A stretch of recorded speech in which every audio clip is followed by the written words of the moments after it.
成长。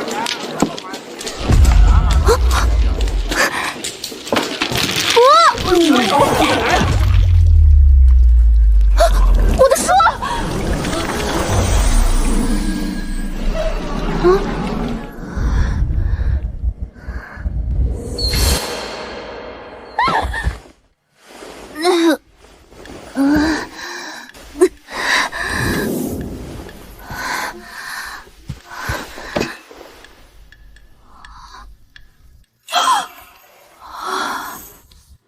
穿越了，穿进了一本叫《我妖妃让国家又强大了》的女频爽文里。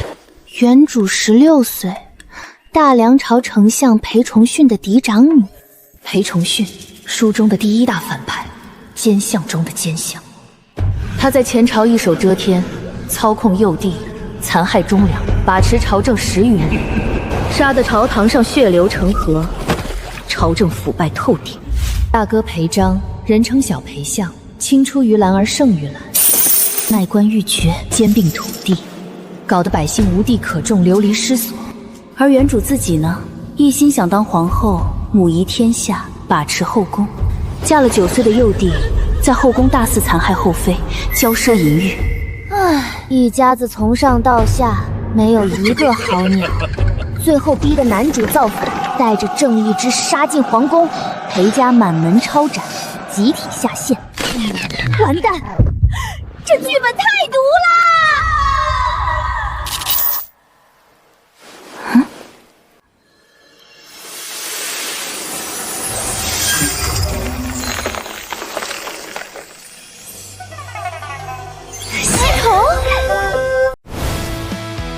不要走开，接下来的故事更精彩哦！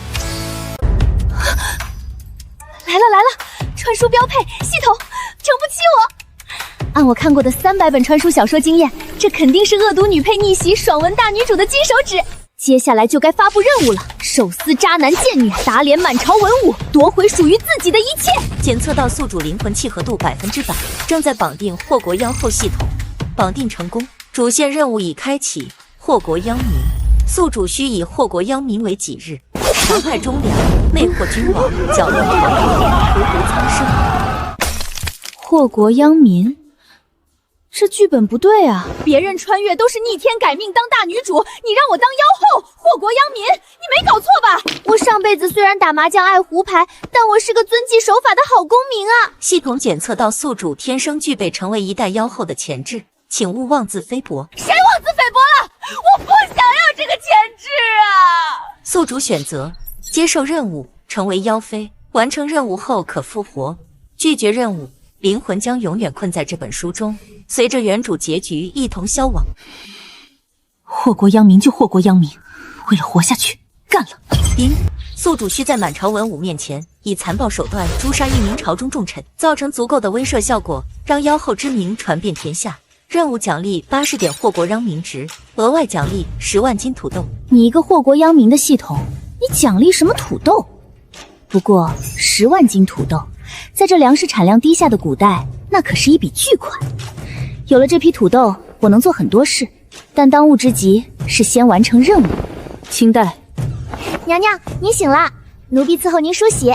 原书里，清代是原主的心腹丫鬟，专门给原主出各种恶毒点子的那种。满朝文武现在在干什么？娘娘，今日宫中举办宴会，此刻满朝文武和京中勋贵家眷都在呢。都在，那可真是太好了。娘娘，您这是要去赴宴？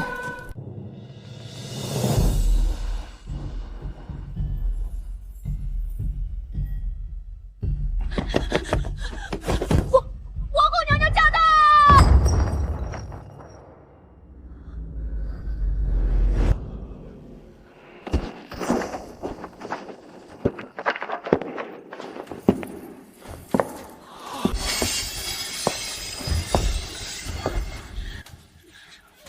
女儿这一招妙啊，提着剑来赴宴，摆明了要给文武百官一个下马威，让他们看看这大梁朝的天到底是谁家的天。皇帝又怎样，满朝文武又怎样？这天下姓裴的说了算。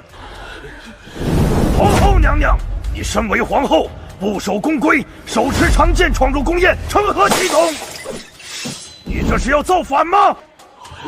我今天本来就要造反，外面埋伏3000精兵，只等一声令下就能杀进皇宫，只是还没找到名正言顺的借口。没想到裴元提着剑跑来这里，以下犯上，对皇帝不敬。我一声令下，正好以护驾为由发信号，让精兵杀进来。皇后娘娘，本王知道你是裴家之女，仗着你爹的权势在后宫为非作歹，但本王告诉你，这大梁朝的天还没有塌。本王身为皇室宗亲，绝不会坐视你祸乱朝纲。安王野心勃勃的顶级老暗批，却整天把忠君爱国挂在嘴上。大梁第一忠良，非他莫属。干他了！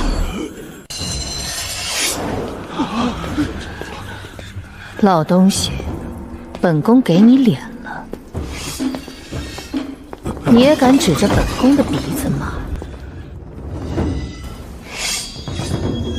不应该啊！不应该是这样的，明明应该是我成功挑拨官员与皇后的关系，而后以清君侧的名义起义，推翻王朝，开辟新朝，成为新帝才对。安王，准备好受死了吗？你不能杀我！本王是皇室宗亲，我是先帝亲弟弟。你敢？本宫为何不敢？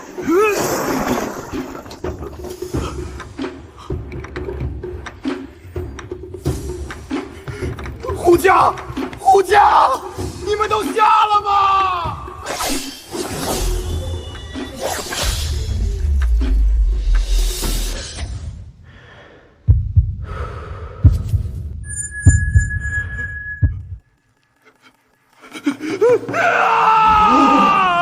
他到底想干什么？杀安王难道不是冲动？下就行了，铲除异己不用这么大张回骨吧？这传出去名声多不好听。这是暗号，你们几个上去帮皇后按住安王。裴下，那是安王啊！安王又如何？听不懂我的话？这！王小心，快往这边跑！快往这边！你们干什么？放开我！我去，他们不会是在帮裴渊堵我吧？裴家妇女知道了我今天要谋反，裴渊提着剑冲进来，裴崇信又叫人堵我，看来早有预谋，不能再等了。只要我发出信号，外面3000精兵就会杀进来，到时候一定要把所有姓裴的人都挫骨扬灰。香灰飘进眼睛了，辣死了！大胆妖后奸相，你们妇女把持朝政，祸乱纲常。今日我安王！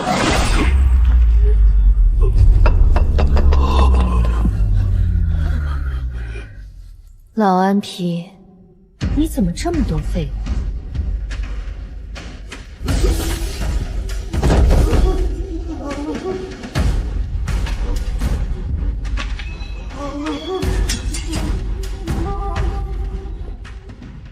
接着奏乐，接着舞。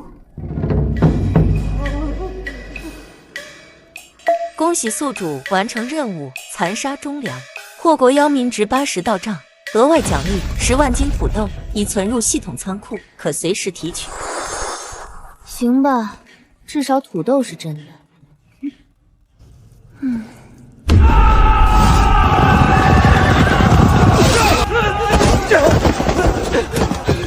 陛下，大事不好！安王造反了！城外埋伏了3000精兵攻打皇宫。不过陛下不用担心，镇北将军回京嗣职，正好撞见安王的叛军包围皇宫，已经带兵平叛了。哇哦！沈凌霄紧急上线，原著大男主终于空降副本救场。未来开国帝王已就位，这下剧情直接开顶级大号。请陛下速速躲避，末将这就拿下。陛下，这安王他……别问我，我什么也不知道啊！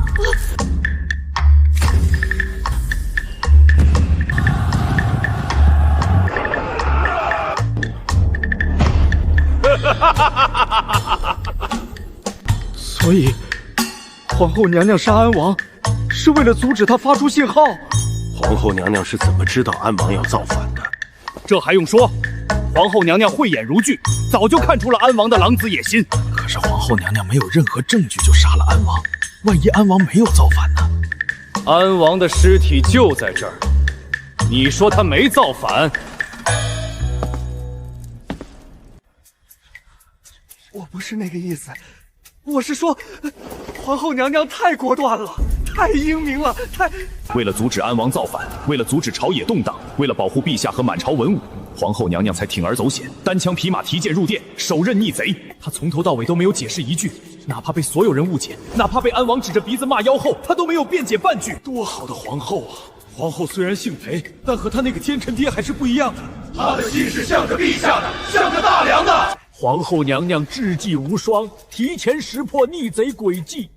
臣等愚钝，竟然没有看出安王的狼子野心，险些酿成大祸。皇后娘娘救命之恩，臣没齿难忘啊！皇后娘娘英勇无畏，单枪匹马诛杀叛贼，巾帼不让须眉，臣等佩服得五体投地。皇后娘娘救驾有功，救我等于水火。若不是皇后娘娘当机立断，臣等此刻早已身首异处。皇后娘娘忠肝义胆，实乃我大梁之福啊！皇后娘娘英明，皇后娘娘万岁！不是，这也行？安王这老登早不造反，晚不造反，偏偏这时候造反。我看书的时候漏了这个剧情，早知道他这么不忠入，多捅他几刀好了。皇后杀安王，是因为安王要造反？皇后是为了保护我，才杀了安王，多不容易啊！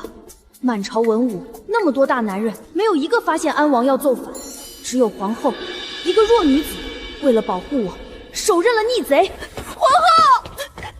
皇后，你是为了救朕才杀安王的，对不对？皇后，你太勇敢了，朕要重重赏你。女儿不知道通过什么渠道得知了安王要造反的消息，所以故意提着剑来，当着满朝文武的面把安王杀了。这一招实在是太高了，既除掉了安王这个潜在的威胁，又在满朝文武面前立了威，不然让安王造反成功了，裴家的富贵还能保得住？不愧是我裴崇训的女儿。启禀娘娘，安王已死，臣等这便将其尸身拖出殿外。皇后娘娘，千岁千岁千岁！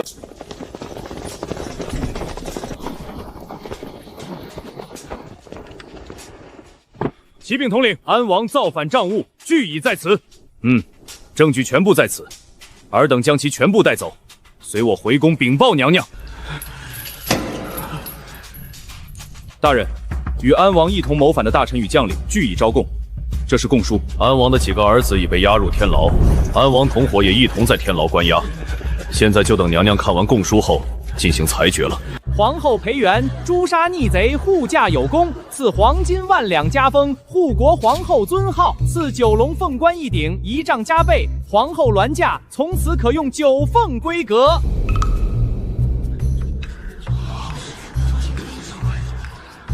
护国皇后这个尊号，大梁朝开国以来从未有过。九龙凤冠那是太后才能用的规格，九凤仪仗那是皇后的最高规格，再往上就是皇帝的了。裴丞相教女有方，裴家上下一并赏。太子今虽未立，但仍封丞相裴崇训为太子太傅。裴章封翰林学士，虽然裴章连四书五经都背不全，但先封着。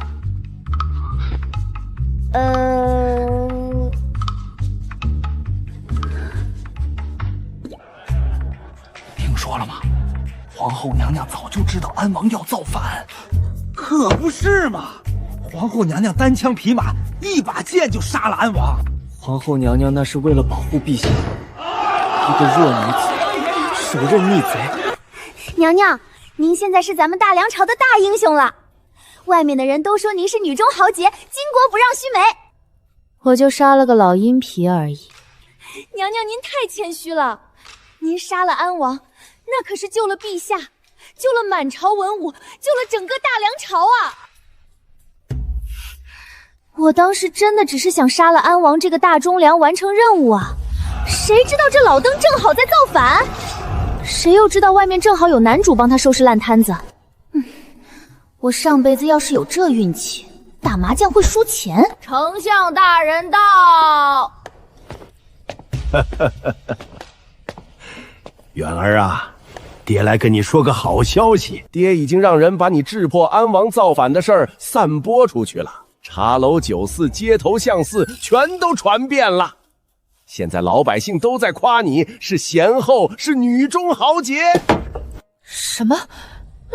这是你干的？爹办事你放心，爹找了京城最好的叔叔先生，把你的事迹编成了评书，一天说8回，还找了画师画了画，找了戏班子排了戏，保证让全天下的人都知道，我裴重听的女儿那是何等的。等，你为什么要这么做？这不是你的意思吗？我的什么意思？那天在太和殿，你给爹使眼色，不就是让爹帮你把这件事宣扬出去吗？你放心，爹已经充分领会了你的意思。你当贤后，爹当良相，咱们父女俩一起万古流芳。万古流芳，我一个妖后，裴重训一个奸相，万古流芳。爹，这种事以后你不用这么为我宣传。还是女儿想的周到啊，我真是老了，不中用了。明白，爹明白了。你明白什么了？你到底明白什么了？爹，你真的明白了？明白。元儿爹办事，你放心，保证给你办得漂漂亮亮的。到底哪里不对？如今的大梁王朝，内有奸臣当道，外有强敌环伺，朝堂腐败，民不聊生。这朝廷怎么看都是没救了。赶紧灭亡吧！等男主造反成功，建立新朝，我的任务应该也完成了。正好回自己的世界继续打麻将。3缺1，不知道牌友等我等急了没有？新任务已发布，强抢民田，奴役百姓。宿主需以残暴手段强占百姓土地，逼迫百姓为宿主无偿劳动，让妖后之恶名传遍乡野，激发民愤。任务奖励100点祸国殃民值，额外奖励高产棉花种子10万斤。又来，现在我整天提着剑上朝，平均一天要砍1个，再加上那些下病的、下的辞官的，朝堂上都空荡荡的，是时候招点新人了。科举舞弊，这招够狠吧？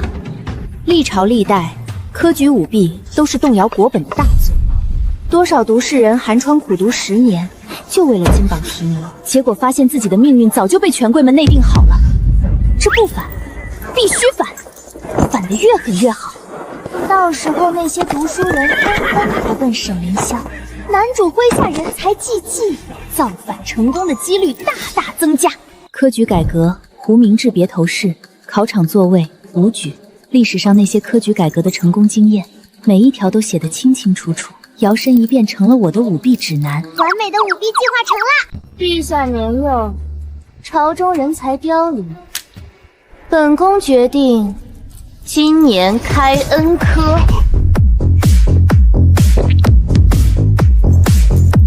3年一次的科举才过去1年，现在又开恩科，这是要打破常规啊！恩科，皇后娘娘这是要干什么？看我干嘛？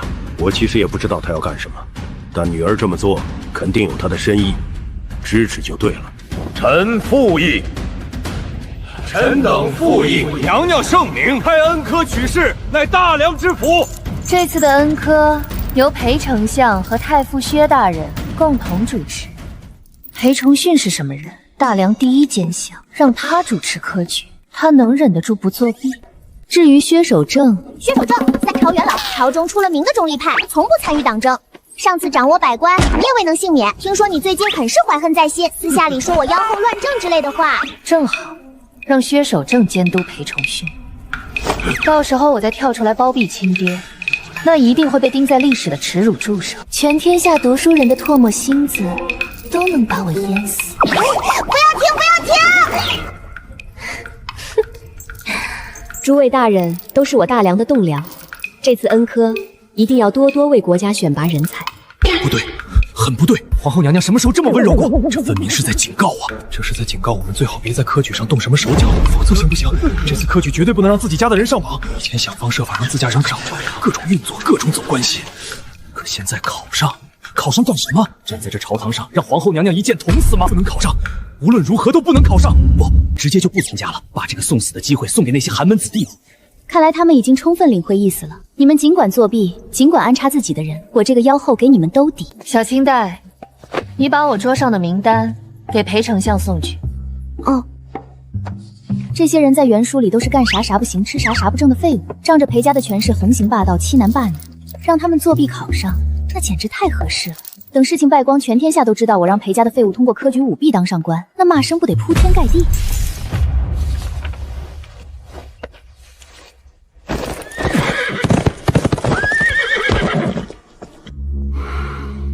这次科举到底怎么安排？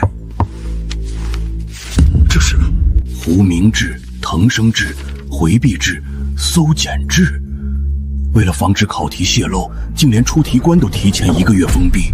为了防止夹带，入场前全身搜查，统一发放笔墨纸砚。为了防止考官徇私，所有考卷一律胡明誊录，连笔弟都认不出来。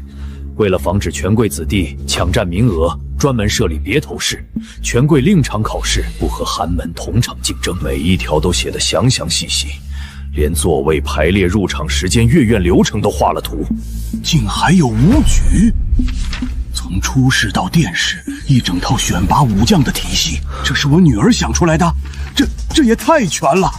按照这套方案来，科举赌弊几乎不可能，至少99%的公平公正能保证。真才实学的人一定能脱颖而出，靠关系、靠银子、靠家世的酒囊饭袋，一个都别想混进来。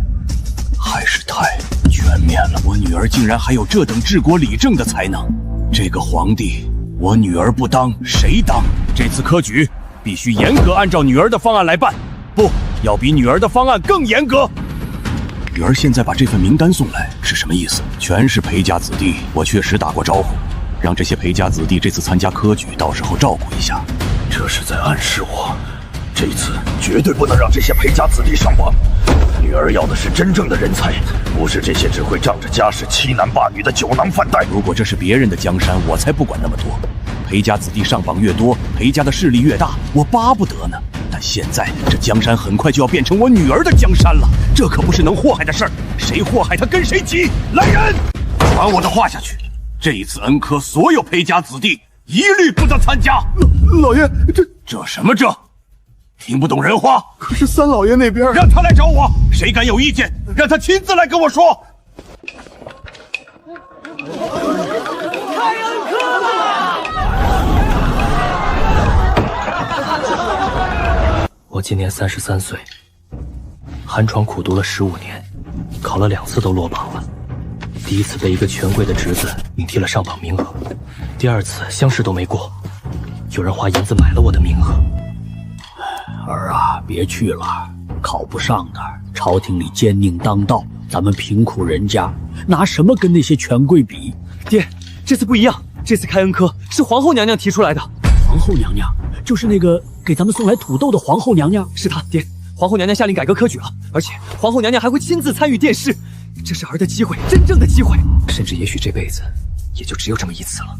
我一定要抓住！如果在皇后娘娘眼皮子底下还出现了科举舞弊这种事，娘娘一定会为我们天下读书人做主的。如果这次没有任何作弊，公平公正，我还是考不上，那只能说明我技不如人，我不怪别人。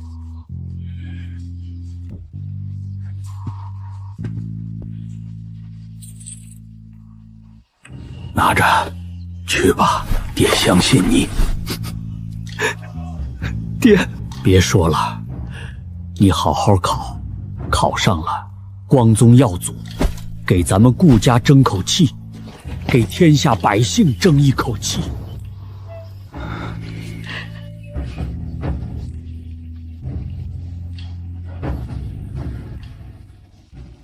你知道朝廷的土地兼并有多严重吗？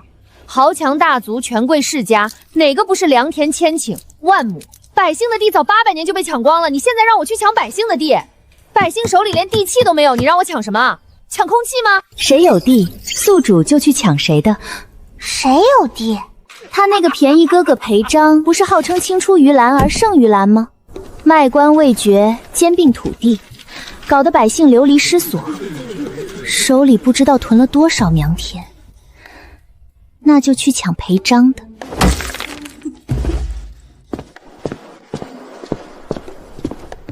娘，您去哪儿？外头风大，您加件衣裳啊！哥，哎呦，妹，你怎么回来了？京郊的地，你有多少？啊？我问你，京郊的地，你有多少？大概2、3千亩。地契拿来。我说地契拿来。你要地干啥？我就要了，你就说给不给吧。妹妹你要地，哥哥我还能不给？够不够？不够，哥再去给你抢点儿。你别去抢，让我……明白，妹妹你脸皮薄，不好意思下手，哥帮你抢。你说抢谁的？我自己去抢。对，让你抢，哥这就去帮你物色哪家的地好。算了，记住了，你不许去抢，谁抢他的戏，他跟谁急。记住了。去查查京郊还有谁家的地，本官要买。公子是买，用市价的1/10买，给个3瓜2枣意思一下不就行了？他裴家想要的东西还需要花钱买吗？清代去传话，娘娘请吩咐，京郊所有有地的权贵全叫到坤宁宫来，一个都不能少。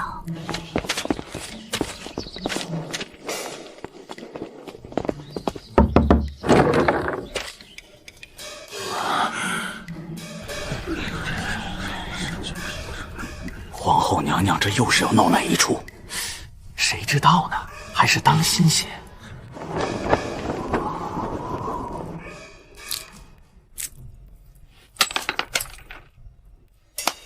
诸位，今天叫你们来，是有件事通知你们。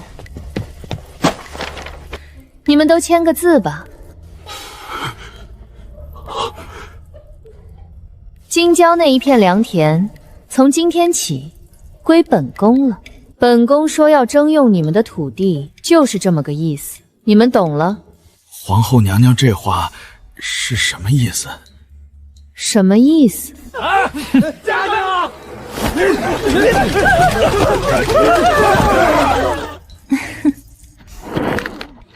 她都是皇后了，怎么也干这种勾当？当然了，本宫也不是那种横行霸道的人。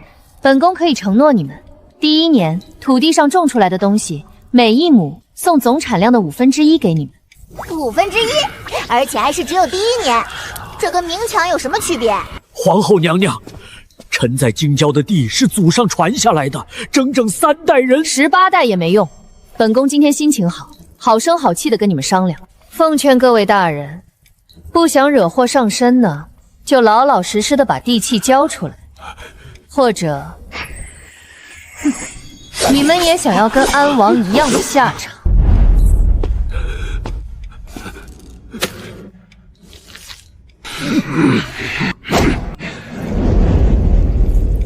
这才对嘛！祸国妖后就应该这样。看见没有，我这不是干得挺好？现在京郊大半的良田都归本宫了。不过，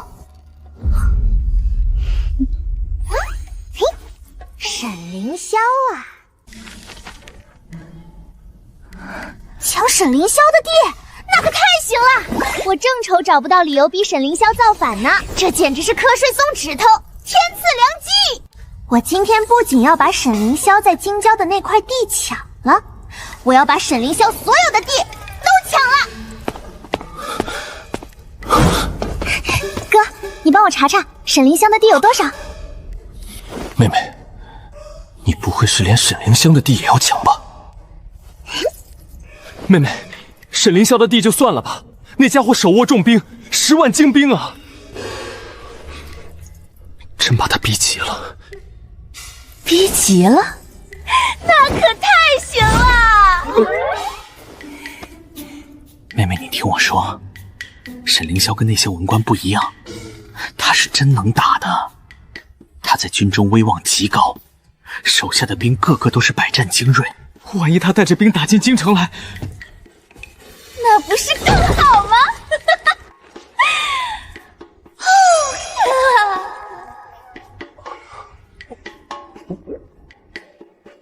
去，把沈凌霄给我叫来。不愧是男主角，这长相这气质，妥妥的天选之子。但也正因为他是男主角，才更要抢他的地，逼他造反，让他赶紧把这破朝廷灭了，建造一个太平盛世，我好完成任务回家。沈将军，沈将军在京城周围的田地，西郊100亩，东郊200亩，南郊50亩，北郊150亩。沈将军，这些都是你的地吧？是你的就好。本宫现在通知你一声，你这些地本宫征用了，把地契都交出来吧。谁敢抢他的东西？那不就是找死吗？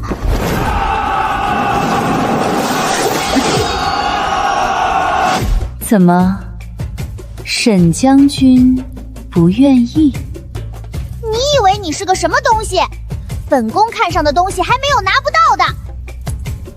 总之怎么难听怎么来，彻底激怒他，让他掀桌子拔剑当场造反，简直完美。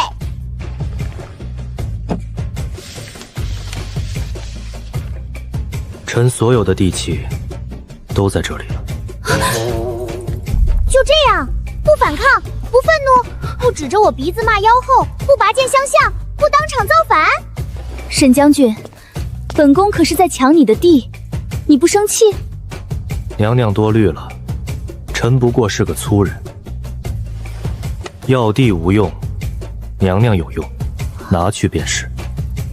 果然是男主，是将来能当开国皇帝的人。被抢了地还能面不改色，这忍耐力，这城府，这不动声色的气度。娘娘若无他事，末将告退。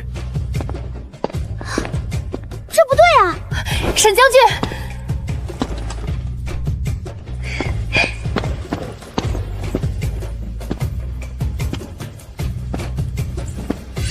沈将军，本宫就喜欢你这样识时务的。以后有这事儿，本宫第一个找你。一个皇后拍着一个将军的肩膀说识时务，这不就是在说你在我面前就得夹着尾巴做人吗？这不就是在暗示你算什么东西吗？最后还来一句，以后有这种欺负人的事儿还找沈凌霄，这不就是说以后还要欺负他吗？娘娘过奖。不是，这都不生气，这男主的忍耐力是钛合金做的嘛。算了，地抢到了就行，任务完成最重要。第，任务完成度50%，请宿主继续完成奴役百姓环节。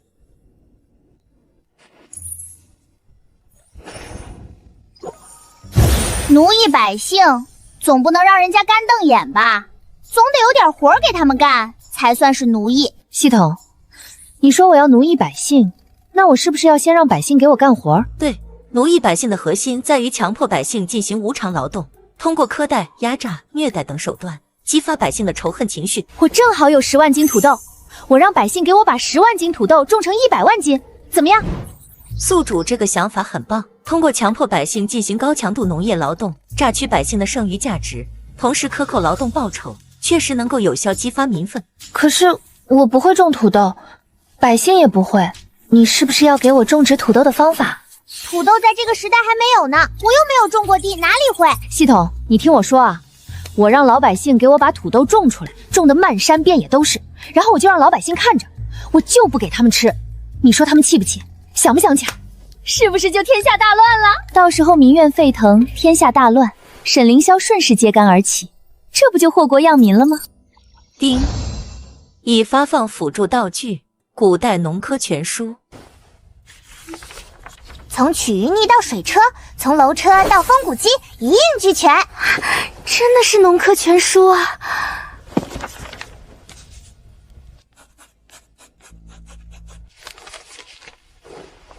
明天就去京郊庄子。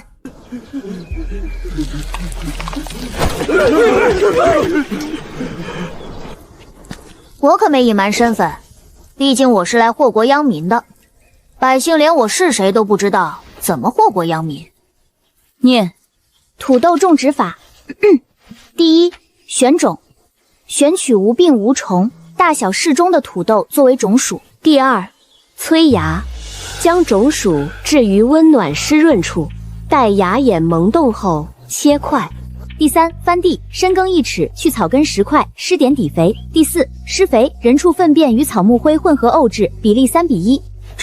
这是种地的法子，沤肥还能这样沤？这个催芽的法子，老天爷，这得是多少年的经验才能总结出来的？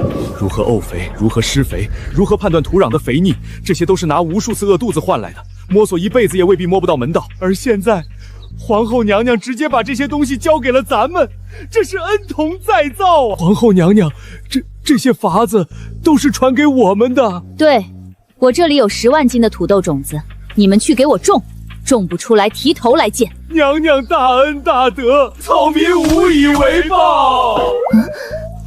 不是，你们搞清楚，我是在奴役你们啊，压榨你们的劳动力啊！我警告你们，种不出来是要掉脑袋的。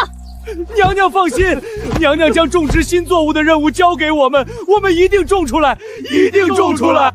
我让你们种不出来就掉脑子，你们感动什么？感觉自己跟这个世界的沟通存在某种严重的代沟。算了，日久见人心，等时间久了，他们就会知道我有多恶毒了。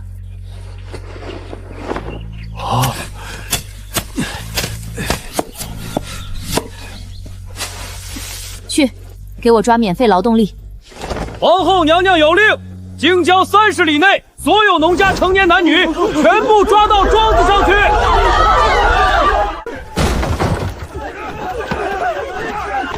你们凭什么抓人？我们犯了什么法？皇后娘娘的命令，有意见去找皇后娘娘说。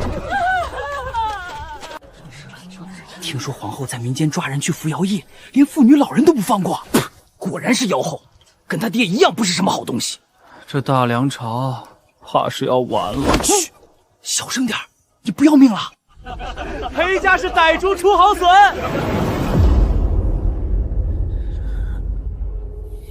裴元比他爹更狠，做出这种事情来，简直丧心病狂。但是没有人能管。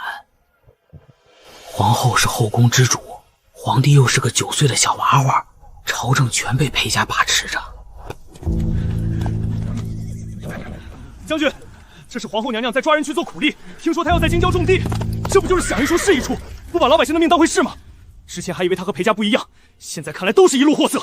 诛杀安王的事，只是瞎猫碰到死耗子罢了。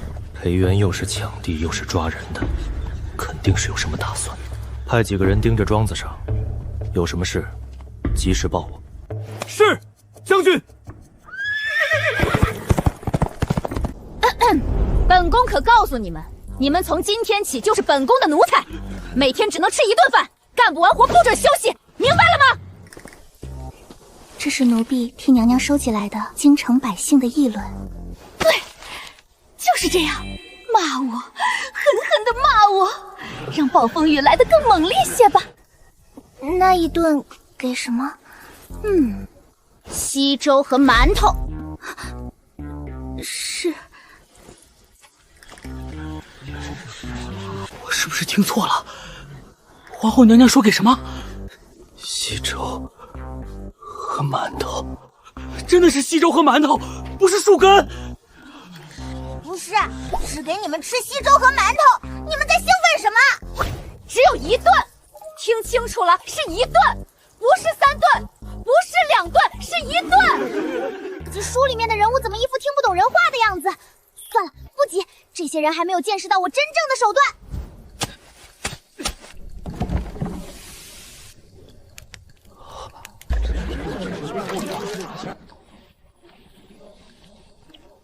我们权贵天天大鱼大肉，而你们却只能喝粥啃馒头，这公平吗？你们是不是很想造反，很想掀了这该死的世道？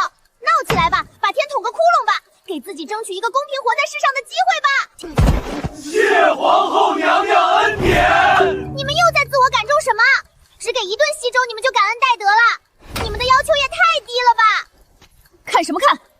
完赶紧干活，谁偷懒我砍谁的头。是。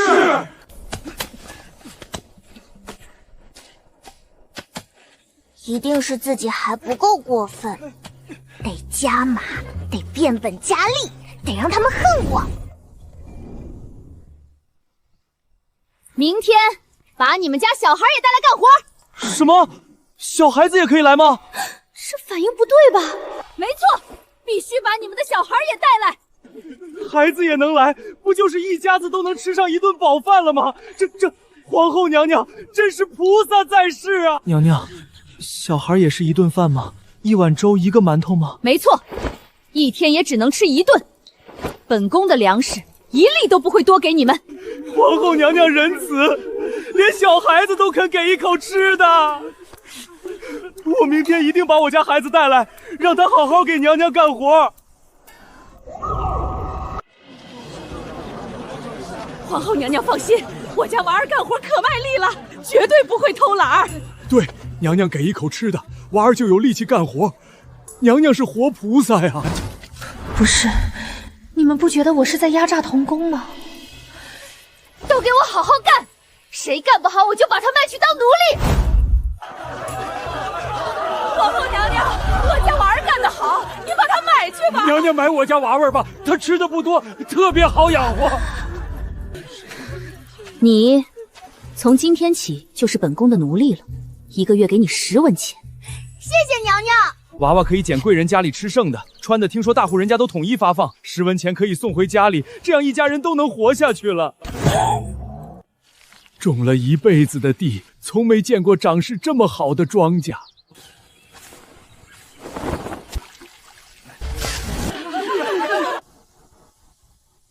我明明是来祸国殃民的，怎么搞得好像在搞清助扶贫？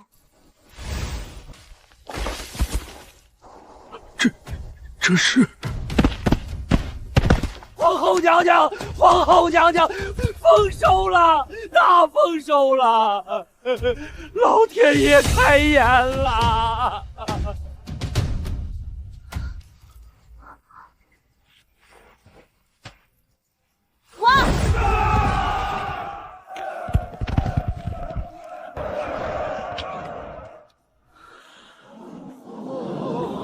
同样的土地面积，种传统的五谷，收成最多也就那点儿，土豆的产量直接翻了10倍不止。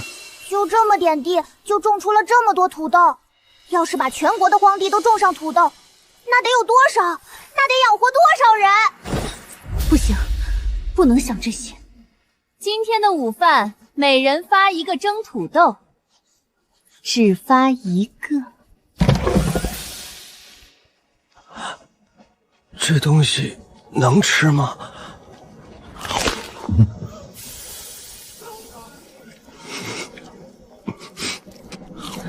我这辈子没吃过这么好吃的东西。1个就顶饱了，1个就……要是以后我们自己家里也能种这个，那就再也不会有饿死的人了。本宫给你们每人分100斤土豆，算是这3个月的报酬。百姓辛苦一场，只给100斤，他们肯定气死了。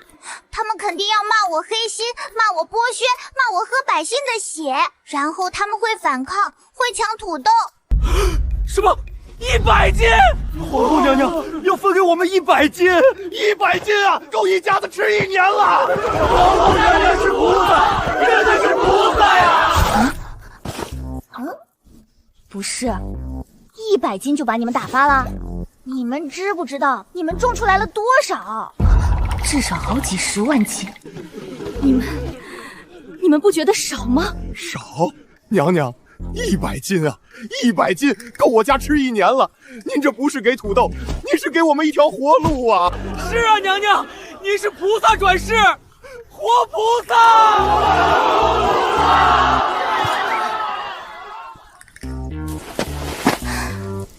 到底是哪里出了问题？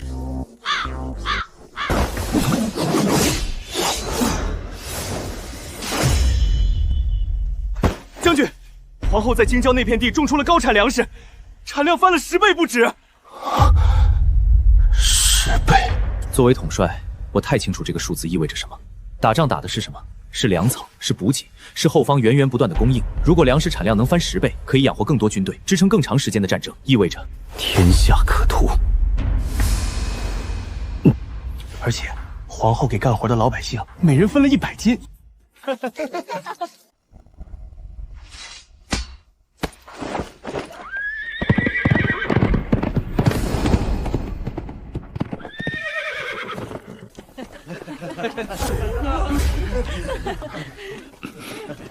可见他们在庄子上干活，吃得很好。这几千亩的地，压根要不了这么多人干活，可他仍旧抓来这么多人，分明是想给这些人一口吃的，让他们活下去。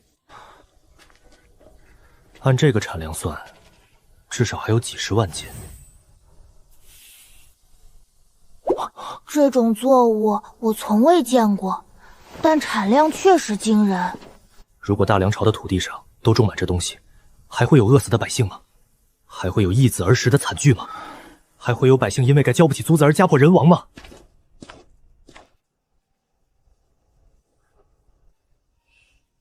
我曾以为他和裴家其他人一样，是贪婪无度的蛀虫，抢地是为了中饱私囊祸害百姓。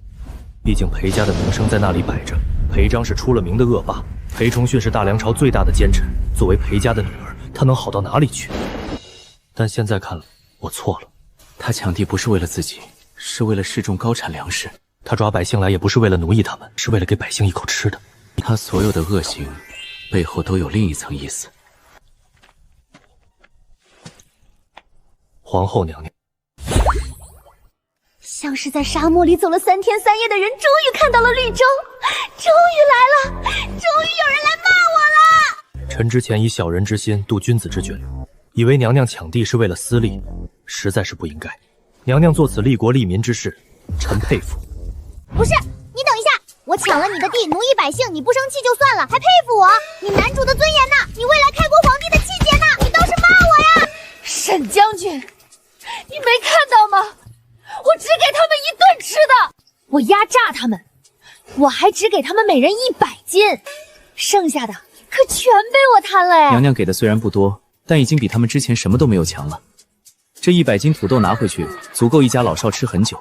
更何况，娘娘还把种植的方法传了出去，他们自己也可以种土豆养活自己。那是我传出去的吗？那是他们自己偷学的。让开，让开，让开！丞相大人到，翰林学之道，礼部尚书到，户部侍郎到。全来了！好事不出门，坏事传千里。不对，在我这里，好事坏事全都传得粉快。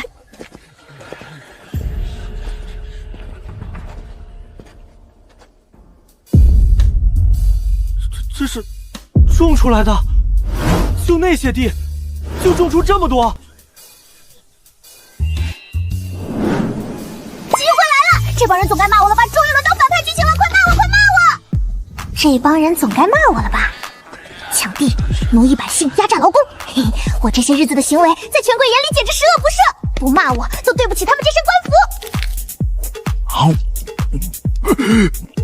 这个能吃啊！还顶饱啊！一个就饱了。皇后娘娘，你来啦！快骂，快骂！别让我失望。臣等惭愧，臣等先前还以为娘娘抢地是为私利，没想到娘娘竟是为了示众高产粮食。娘娘心怀社稷，是臣等愚钝，误会了娘娘。这个头也太大了！老夫饱读诗书，遍览农书，从未见过这样的作物。要是全国都种上这东西，那大梁朝就再也不用担心粮荒了。你们看清楚，我只给他们1顿吃的，我压榨他们，我只给他们100斤，剩下的全被我贪了。来了，终于要开始骂了。皇后娘娘功在千秋，娘娘此举利国利民，臣等佩服之至。娘娘忧国忧民是社稷之福啊！臣等误会娘娘，实在罪该万死。娘娘千岁，臣等佩服。臣记得娘娘当初说过，第1年产出的1/5分给我们，臣觉得太多了，娘娘分给臣1/5的1半就行。对，一半就够了。你们不觉得我过分吗？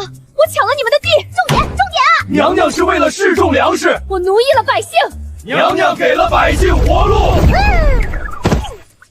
我只给他们100斤土豆，100斤够一家吃半年了。娘娘，您知道百姓一年能收多少粮食吗？好年景也就100-200斤，还要交租交税，到嘴里还能剩多少？100斤土豆，那就是一条命啊！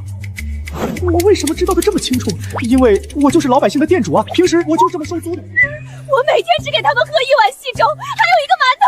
娘娘高义啊，竟然还给百姓1碗粥和1个馒头。娘娘忧国忧民，娘娘不会生气。娘娘救我！果然啊，我女儿就是高。稍微演一演，这前后的名声不就轻轻松松到手了吗？爹，妹妹糊涂啊，种出了高产粮食，怎么能分给那些贱民？有了粮食，这天下还不是咱们裴家说了算？多跟你妹妹学着点儿，别总盯着眼前这点3瓜2枣。你妹妹这么做，自有她的深意。妹妹有什么深意？其实我也不知道，最近越来越看不透这个女儿了。不过她有多恶毒，我还能不知道？她肯定还有更长远的打算，比如许以小利收买人心。不得不说，这一步很成功，连沈凌轩这个大将军都已经被她收买了。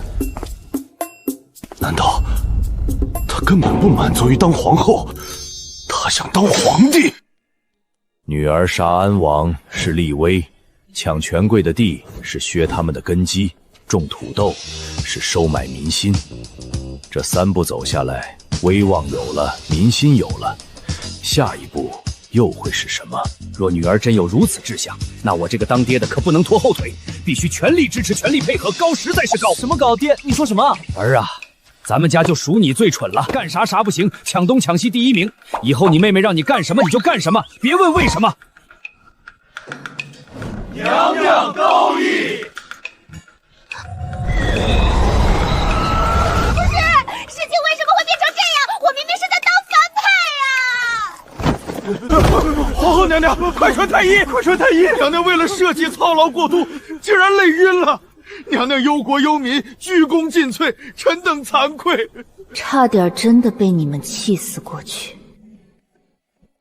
1. 检测到宿主名声持续上升，当前声望值摇8号任务目标，请立即纠正。我都是按照你说的做的，剩下那是他们自己的问题，这能怪我吗？宿主说的有道理，本来就是。系统正在重新评估任务逻辑，评估中，评估失败，系统陷入逻辑循环，系统已崩溃，正在重启。不是吧？皇后娘娘只是劳累过度，需要静养。娘娘都是为了那些百姓才累倒的，娘娘太不容易了。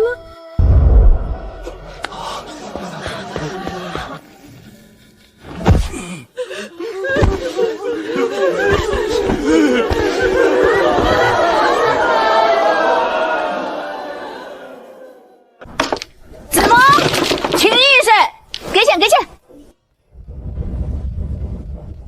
皇后娘娘可真厉害，臣自愧不如。皇后娘娘真厉害。娘娘，您终于醒了。您昏迷了3天3夜，太医说您是操劳过度，外面的百姓也跪了3天3夜给您祈福。我决定了，明天一早就去抢几个小孩来吃，真的抢，这次来真的。系统重启成功，当前恶名值也任其极端措施。系统跟你商量个事儿，我们能不能不要看过程，只看结果？只要最后我是妖后沈凌瑜成功造反，不就行了吗？新任务目标：以任何方式达成妖后结局，逼迫沈凌阳造反成功，过程不限，手段不限。谈判成功，明天重新开始。你听说了没？上次皇后娘娘抢地，沈将军把京城周围所有的地都给皇后了。我还以为沈将军就是个莽夫，没想到他这么不简单啊！他早就看出风向不对，知道皇后娘娘抢地是要种高产粮食，把所有地都给了皇后娘娘。这下子，他倒是成了分土豆最多的人了。都是同朝为官的同僚，他怎么不知道给咱们通口气？通口气，这种好事换你透露吗？诸位大人早啊！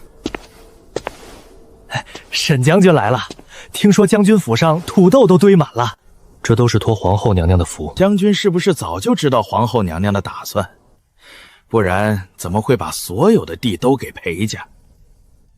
沈将军，咱们同朝为官这么多年，你要是有消息，好歹也知会兄弟们一声啊！你看现在，就你一个人发财，咱们都只能看着。这些酒囊饭袋，整天嘴里喊着土豆高产，天下百姓有福了。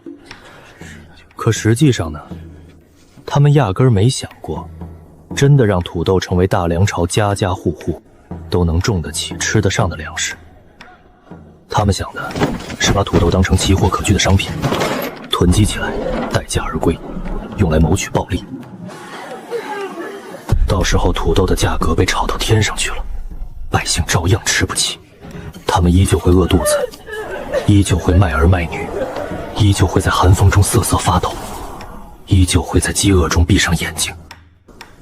但不知道怎么的，心里忽然浮起一个念头，裴远一定会解决这个问题，他一定料想到了今天，他一定早就看穿了这些人的嘴脸，一定已经有了对策。奉天承运，皇帝诏曰：皇帝年幼，着皇后娘娘垂帘听政，总理朝纲，百官听命，不得为止。钦此。以后朝会，本宫就在这儿听了。按照常理，这些大臣会义正言辞地搬出祖宗家法，以死相见。皇后娘娘英明，陛下年幼，正需要皇后娘娘这样有魄力的人主持大局。臣附议。臣等附议。不是，你们好歹象征性的反对一下啊！唉，你们这样我很没有成就感啊！啊，皇后为什么在看我？难道是在等着我表态？皇后真好啊，还知道问我的意见，不像有些大臣觉得我年纪小就不把我当回事。皇后，你要不要坐前面一点？朕觉得帘子太厚了，你看不清楚。救命啊！这个小皇帝也是指望不上了。我已经天天让那些大臣给他灌输帝王心术了，可他愣是一点心眼子都不长。不用，本宫眼神好得很。这个男主到底怎么回事？不是，按照原著剧情的人设，沈凌霄不应该是第一个站出来反对垂帘听政的人吗？他应该义正辞严地痛斥我祸国殃民，然后被裴崇训打压，被贬出京城，从此走上造反的道路。赞许个屁！他肯定是在酝酿一个更大的大阴谋。对，一定是这样。有事启奏，无事退朝。启禀皇后娘娘陛下，京郊土豆丰收一事，臣已写成详细奏章，条分律析，建议在全国范围内推广种植。怎么又是土豆这茬啊？臣愿意亲自督办此事，为娘娘分忧，为陛下解劳。户部侍郎是什么货色，我能不知道？推广，分明是想拿到推广的权利。土豆到了他手里，他先用土豆赚得盆满钵满，再去推广，谁能说他什么？小皇帝是指望不上了，只能把希望寄托在裴远身上。臣也愿意担此重任。臣熟悉农事，与百姓打成一片，定不辜负娘娘厚望。臣附议，臣愿立军令状，3年之内，不，2年之内，让大梁朝家家户户都种上土豆，户户有土豆，家家有余粮。臣也愿意，臣精通农事。土豆啊！土豆这个坎是真过不去了，是吧？启禀皇后娘娘陛下，土豆易于保存，饱腹感强，不惧长途运输，实乃天赐的军粮。臣建议作为军粮储备，让边关将士有力气杀敌。臣愿负责此事，鞠躬尽瘁，死而后已。朝廷每年的军粮，一大半不都进了他的口袋？整个朝堂没救了，全是一群自私自利之徒，没有一个好东西。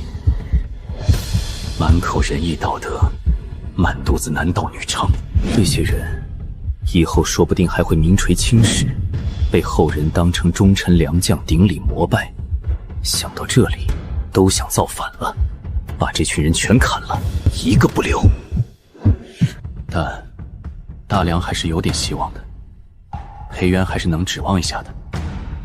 这个女子，或许能成为改变一切的那个人。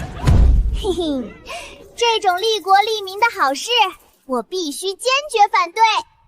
不行，这是为何？土豆推广，利国利民，功在当代，利在千秋啊！土豆是本宫种出来的，本宫想怎么处理就怎么处理。可是娘娘，轮不到你们来替本宫安排。本宫的话不好使，本宫说不行就是不行，谁有意见？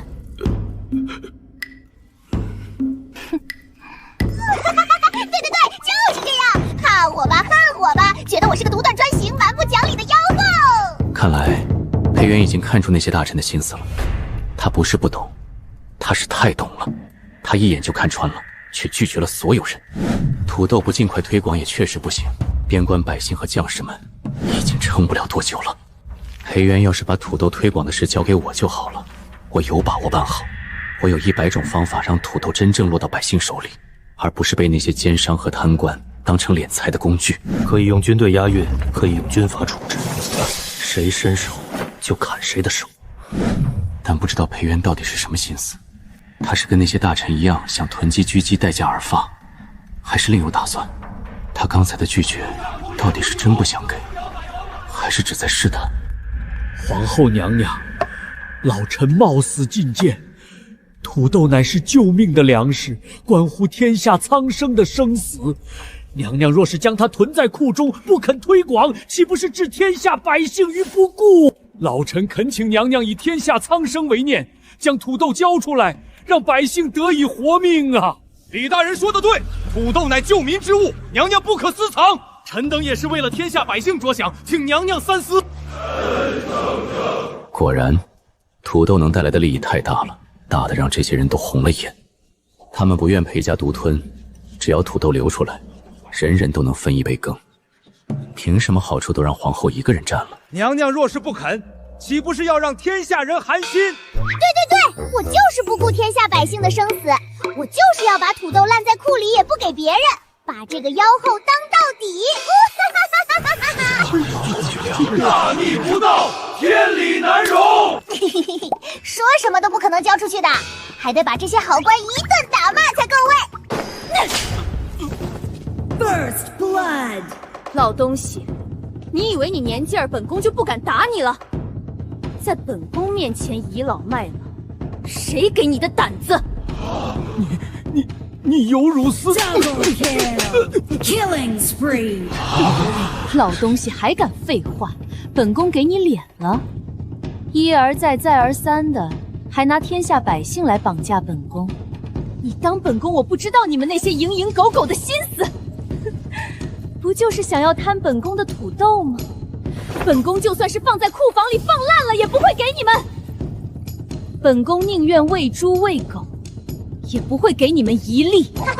来吧，继续指责我啊！把妖后祸水的帽子一顶顶扣上来，然后我就可以继续打，继续骂，把这妖护人设坐实坐稳。听清楚了没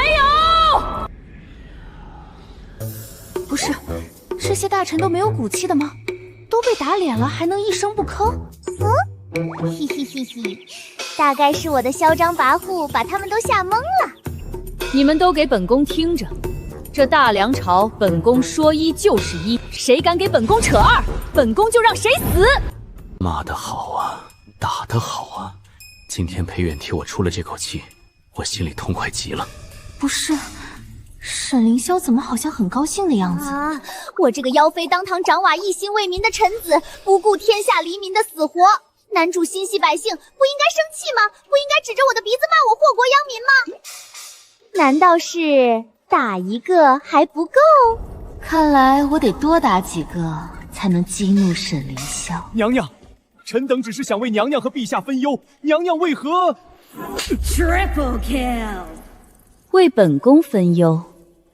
本宫看你是给自己分忧吧。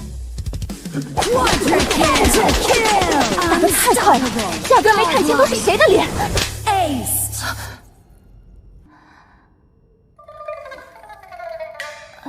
刚才看女儿打百官，心里还挺爽的。哪里知道巴掌还能落到我脸上来呀？不过手好疼。哎呀，他打完我以后眼眶都红了，他心里其实也难受，比谁都难受。女儿打自己也是没办法的事，为了在朝堂上立威，为了裴家的将来，他这是大义灭亲。这什么眼神？对了，还有他，这可是男主最不能错过的人。萧后，不是，这个男主打得好，这一巴掌打得太好了。巴掌都打到脸上了也无动于衷，真的这么能忍吗？我明明手握重兵，却不知道整顿朝堂，一天天就知道忍，就知道退，就知道睁一只眼闭一只眼，眼睁睁地看着大梁朝从根子上烂掉，看着这些蛀虫把国家蛀空。这一巴掌，我受之无愧。娘娘打得好，凌霄记下了。记下了。懂了懂了，沈凌霄把这笔账记在心里了，以后一定会报复。男主嘛，能屈能伸，卧薪尝胆，君子报仇，10年不晚。好，好，好，太好了，这样才对嘛，这样才符合原著剧情嘛！啊，哈哈哈！给美人一巴掌，一个都没落下。今天这把稳了，相信要不了几天，我不顾百姓生死，宁愿让土豆烂在库里，也不给百姓吃的事就会传出去，到时候我就是史书上遗臭万的毒妇，完美，太完美了！太甚，欺人太甚了！一个妇人怎么敢如此？怎么敢在朝堂之上掌鞭大臣？这是何等的荒唐，何等的无法无天！有辱斯文，简直有辱斯文！从未有过这等奇耻大辱，这口气如何咽得下？裴大人，皇后是您的女儿，她连您都打，这算什么？这是大不孝啊！您就不管管？皇后连本相都打，不正好能说明皇后心中无私，一心为天下百姓着想？有这样的皇后是大梁之福啊！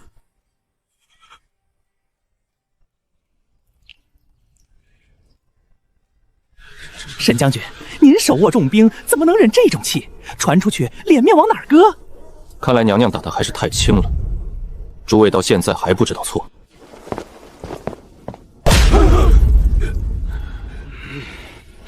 得赶紧回去给元儿造势。今天元儿为百姓掌国百官，这件事传到百姓耳朵里，百姓那还不得感动死？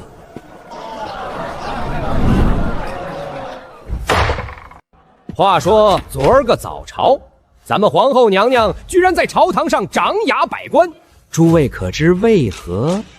什么？皇后打大臣？真的假的？这也太……听他说完，听他说完！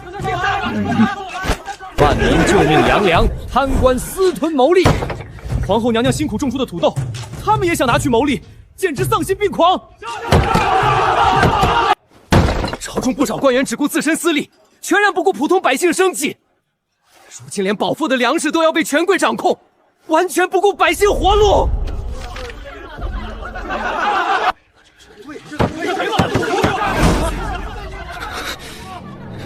皇后娘娘才是真正心系百姓的人呐！有皇后娘娘在，我们就有盼头了。皇后娘娘千岁千岁千岁！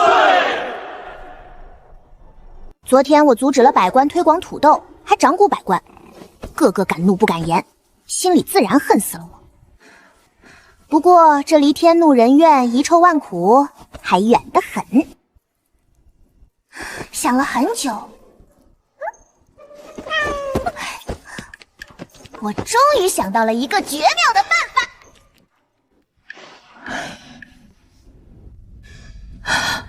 期待，娘娘，你要想打人，让奴婢上就是了，何必亲自动手呢？清代，本宫想吃折耳根。折耳根？娘娘，什么是折耳根？一种野菜，你传令下去，本宫只吃西南那边的，要新鲜的。好的，娘娘，奴婢立刻让人去找。等等，不许给他们钱。啊！不给钱？不给钱，娘娘这是折耳根换粮？对，不给钱。本宫是皇后，吃他们点折耳根是他们的福气，给他们点土豆吧，就当是赏赐了。百官想推广种植土豆，我偏不，我就要拿土豆去谋私，满足口腹之欲。看看杨贵妃根本不爱吃荔枝，爱吃的是唐玄宗，最后却是杨贵妃被骂了几千年。给土豆！现在我主动要吃折耳根，劳师动众从钱拿挖来，老百姓不得骂死我？完美！去吧去吧，赶紧去办。1斤土豆够一个成年人吃1顿饱饭，几十斤土豆够一家人吃好几天。娘娘这是在给老百姓送粮食啊！娘娘这是又要搞什么名堂？元儿啊，爹其实不疼的，你不要再哭了。你看看，眼睛都哭红了。爹知道你昨天打爹都是为了大局着想，爹不怪你，爹也不疼。女儿哭成这样，肯定是为昨天打我一事，真是至纯至孝。这样的人当老皇帝怎么了？裴崇训，你是奸相，不是脑补怪啊！听说了吗？皇后娘娘要吃折耳根。折耳根？那是什么东西？黔南的野菜，为了吃一口，就让官兵劳民800里快马加急去黔南挖了送来。就为了吃一口野菜，这也太劳民伤财了吧！皇后娘娘果然跟她爹一样，不是什么好东西。我刚才还听酒楼说书的说他长雅百官，以为他是个好的，现在看来都是装的，可不是吗？这天下刚消停几天，他就开始作妖了。听说还要用800里加急，那得浪费多少马力呀？就是为了他一口吃的，老百姓得跑断腿。这皇后比前朝的昏君还过分。外面的人都在骂娘娘呢。对，就是这样。骂我，狠狠的骂我，等暴风雨来得更猛烈些吧。皇后娘娘要吃折耳根，你们都去挖。挖不到的治罪！快！皇后娘娘要吃折耳根，挖不到要打板子的。老天爷啊，这又是什么新花样啊？咱们这穷乡僻壤的，怎么就得罪了皇后娘娘呢？当家的，你说这皇后娘娘怎么就想吃咱们这破野菜呢？谁知道呢？贵人们的心思，咱们哪猜得透？赶紧挖吧，挖不到可是要打板子的。这日子没法过了。咱们整天挖折耳根，就没时间种地，荒废了自己的田地，不是要饿死了吗？可不是吗？这不是要把咱们往死里逼吗？妖后，真是妖后！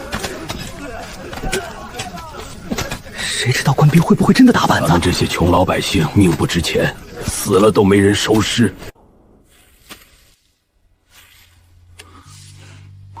等等，你的土豆！啥？土豆？皇后娘娘发话了，1斤折耳根换1斤土豆。土豆，那可是皇后娘娘种出来的高产粮食啊！整个大梁朝谁不知道土豆？1亩地能产上千斤，够一家人吃好几个月。本以为这粮食只会捏在贵人手中，没想到现在挖折耳根就能换。真的假的？皇后娘娘的命令还能有假？赶紧把折耳根交上来，换土豆。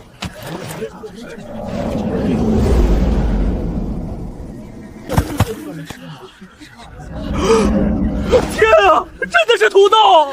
这么多，够吃好几天了。老天爷，我不是在做梦吧？皇后娘娘是好人啊！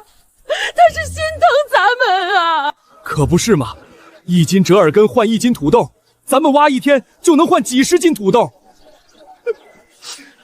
够一家人吃个把月了。皇后娘娘这是变着法子给咱们送粮食啊！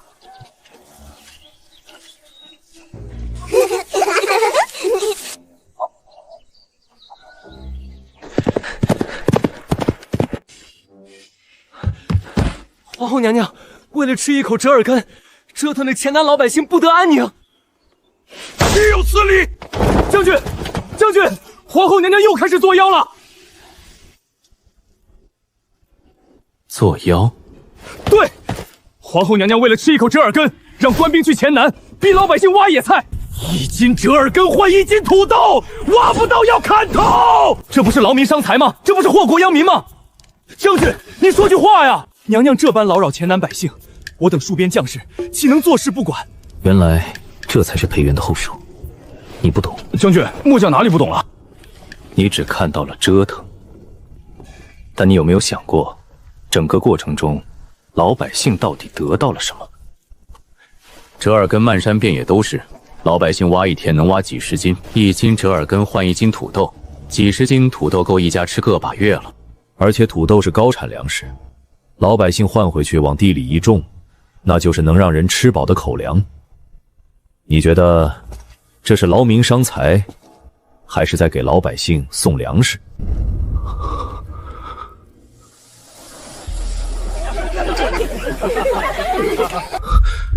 这哪里是祸国殃民？这分明是在用另一种方式对老百姓好。可是将军，皇后娘娘为什么要这么做？她直接给老百姓发粮食不就行了吗？何必搞得这么麻烦？如果皇后直接给老百姓发粮食，朝中那些权贵会怎么想？他们会想，皇后拿这些粮食收买人心，裴家是不是想干什么？是不是想造反？是不是想废帝自立？所以皇后娘娘才用这种方式，表面上是在劳民伤财，实际上是在给老百姓送粮食。我本来以为大梁朝是没救了，可自从裴韵开始折腾，事情似乎在慢慢改变。如今这一招下来，那些想囤积居寡哄抬粮价的奸商权贵也翻不出风浪了，因为粮食不再掌握在少数人手中，而是分散到了千家万户。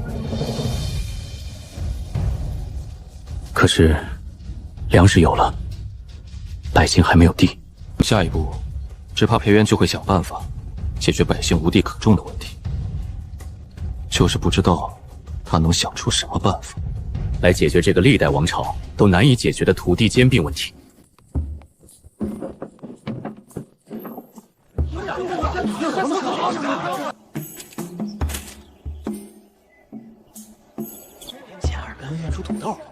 诸位细品，裴元此举用意颇深，绝不是一时兴起。正是，满城都在揣测他的心思，兄台可有高见？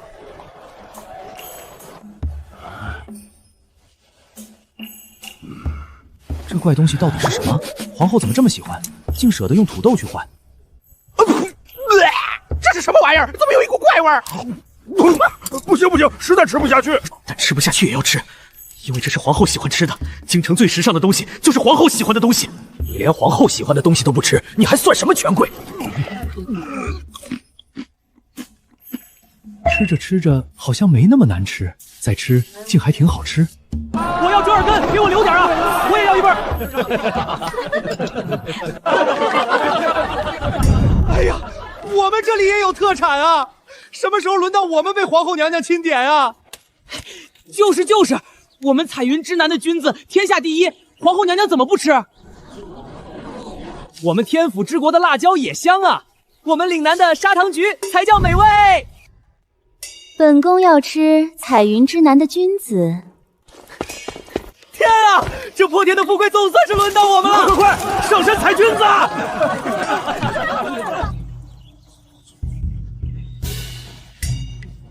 本宫要吃天府之国的辣椒。皇后娘娘圣明，我们天府之国的辣椒天下第一。本宫要吃岭南的砂糖橘。皇后娘娘还记得我们岭南，皇后娘娘万岁！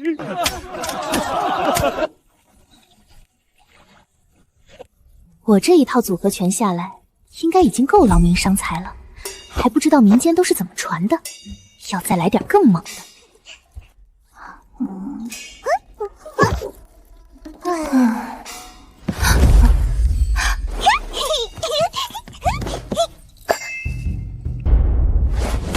清代，传本宫的命令。娘娘请说。从今天起，全国百姓进行开荒，把老百姓强行迁到人口稀稀的地方去，强制开荒。谁敢不去，抓起来！娘娘，这什么这？快去传令！强制迁移，强制开荒，这不就是暴政吗？老百姓肯定要骂我，肯定要恨我，肯定要造反。完美。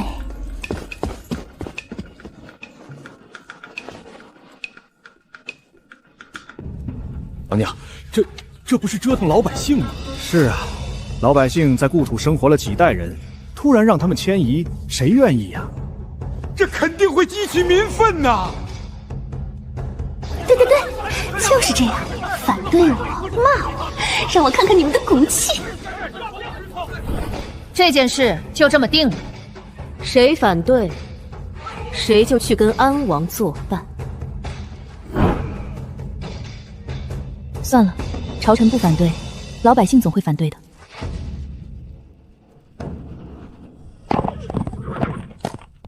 什么？让我们迁移？凭什么？我们在老家活得好好的，凭什么要搬到那些鸟不拉屎的地方去？我们不走，死也不走！皇后娘娘这是要把我们往死里逼呀！妖后，果然是妖后！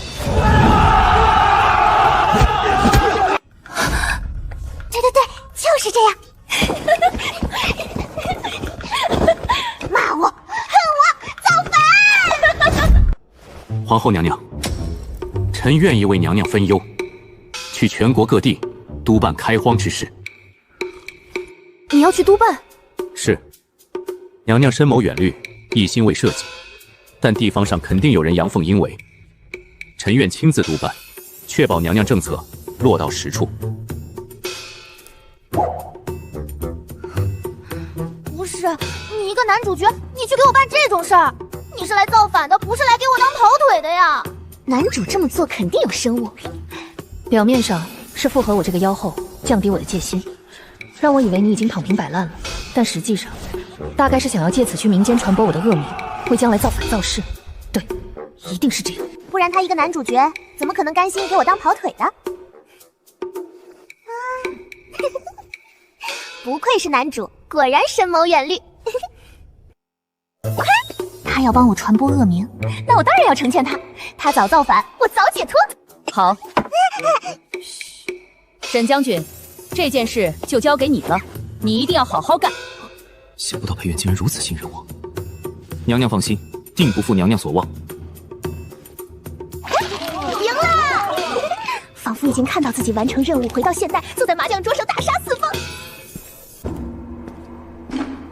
土地兼并是大梁朝最大的顽疾，权贵们占着良田千顷，老百姓无地可种，只能当佃农，种出来的粮食大部分要交租，我嘴里多少，他嘴里能剩多少。地方官必须给他们上地契田契，胆敢为难老百姓，直接把官职撸了。我一定要帮裴院一起匡扶大梁朝。爹，你看妹妹，她居然用沈凌霄那个外人，都不用我。你有什么用？爹，你这是什么话？我可是他亲哥。哼，亲哥，你除了会抢地、会跋扈、会给你妹妹添乱，你还会什么？我确实只会抢地、跋扈、添乱。为父告诉你，你妹妹现在做的这些事，都是为了咱们裴家。你要是还有点良心，就赶紧去读书，长长脑子。别整天只知道抢东抢西。啊！爹，我明白了，我这就去读书。这个儿子干啥不行，抢东抢西第一名。要不是有我这个当爹的在后面兜着，早就被人砍死800回了。这都写的什么？怎么这么难懂啊？这些字我都认识，怎么连在一起就看不懂了呢？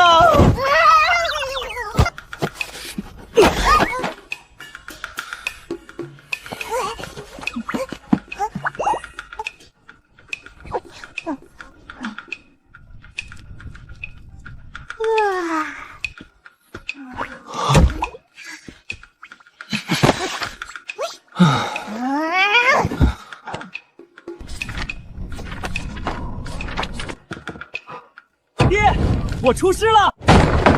爹，我出师了！我要去帮妹妹。你确定？确定！我现在已经脱胎换骨了，保证不给你和妹妹丢脸。元儿啊，你哥说想去帮你办开荒的事儿，你看，元儿你放心，你大哥这个人虽然笨，但是胜在听话。你让他往东，他绝对不敢往西；你让他往西，他绝对不敢往东。裴章是什么人？大梁朝第一恶霸，卖官未爵，兼并土地，什么坏事没干过？让他去督办，那还得得了？老百姓不得骂娘？而这次是我让裴章去的，最后老百姓最恨的肯定是我。行，哥，你去吧，记住，一定要让老百姓开荒，谁不配合，你就……我知道，我知道，妹妹你放心，哥一定给你办得漂漂亮亮的。看来裴章已经迫不及待想打着我的名头去作恶了。我就喜欢这种坑妹的好哥哥。你记住，你现在代表的是你妹妹，你的一言一行，老百姓都会记在你妹妹头上。你就老老实实把事儿办了，别惹事儿，别抢东西，别欺负老百姓。知道了，爹。驾！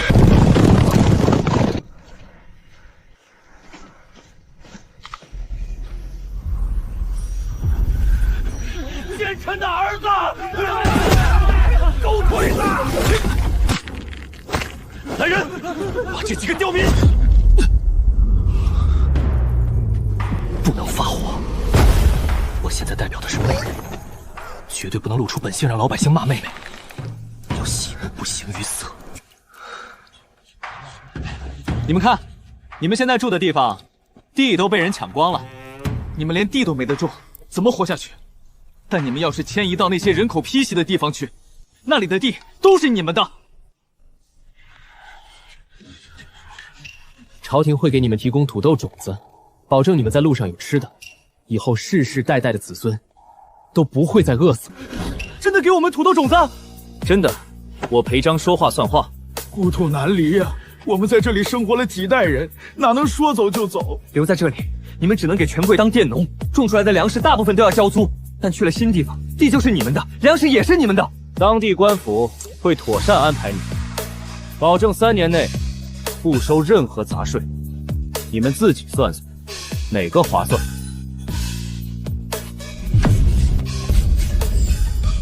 我走，我也走，我也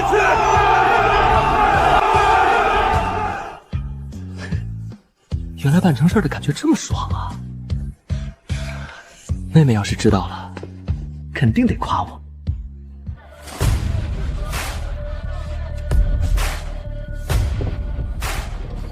表面上是强制迁移，实际上是给老百姓找活路。胆敢欺压百姓！将军，我错了，饶了我吧！表面上是劳民伤财，实际上是让老百姓填饱肚子。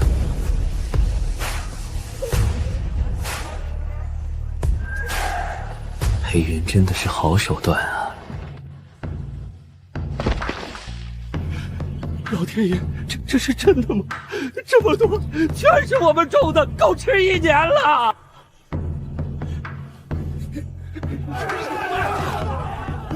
皇后娘娘是活菩萨，活菩萨，活菩萨，皇后娘娘万岁！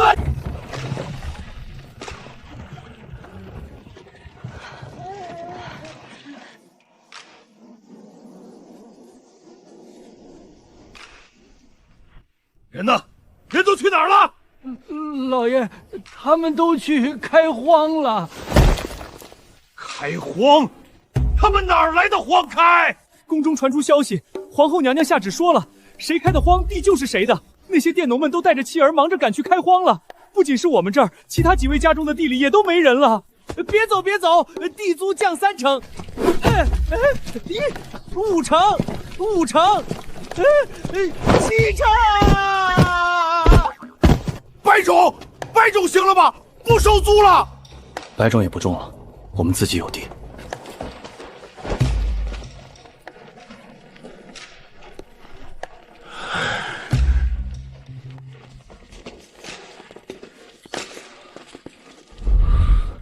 外人，凭什么得到妹妹的重用？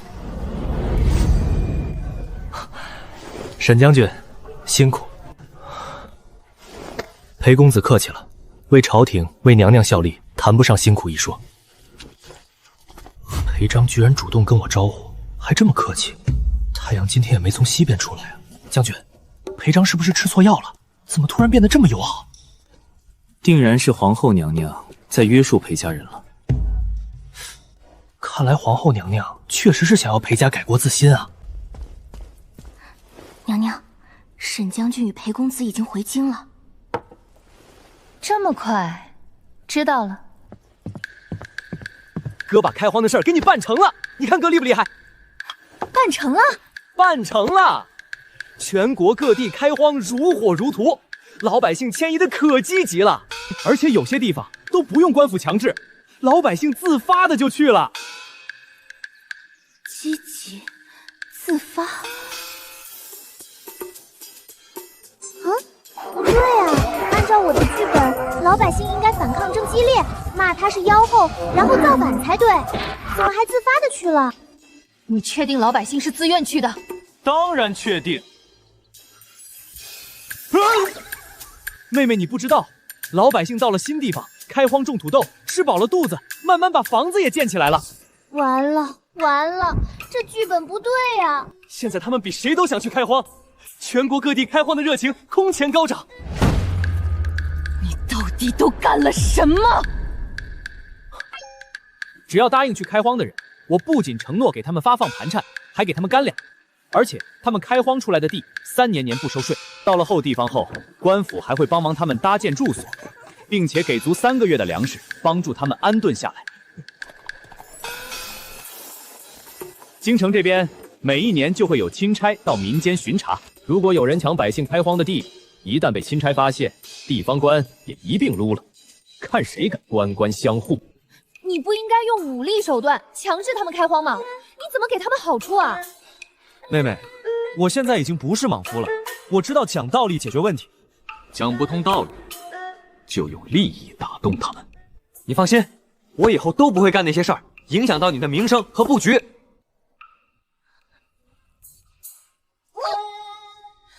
哥，这些是你自己想出来的？不是啊，是爹提点我的。爹说，妹妹你这么安排肯定有深意，让我好好领会，我就领会了。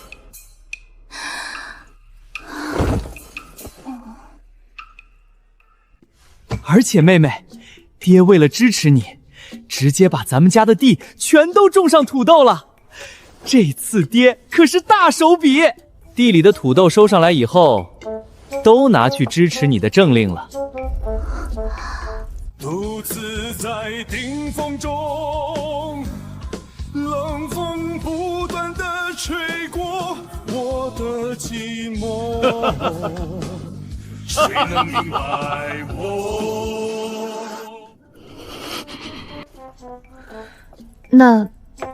那些权贵呢？他们没说什么？他们一开始确实有点慌，因为老百姓都跑去开荒了，没人给他们种地了。为了留住老百姓，他们只能降低租金，给老百姓好处。现在全国各地的租金都降了不少，老百姓的日子好过多了。妹妹，你真是厉害啊！兵不血刃就解决了百姓没地种的问题。哥，你确定老百姓没有骂我？骂你？妹妹，老百姓现在都把你当菩萨供着，谁骂你，老百姓第一个不答应。妹妹，你怎么了？脸色怎么这么难看？你说呢？我说什么？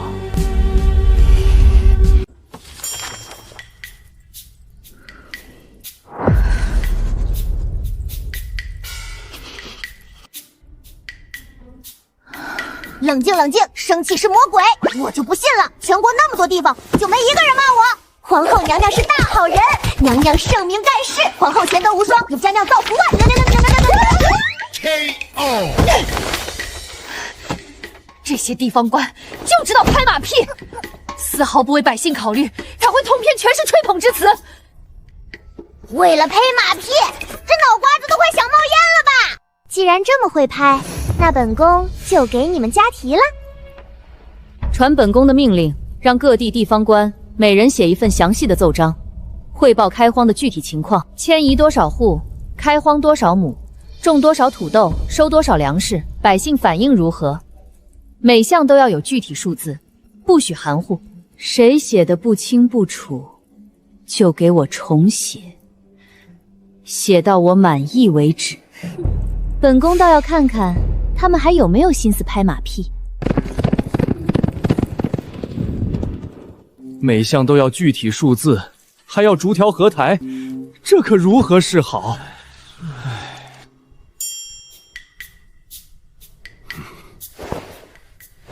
哈哈哈哈哈哈！妙啊，实在是妙啊！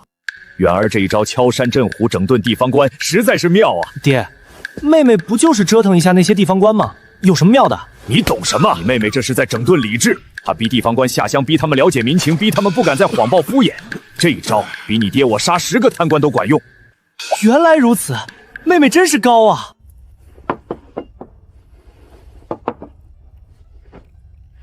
娘娘，您吃慢点，别噎着。娘娘，您已经3天没笑了，外面的人都在夸您，您不高兴吗？你觉得本宫应该高兴吗？娘娘做了这么多好事，百姓都念着您的好，当然应该高兴啊。皇上驾到！皇后，你是不是很辛苦？朕听说你为了天下百姓都累晕过去了。谁说的？朝堂上的大人们都……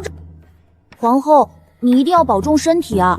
大梁需要你，朕也不能没有你。我是来当妖后的呀，怎么小皇帝都开始感谢我啦？行了，本宫没事，赶紧回去读书。可是皇后……没有可是，清代，送皇上回去。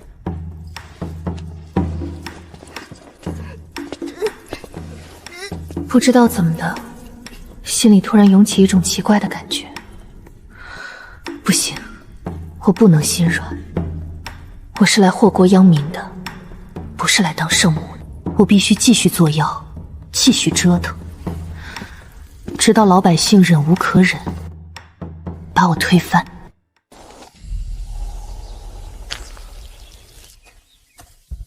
开荒令推行3个月，全国新增良田数10万亩，百姓得了活路，却也有人开始坐不住了。开荒令一出，不过短短3个月，我侯府500多户佃农就跑了200多户。再这么下去，这祖上3代攒下的家业都要被裴元毁了。侯爷，朝廷说开荒的地白给，3年免税，种出来的土豆全归自己。您这边租子7成，年景不好还要加租，大家实在活不下去了。你若肯把租子降到3成以下，我们就不走了。隔壁李家庄已经降到2成，再不降，我们真的待不住了。裴渊，一个妇道人家，竟敢动祖宗之法，什么开荒？他这是在断我等世家的根。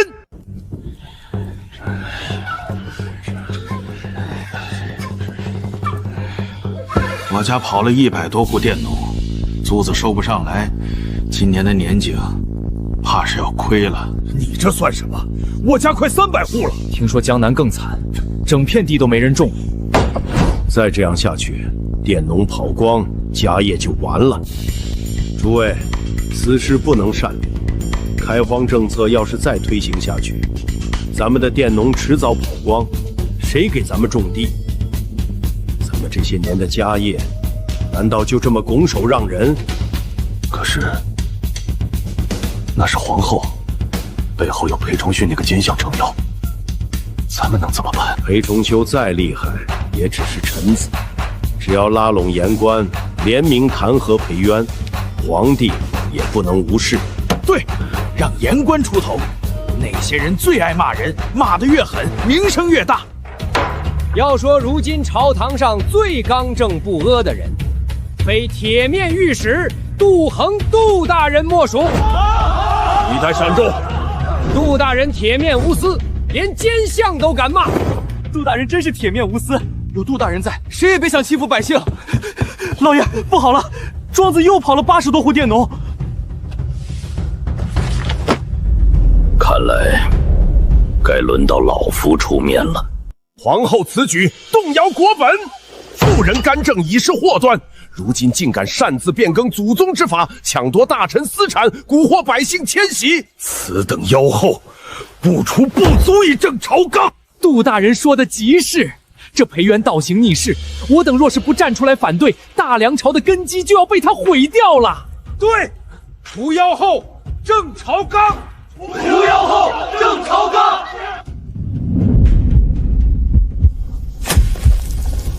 诸位，老夫已经拟好了弹劾奏章，你们看看。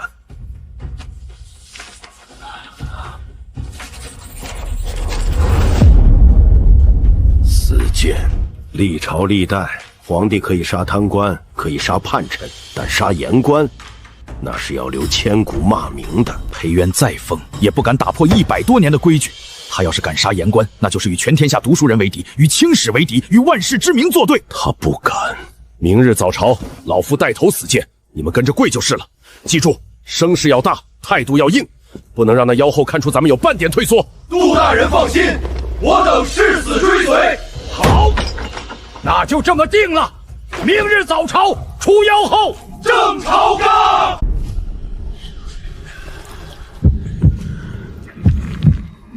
有事启奏，无事退朝。臣有本奏，臣弹劾裴皇后祸乱朝纲，擅改祖宗之法，强夺大臣私产，蛊惑百姓迁徙，致使天下动荡，民怨沸腾。臣请陛下诛妖后，以谢天下。臣等附议，请陛下诛妖后，正朝纲。诛妖后，终于来了，终于有人站出来骂我了。本宫倒要看看，这位杜大人能骂出什么花样来。皇后娘娘，你身为妇人，反而垂帘听政，把持朝纲。你抢大臣私产，名为开荒，实为抢夺；你蛊惑百姓迁徙，名曰利民，实为乱政；你种土豆分百姓，名曰济民，实为收买人心。桩桩件件，哪一项不是祸国殃民？臣杜恒今日以死明志，臣死谏。杜大人，杜大人息怒啊！不可如此死啊！杜大人，陛下面前不可造次啊！放开我，让我死，让我以死明志。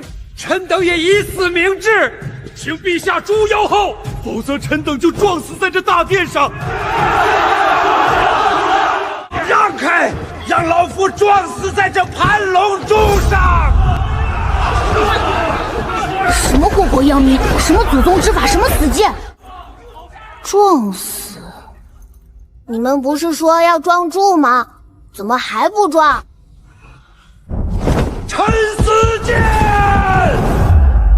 朕等了半天了，你们到底撞不撞？拉住他！快拉住他！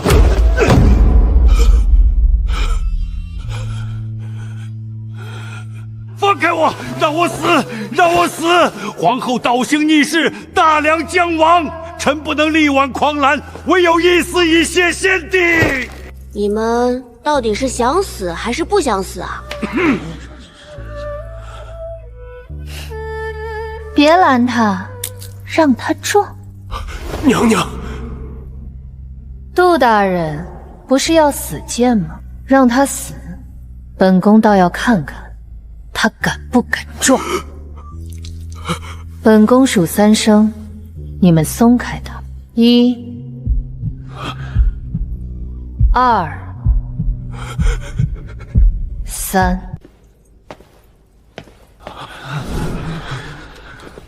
皇后娘娘，你要干什么？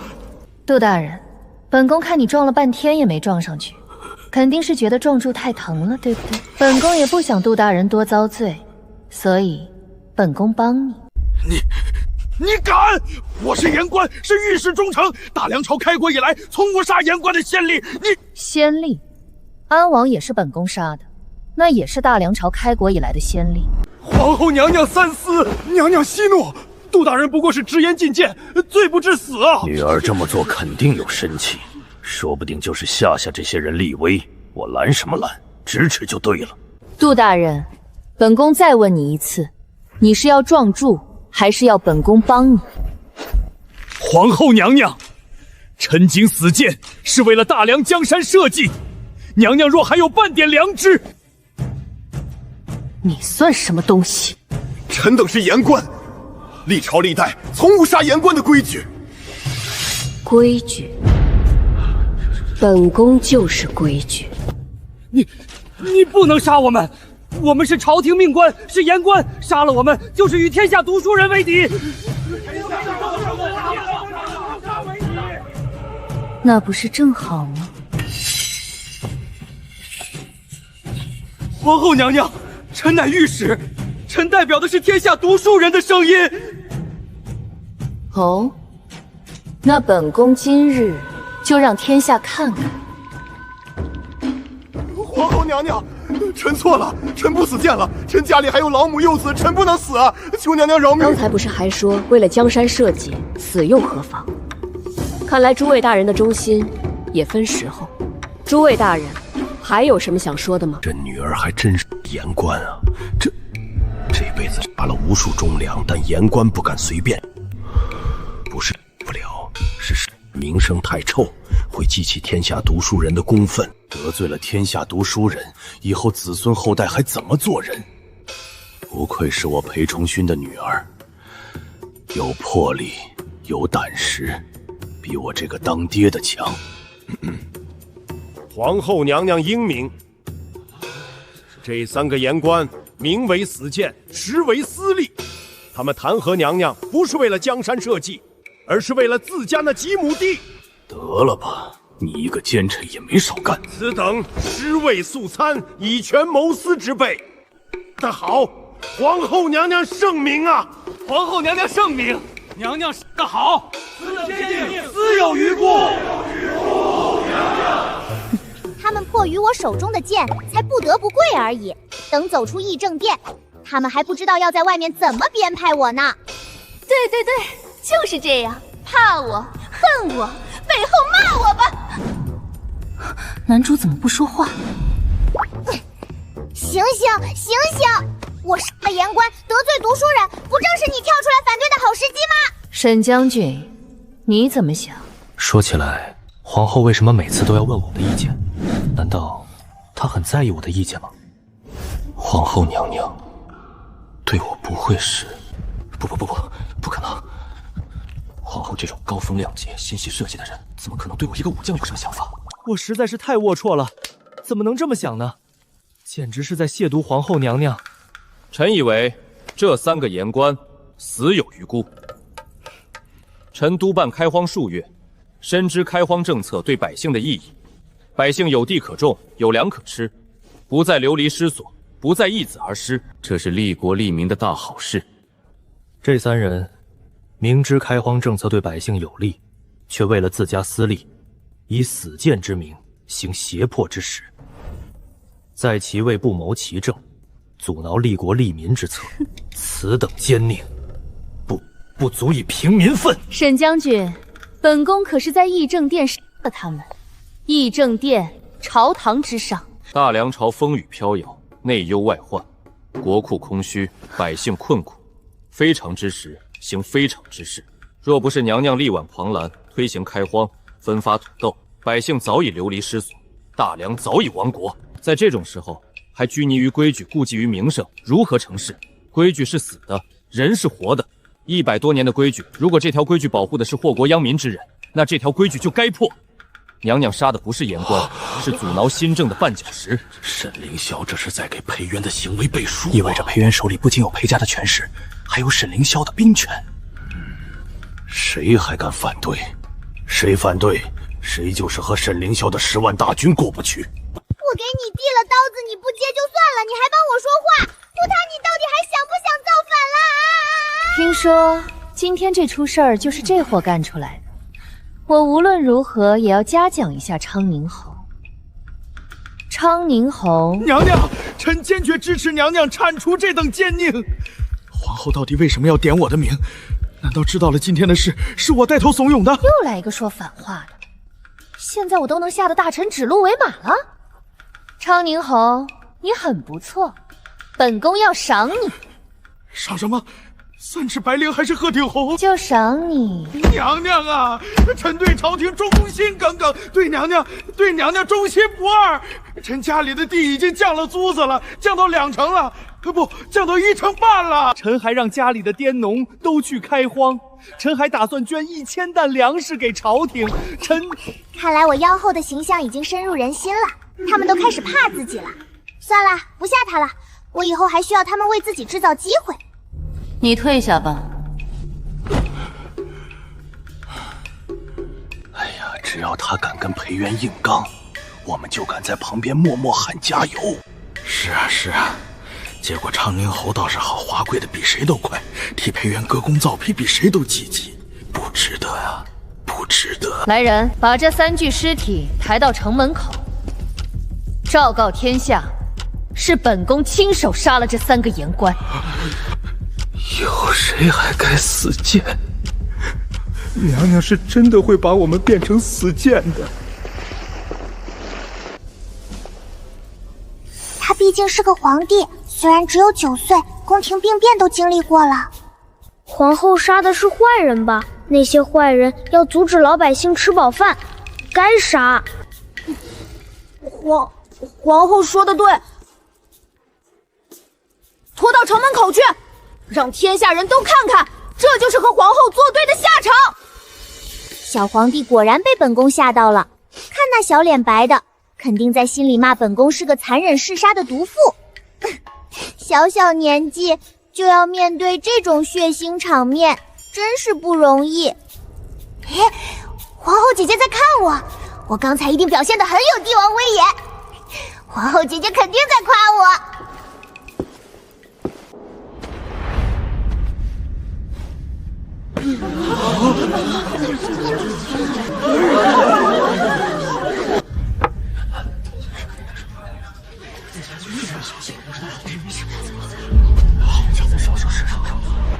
听说了吗？皇后娘娘杀了3个言官，在议政殿杀的，一件一个，干脆利落。老天爷，那可是言官啊！100多年没人敢杀言官啊！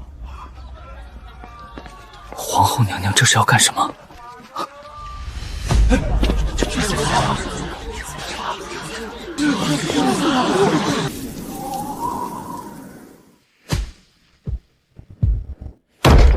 言官是朝廷的耳目，是替天下百姓说话的。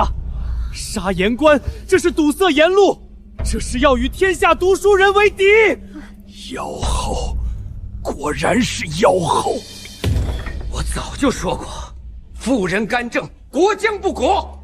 大梁朝要完了，100多年的基业就要毁在一个个女人手里了。走，我们去城门口抗议，让朝廷放了言官的尸体。对，去城门口。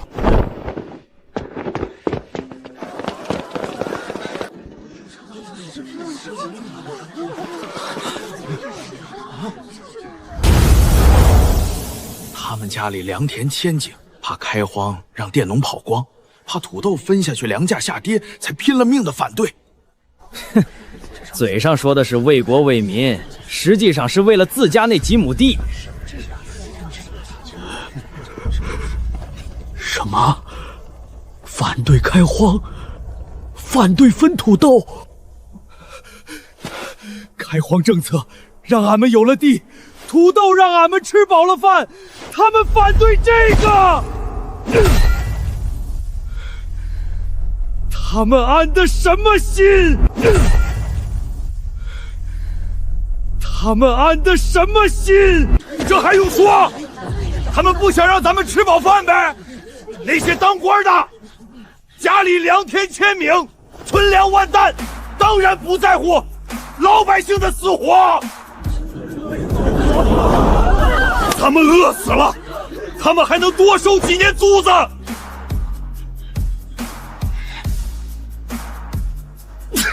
这些狗官，良心被狗吃了。裴渊要是胡乱杀言官，肯定不对。可本该为百姓站队的言官，却不管百姓死活，那裴元肯定是对的，因为他是在替天下贫苦的百姓出头。如果连百姓都不支持他，那以后还有谁管咱们百姓的死活？说实话，皇后娘娘虽然手段狠了点，但她做的事哪一件不是为国为民？堂弟，她是为了种土豆，种土豆，她是为了让百姓吃饱饭；开荒，她是为了让百姓有地种。桩桩件件都是为了百姓，为了大梁。现在大梁朝风雨飘摇，皇帝年幼，朝政腐败，百姓民不聊生。若不是皇后娘娘不拿出点手段，这大梁朝还能撑几年？怕是3年都撑不过。皇后娘娘杀了3个言官，虽然残忍，但却能杀鸡儆猴，减少改革阻力。以后谁还敢为了私利阻挠新政？谁还敢拿死谏当筹码？她一个女子，尚且心系社稷，为了江山操劳，我们这些读书人怎么能不明事理？我支持皇后娘娘，我也支持。杀得好，这种狗官就该杀。皇后娘娘是为民除害，让他们看看，这就是阻挠新政的下场。狗官死有余辜，活该！支持皇后娘娘。娘娘，百姓们都在夸您，说您杀得好，说您是为民除害。那些读书人也在支持您，说您心系社稷，是女中豪杰。还有人说杜魂这人本来就是气道明，他那个铁面御史的名声是靠骂人骂出来的，实际上满肚子私心。另外，有几个原本和杜涵走得很近的言官，今天公开表示和杜涵划清界限，说杜兄的所作所为不代表言官群体，真正的言官应该为国为民，而不是为一己私利。还有呢？还有人说您是大梁朝的救星，有您在，大梁朝就不会亡。还有人写了诗来歌颂您，说什么巾帼不让随眉，女子能顶半边天。京城百姓夸我，那是裴崇训用权势逼迫大家说假话的。那些读书人肯定也是被裴崇训收买了才改口的。对，一定是这样，完全不用把这些言论当回事，直接反着听就行。他们嘴上说着对我越满意，那肯定就是超级不满意。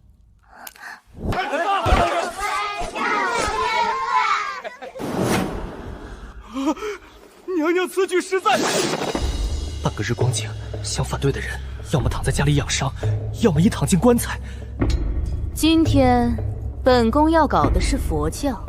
和尚们不耕不织，却坐拥良田美宅，日子过得比许多官员还滋润，仿佛这样就能给自己积下几辈子的暗德。本宫要打压佛教，没收寺庙财产，还要将那些占尽良田的寺庙土地尽数充公。这样一来，天下僧侣和那些信徒也必然不满，到时候所有人都会骂本宫是祸国殃民的妖妃。臣附议，寺庙田产不纳赋税，已经严重影响了朝廷的财政收入，此事非改不可。臣也附议，僧侣不是生产，却坐拥万贯家财，此风不可长。没有一个反对的。那些世家出身的官员，平日里看着寺庙占着大片良田，心里早就憋着一口气了。和尚不是生产，不纳赋税，寺庙田产越来越多，朝廷的税基却越来越窄，这账谁不会算？只是以前谁也不敢提，但现在不一样了。现在提意见的是本宫，天塌下来有本宫顶着，而且反对还会被本宫砍。于是，打压佛教的政令就这么顺顺当当的通过了。本宫坐等自己腰后之名远扬。娘娘，寺庙收回来了，那些僧侣该如何处置？不是，男主来问他这些问题，他是妖后啊。娘娘，如果处置不当，引发僧侣不满，只怕会酿成民变，到时候就不是整顿风气，而是逼人造反了。臣思来想去，觉得此事还得请娘娘定夺。我听明白了，打压佛教是我的主意，恶名也是我来背。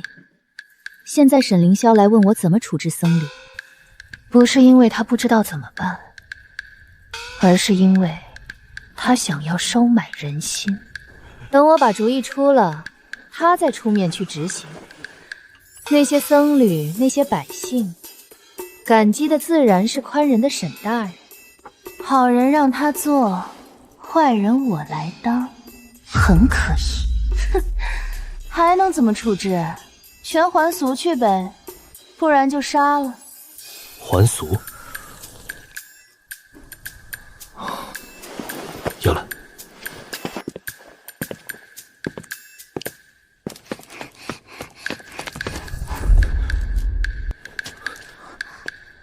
我每次做坏事都是用倒推法，先把历史上那些打压佛教的正确方法写下来，然后再倒推出错误的方法。僧侣还俗，每人分田20亩，安家费10两。愿种田者给地，愿从医者给执照，愿教书者给学额。复式记账法，低息待于百姓。百姓有启动资金，有钱买种子买农具，小商贩有钱能进货摆摊，道士遍地都是做买卖的，朝廷的税也能多收不少。这不是简单的打压佛教、驱逐僧侣，而是把一切都安排得妥妥当当。僧侣有去处，田产有着落，寺庙有用处，百姓有好处，每一步都想到了，每一个环节都衔接上了。这是一套完整的、成熟的、可以立刻推行的治国方略。裴元明明有这么好的方法，为什么不直接告诉他，而是让我从清代手里偶然发现这手稿？这里面的深意值得好好琢磨。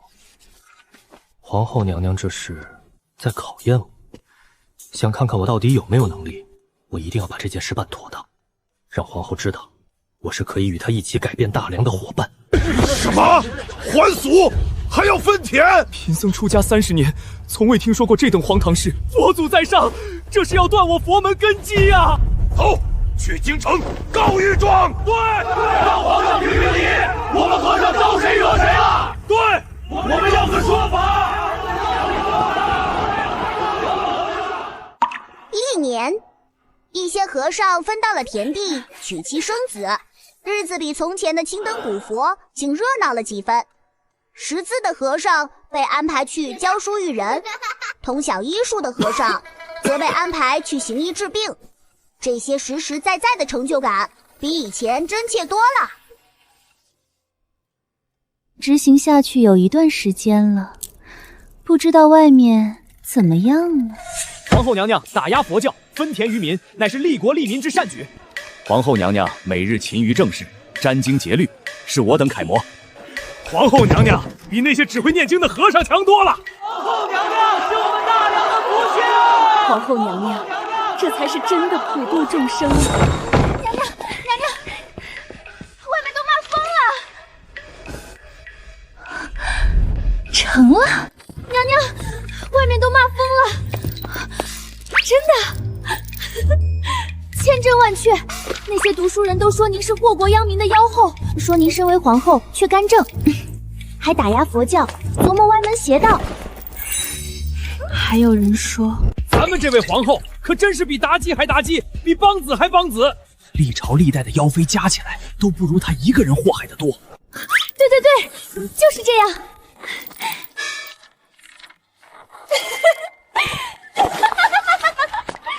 骂我，狠狠地骂我，让暴风雨来得更猛烈些吧！娘娘高兴就好，娘娘高兴就好。清代，你做得很好，以后每天都要给本宫汇报外面的骂声，越难听越好。娘娘放心，奴婢一定把最难听的话都给您记下来。咱们这位皇后可真是人美心善，女中豪杰，女中豪杰，为民除害。人美心善，女中豪杰，为民除害。反正娘娘又不会亲自去街上听。要让人厌烦，要让人难以忍受，才能让所有人都更加热切地盼着沈凌霄上位。我裴元就是要当那个最招人恨的垫脚石。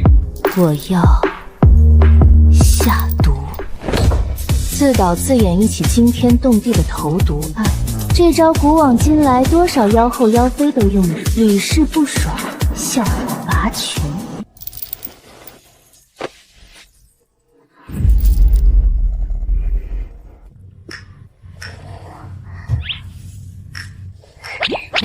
查，给本宫狠狠的查！有人想毒死本宫，这个人就在你们中间。这是又要找借口砍我们啊！上个朝脑袋就跟别裤腰带一样，当个官都成王维职业了。娘娘，此事非同小可，臣愿亲自调查，定将凶手绳之以法。亲自调查，那可不行。你要是查出巴豆根本毒不死人，本宫这戏还怎么唱？不用你查，本宫自己查。本宫倒要看看是谁吃了雄心豹子胆，敢对本宫下手。这是王大人，朝中3朝元老，平日里一副忠厚老实模样，见谁都笑眯眯的，像个慈祥的邻家老伯。我要是连这种老实人都祸害，谁还能忍住不来骂我一句妖后？王大人，你昨晚去了哪里？臣昨晚在府中，哪里都没去。是吗？可本宫听说你昨晚去见了安王的旧部。娘娘明鉴，臣是去见了一个朋友，但绝不是。肯定就是你联合安王旧度给本宫下毒。来人，把王大人带下去，严刑拷问。本宫倒要看看他的嘴到底有多硬。娘娘，臣冤枉啊！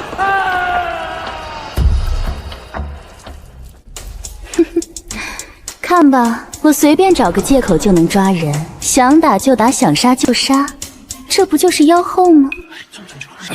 妖后又滥杀无辜了。王大人清清白白，却被屈打成招，百姓闻之落泪。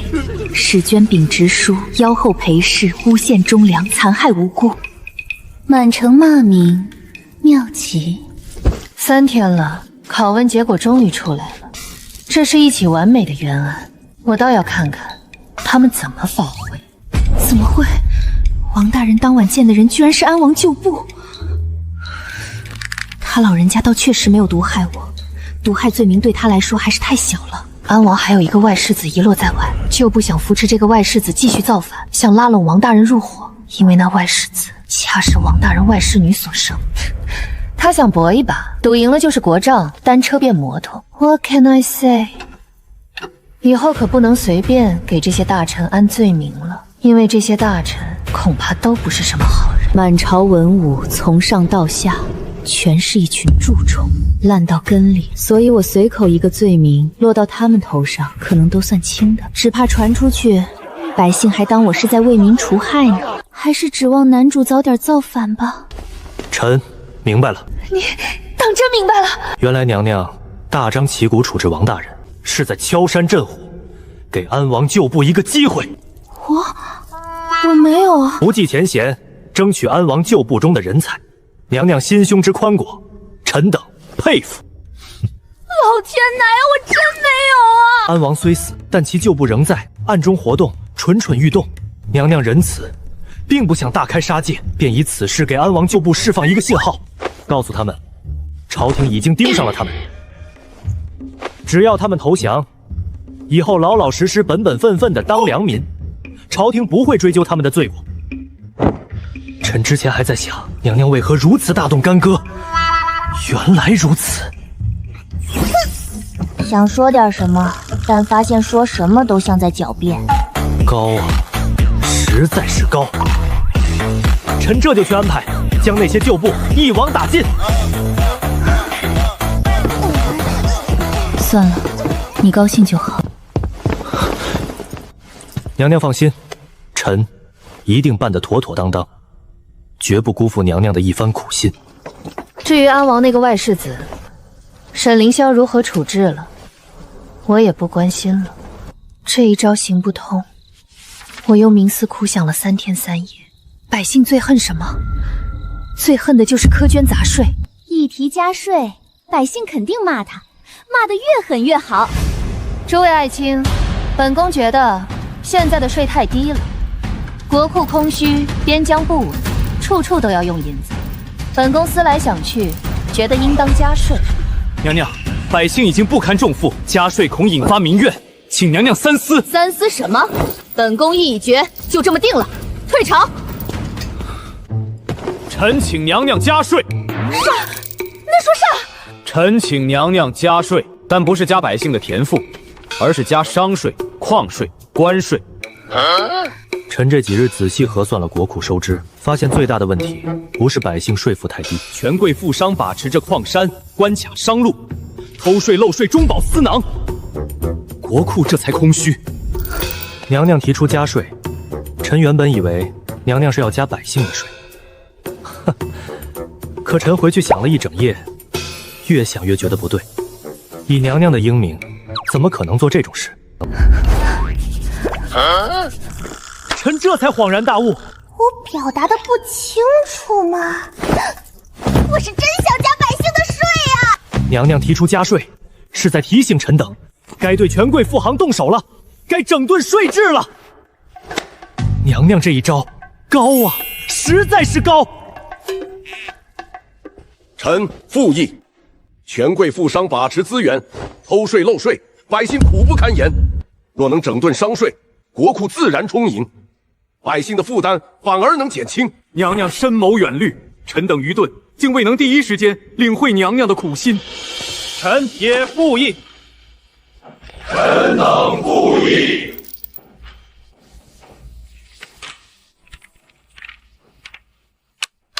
皇后娘娘真是活菩萨呀！加上税，减田赋，这是要了权贵的命，给了百姓们活路啊！皇后娘娘千岁，千岁！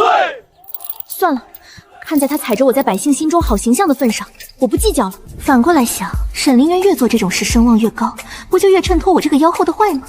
对，就是这个道理。沈凌霄越是英明神武，我就越是昏庸无道；沈凌霄越是深得民心，我就越是千夫所指。有时候坏不坏，全靠同行衬托。不过目前的这些都太小儿科了，没法做到真正的伤筋动骨。是时候干一票大的，给朝野上下一点妖后震撼。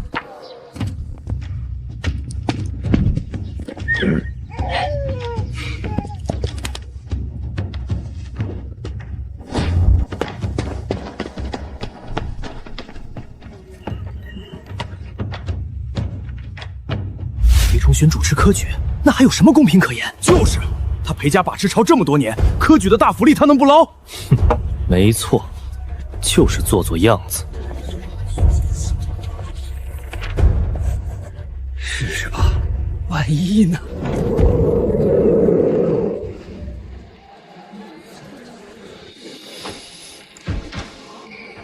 这一次，门后面是什么？我不知道，但我知道，那不再是金钱和权势的天下了，那是我和所有寒门学子的天下。治国之道，莫先于养民，足食必务本，务本必重农。强军为国，方安天下。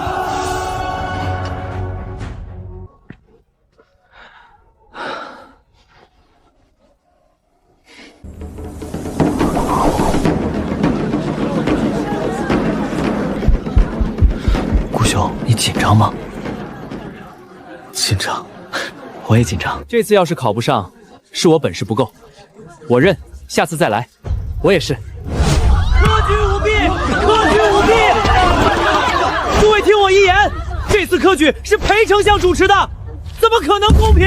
皇后娘娘纵容支持裴崇训科举舞弊，这对我们考生不公平，对大梁的读书人不公平。裴家把持朝政这么多年，什么时候干过一件好事？什么胡明志、嬴志志全是骗人的，榜单上的人早就内定了。就是狗改不了吃屎，这科举不考也罢。各位同仁，皇后嗜杀残暴，每日提剑上朝，连杜大人这等清正廉洁的言官都死在他剑下，堵塞言路。现在又让裴崇廷科举舞弊绝了我们的出路，这等妖后人人得而诛之。我们你说科举舞弊有何证据？你说科举舞弊有何证据？这就是证据。一张纸上面写了字就能算证据吗？我回去写一张说你杀人放火，官府能凭这个定你的罪。裴家的所作所为，天下谁人不知，谁人不晓。所以你没有任何证据，全靠猜测。你竟然是那裴家的走狗！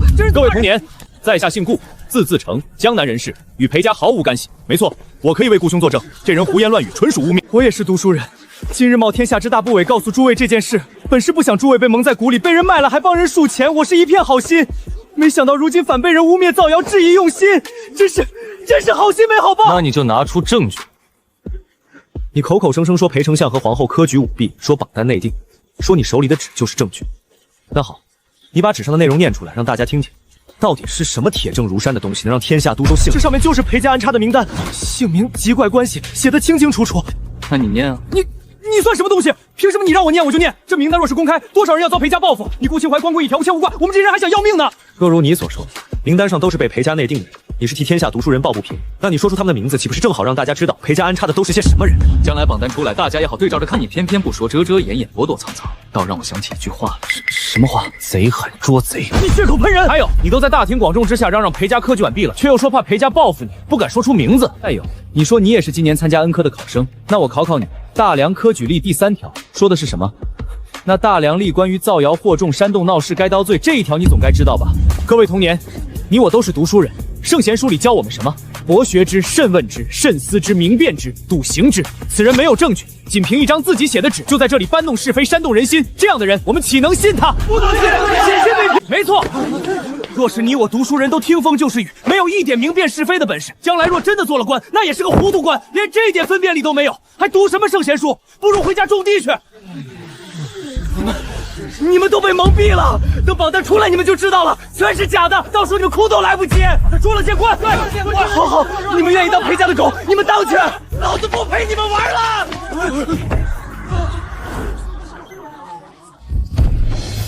放榜了，放榜了，放榜了，榜单贴出来了，看吗？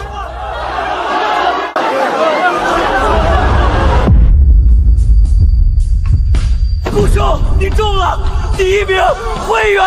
15年了，2次落榜，现在我中了第1名。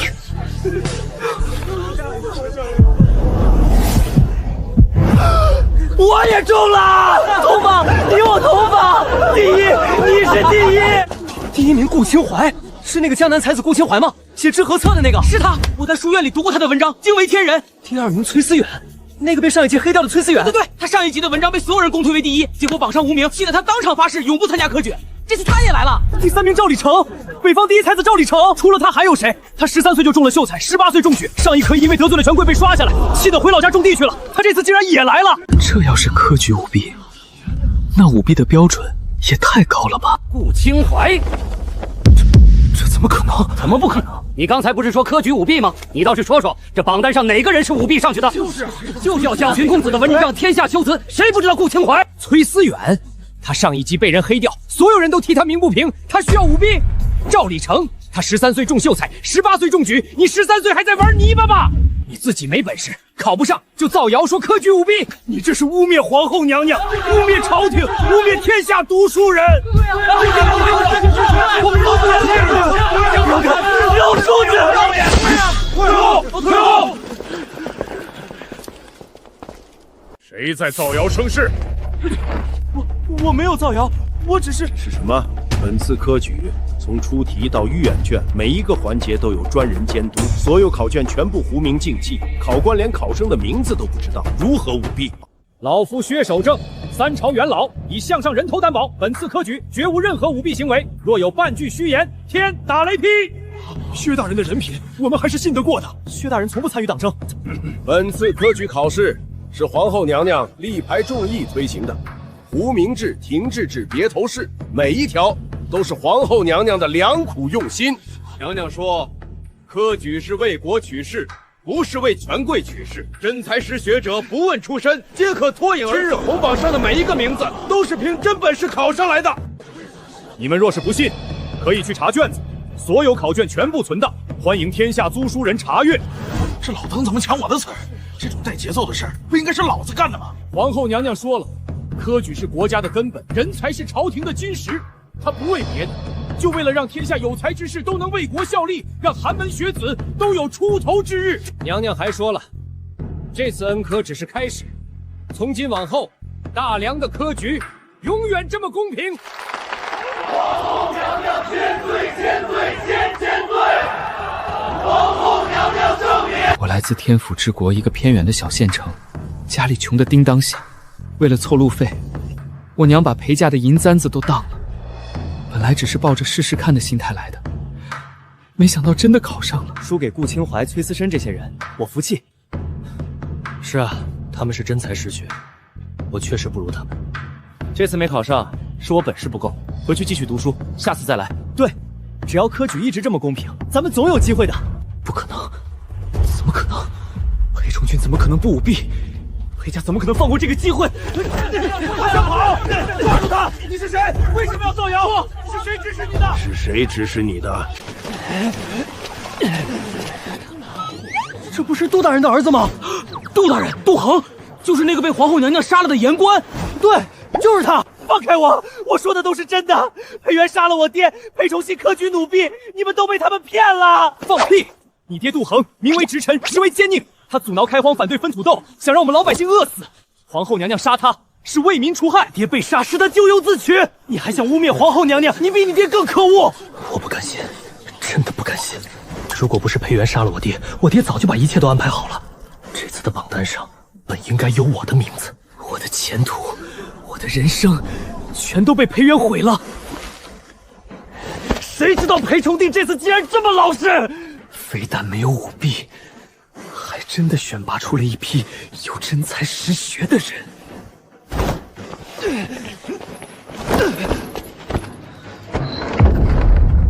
本想在电视上闹一闹，让妖后形象更深入人心，故意刁难几个考生，或者当场否定几个人的文章，让天下读书人觉得我是个什么都不懂的外行在瞎指挥。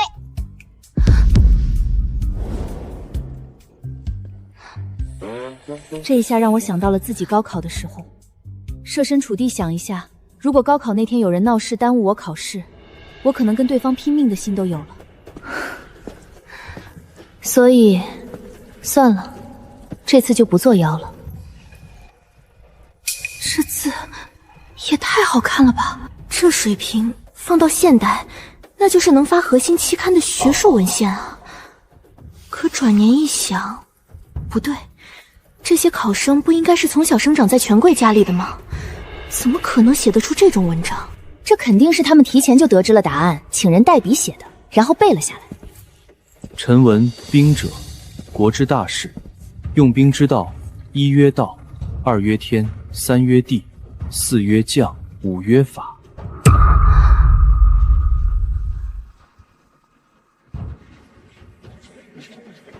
人才啊，人才啊！越看越觉得离谱。这些文章每一篇都言之有物，见解独到，绝对不是临时抱佛脚写得出来的。老爹为了这次科举舞弊，到底请了多少高人代笔？这成本也太高了吧！臣本棚户瓮郁之寒死，生于陆墨之间，长于积冕之年。少时读书，家贫不能置竹，每借邻舍之光以照卷册。这人的字每一个都像用刀刻出来的，认真的让人心疼。很多年没有这种感觉了，娘娘给了我这个机会，我说什么也不能辜负。这次殿试，我一定要拿第一，能一路过五关斩六将走到殿试，足见这次科举制度是真的，公平公正也是真的。幸得明主，咱们的机会来了，一定要抓住。在公平的制度之下，能进殿试的全都是真正有实力的人。和这些人竞争，说实话，我也没有十足的把握。但就算不能进前3甲，输给这些人不丢人。考生里没有一个裴家子弟，尤其是我给的那份名单上的名字，一个都没出现。怎么回事？老爹没安排裴家子弟？不可能吧？裴崇训那个人有机会让自己家人上榜，他会不安排？哦，可能是老爹终究有点要脸，不敢太明目张胆，所以只安排了门生。那也行，只要安排了人就行。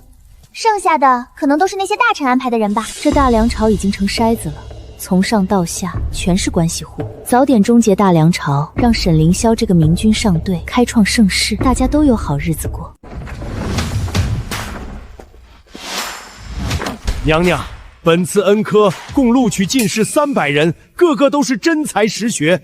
老臣主持科举30余年，从未见过如此高水准的一科，而且本次科举的公平公正前所未有，没有一例舞弊，没有一例走后门，没有任何权贵子弟抢占名额，全靠娘娘的科举改革方案。等等，什么科举改革方案？就是娘娘您拟定的那套方案啊，胡明制、廷制制、别头式、武举。娘娘请看，就是这套方案。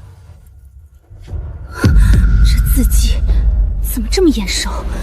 不对，这他妈就是我写的！那天天我闲得无聊，把历代科举改革的成功经验写下来，本是准备反着来，制定一套科举舞弊指南。后来我没找到这几张草稿纸，所以是被清代连同名单一起送到了裴府。裴重勋以为这是我的科举改革方案，照着执行了。这套方案，你们照着做了？正是，娘娘的方案详尽周全，臣等不过是按图索骥。那名单呢？名单上的裴家子弟考上了几个？什么名单？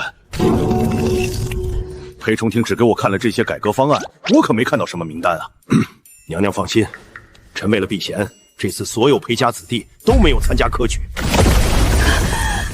尤其是娘娘特意点名的那几个废物，一个都没有。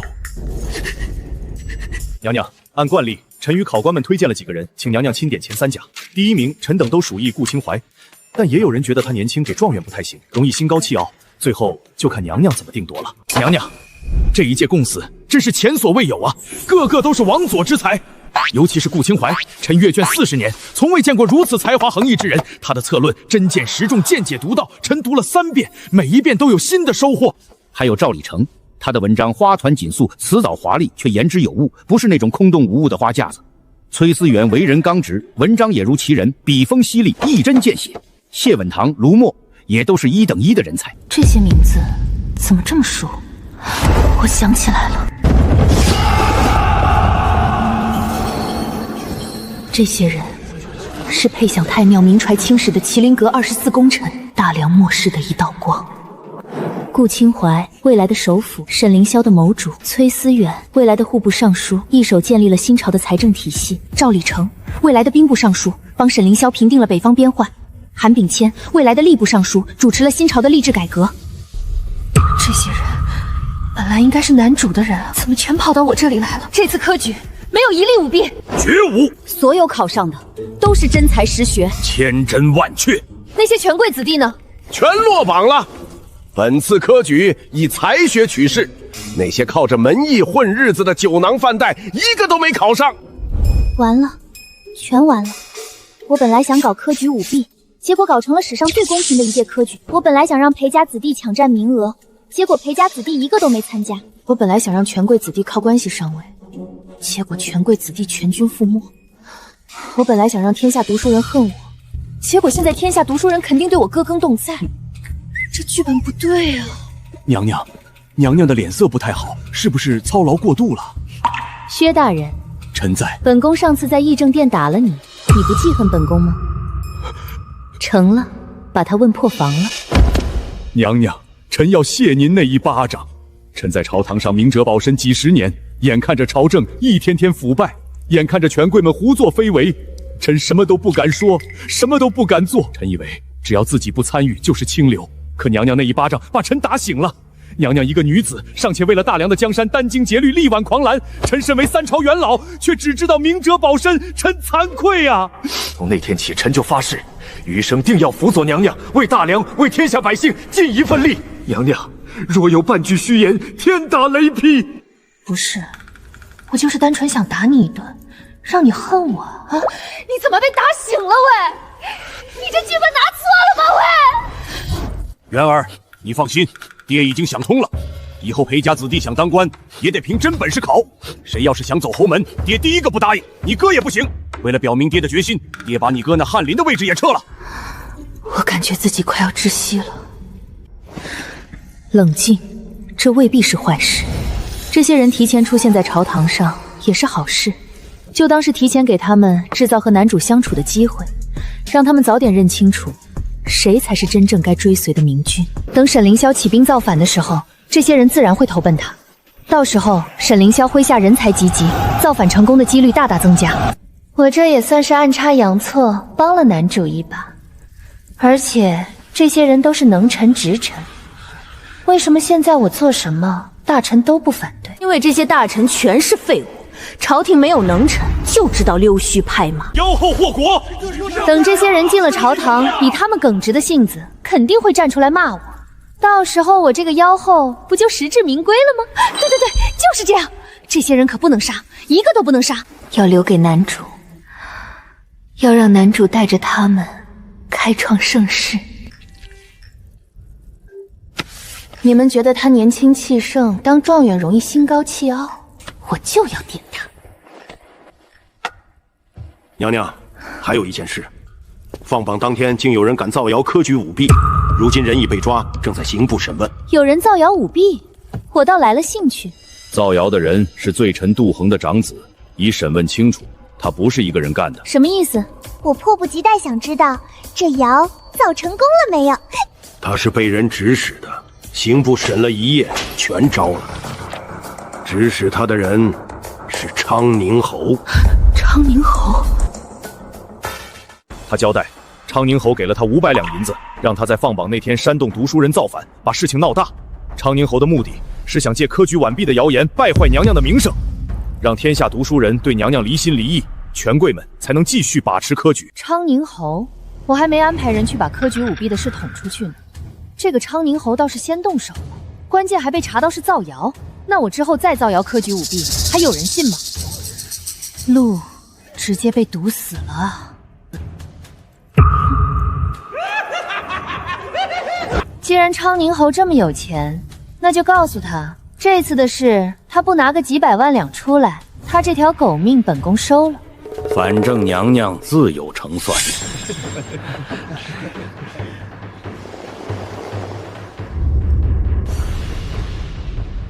娘娘，臣冤枉，臣真的冤枉啊！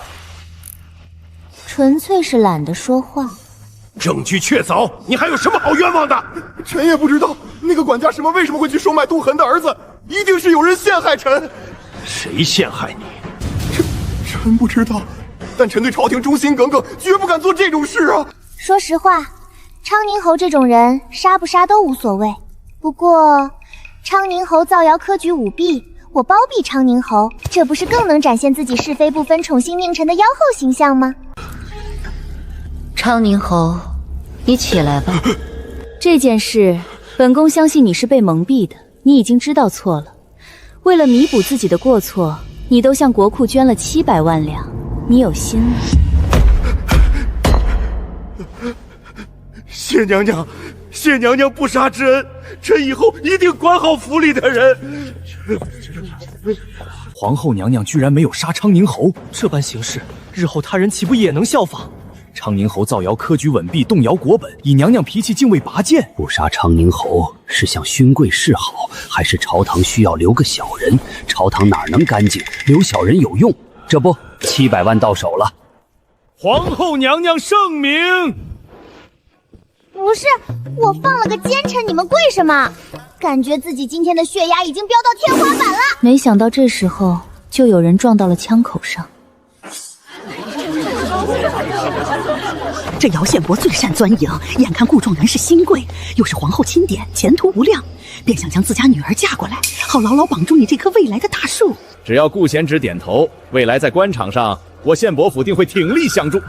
婚姻大事不敢草率，学生术业未立，何以家亡？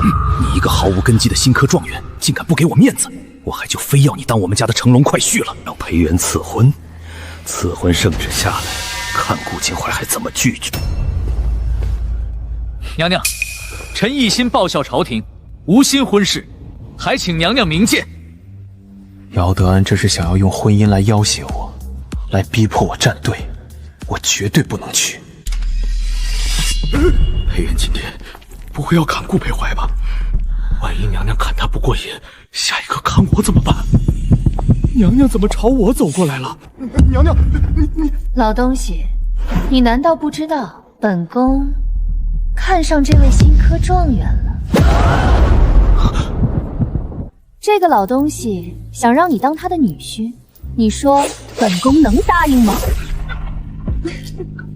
敢跟本宫抢人，你也配？顾状元，从今往后，你就好好在朝中为本宫效力。若是敢有什么别的心思，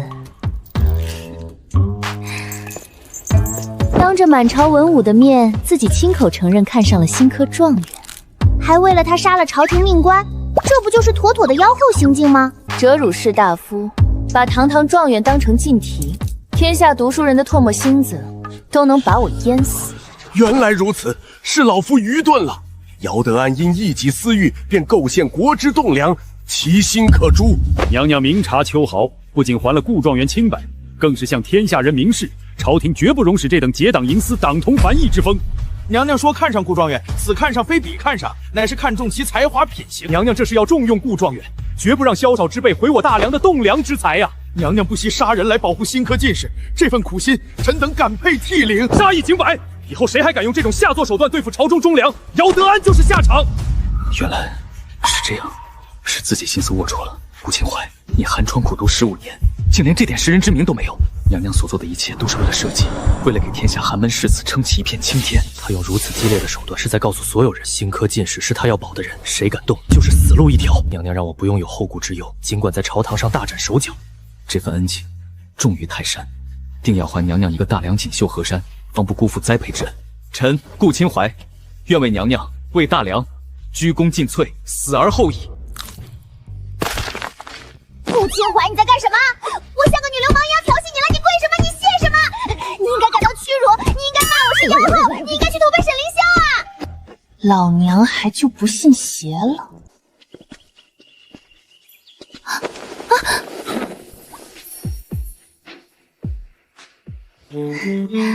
顾大人，多谢了。小样，迷不死你！娘娘当心身体。娘娘果然是日夜操劳国事，身子才会如此虚弱。顾大人，你觉得这个方案如何？臣以为此方案尚需完善，臣这就回去修改。娘娘心中只有国家大事，毫无男女之防，倒显得我狭隘了。更深路重，娘娘早些休息，臣告退。他那钢铁般的意志，让我彻底放弃了强迫臣子给自己当面圣这个选项。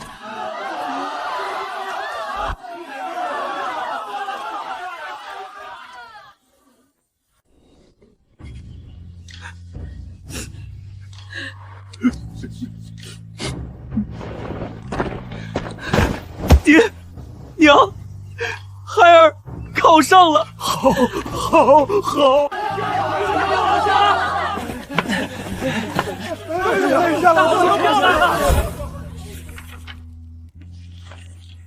他们都是像我一样，在泥土里刨食，在绝望中挣扎的苦命人。各位父老乡亲，我顾清淮能有今日，不是我一个人的本事，是皇后娘娘给了我们所有寒门嫡子一条活路。胡明、廷禄，别头饰，从今往后，只要你有真才实学，就必定能在这科考试中脱举而出，再也没有人能靠关系、靠银子抢走属于你的功名。他们听不懂那些复杂官职，可他们听懂了，世道变了。皇后娘娘还说了，要让天下人都有饭吃。咱们种的那个土豆就是娘娘分下来的，以后还要给咱们分更多的地，让咱们再也不用给地主交租子。皇后娘娘真是活菩萨呀！咱们给菩萨磕个头吧。皇后娘娘仁德，皇后娘娘仁德。此生定要追随皇后娘娘，哪怕粉身碎骨，也要将这浑浊的世道彻底变个样。皇后娘娘说了，以后每年都要增加录取名额。皇后娘娘说了，穷人家的孩子读书，朝廷给补贴。皇后娘娘说了，当官的不许欺负老百姓，谁欺负就办谁。那些进士刚上朝没几天，就瞧见了本宫杀死一个县伯的英勇事迹。这回回乡，肯定拼命传本宫的恶名，还得添把火，让这些未来的能臣彻底明白，只有沈凌霄才能拯救大梁。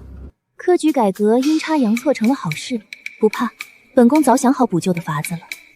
前脚改革科举，后脚就大肆安插自己人，任人唯亲。这公正严明的假面具，不就一下子撕下来了？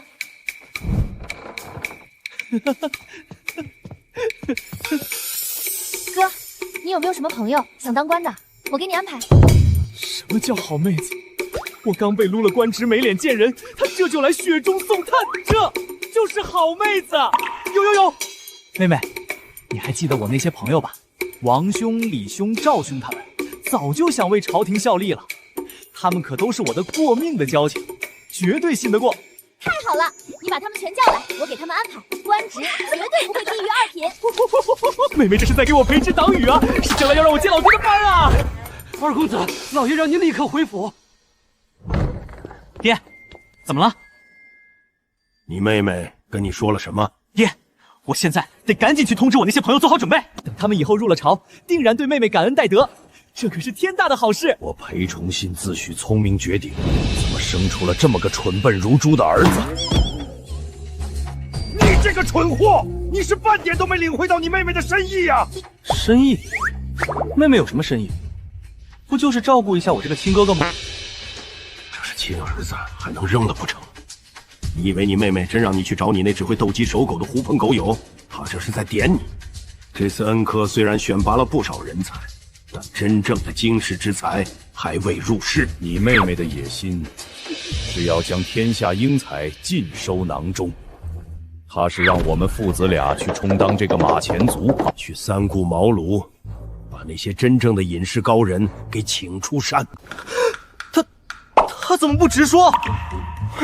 我就算再长三个脑子，也想不到这一层啊！直说，他这是在考验你，看你有没有这个眼力，有没有这个本事，替他分忧。张儿，你妹妹心里装着的是这天下，你我父子就算肝脑涂地，也一定要为他把这把火烧旺了。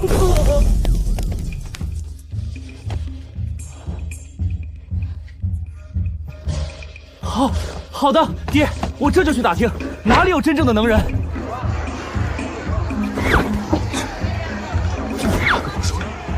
这个。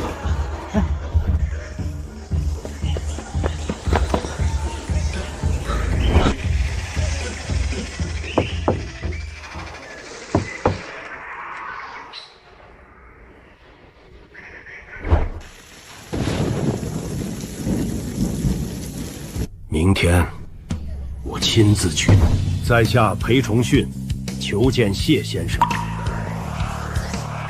爹，你这样站着有什么用？人家根本不见你。裴相爷，你就算站上1年，我也不会为你所用。要如何，先生才肯出山？除非裴相爷能3步一跪，9步一叩，从这山脚一直叩到我的门前，否则一切免谈。你这是什么无理要求？我爹他……住口！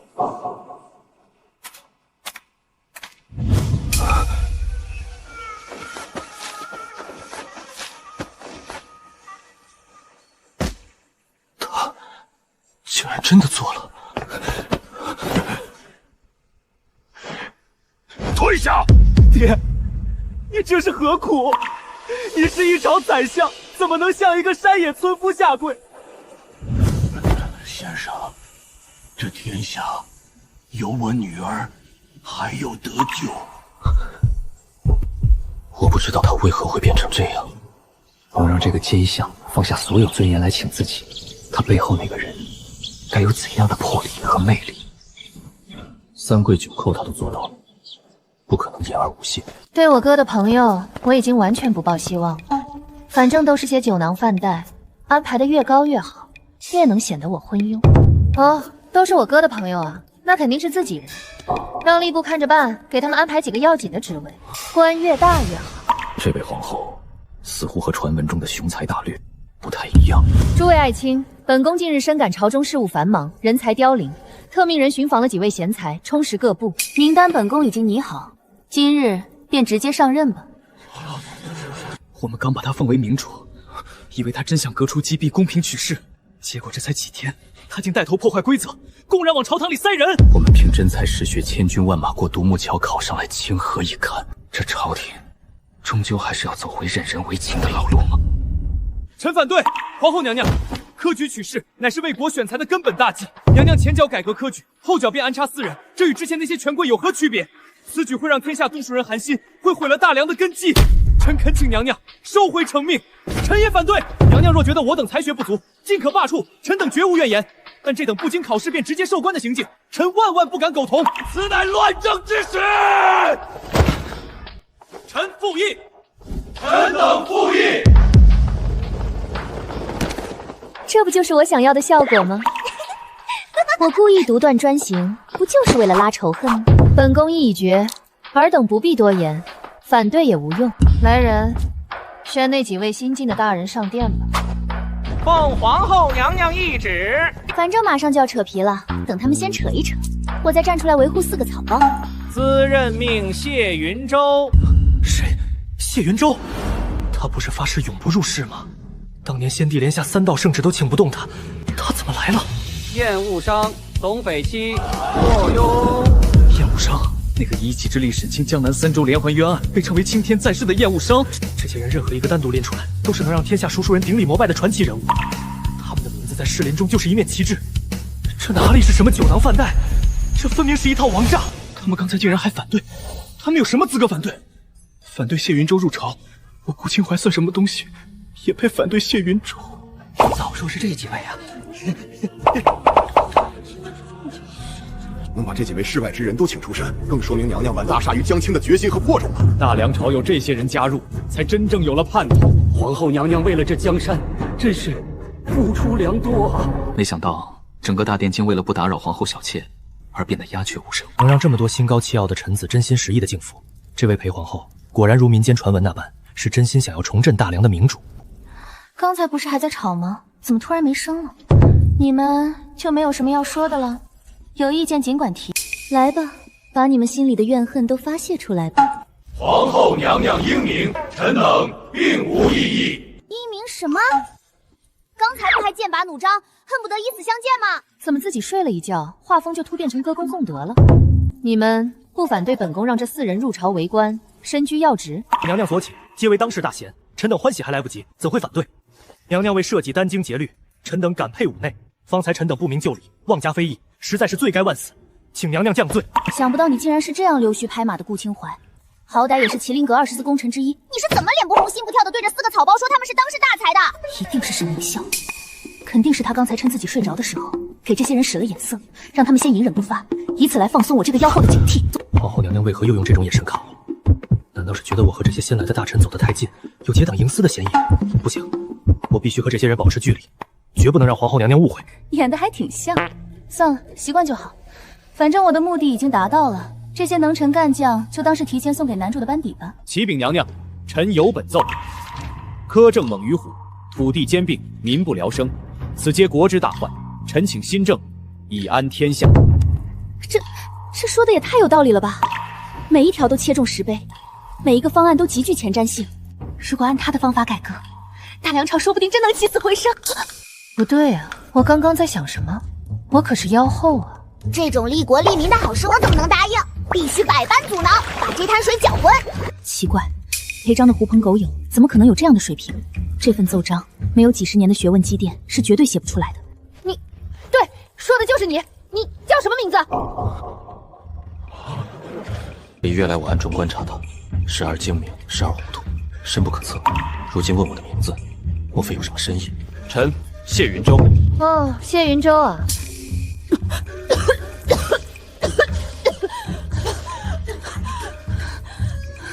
谢云舟，哪个谢云舟？你是谢云舟，天机星谢云舟。正是微臣。天机星之名，不过江湖朋友谬赞，当不得真。当不得真个屁！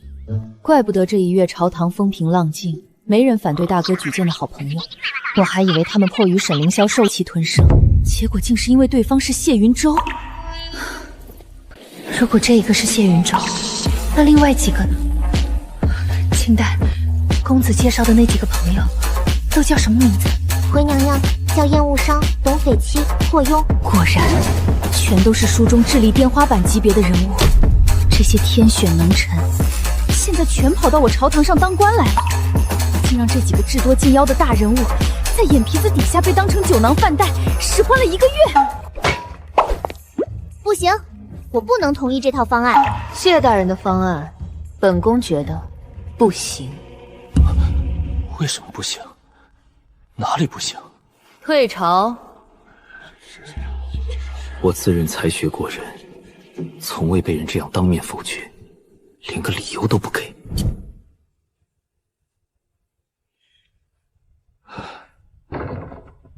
谢兄，把你的方案再给我们看看。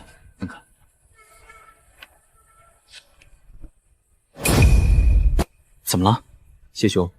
你的方案结果是好的，但你没有想过实施过程。你动了旧贵族的利益，他们岂会善罢甘休？若没有万全的应对之策，你将成为第二个魏襄。我一直在想应该怎么做，却没想过谁会反对。还有一的吏治改革这部分，你只提出了考核之法。若监察权还在旧官僚手中，考核不过是换了一种形式的腐败罢了。还有这里，你说要清凉全国土地，这当然是对的，但谁来丈量？怎么保证张良的人不舞弊？怎么防止地方官和地主勾结虚报瞒报？这里也是，你说要赋税合一，简化税种，这个方向没错，但简化之后，地方的财政收入从哪儿来？你总不能指望所有地方都靠中央拨款吧？我明白了，多谢三位指教，谢兄不必如此，咱们都是为国效力，理当同心协力。谢兄，你的方案是大方向，大方向是对的，这就够了。剩下的细节咱们一起完善。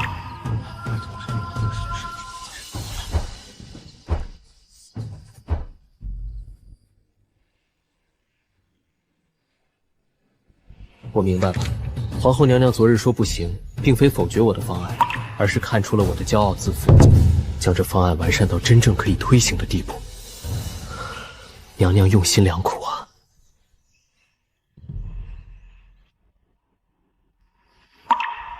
这方案怎么会自己进化？那些难题全都被这份新方案提前解决了。推行可以，但我不能让他们太顺利。准了，本宫再下一道旨意，任命霍庸为谢云州的副手，命你二人共同主持改革。在原书中，谢云州和霍庸是宿敌，故意把他们凑一起，就是要给他们制造麻烦。他们两个一定会暗中较劲，互相拖后腿。谢云州肯定明白，我这是故意给他找不痛快，他心里指不定怎么骂我。皇后娘娘怎会知道满朝文武中唯有霍濮真正理解我这套方案？这不是互相制肘，而是强强联合，为把新政落到实处。这份识人之明，用人之迫，实在可怕。臣定不负娘娘所托。心里隐隐觉得哪里不对，但也说不上来哪里不对。算了，反正我是妖后，不需要想那么多。好像好久没看到裴崇训了，他快1个月没上早朝了，这不对劲。来人，叫裴章来见我。哥，爹呢？爹最近迷上了赏花，去城外庄子上住了。赏花？裴崇训这辈子除了权和钱，就没对别的东西感过兴趣。他会去赏花？骗鬼！裴章，你看着我。我原本以为你我兄妹一体，这世上不会有欺骗和隐瞒会在你我二人之间。就算我成了皇后，我们也是世上最好的兄妹。没想到你现在对我也有秘密了，拿我当外人了。他夹起来了，我最怕他这样了。不是的，妹妹，不是我想骗你，是爹让我这么说的，他不让我告诉你。爹到底怎么了？爹，3步一跪，9步一叩，从山脚跪到了山顶。他回来后就起不来床了，大夫说伤了根本，要在床上静养好几个月。他一直瞒着你，就是怕你担心。谢云州是裴崇勋去请的，3跪9叩。他一个把脸面看得比命还重的奸相，竟然去向别人3跪9叩。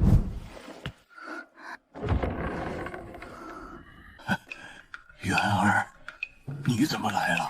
你来干什么？爹，你别动。爹这把老骨头还硬朗着呢，养几天就好了。朝堂上那些人才是虎狼，你可得打起精神来对付他们，千万不要分心了。裴崇训是公认的奸臣恶人，是原书中注定要被满门抄斩的大反派。可是他对他的女儿却是毫无保留地付出了全部。尽管他只是在对真正的原主好，而不是我这个假女儿，可现在受益的确实是我。可我呢，为了早点能回去打麻将，一直在祸国殃民。这样下去，裴家的下场就会和原书中一样。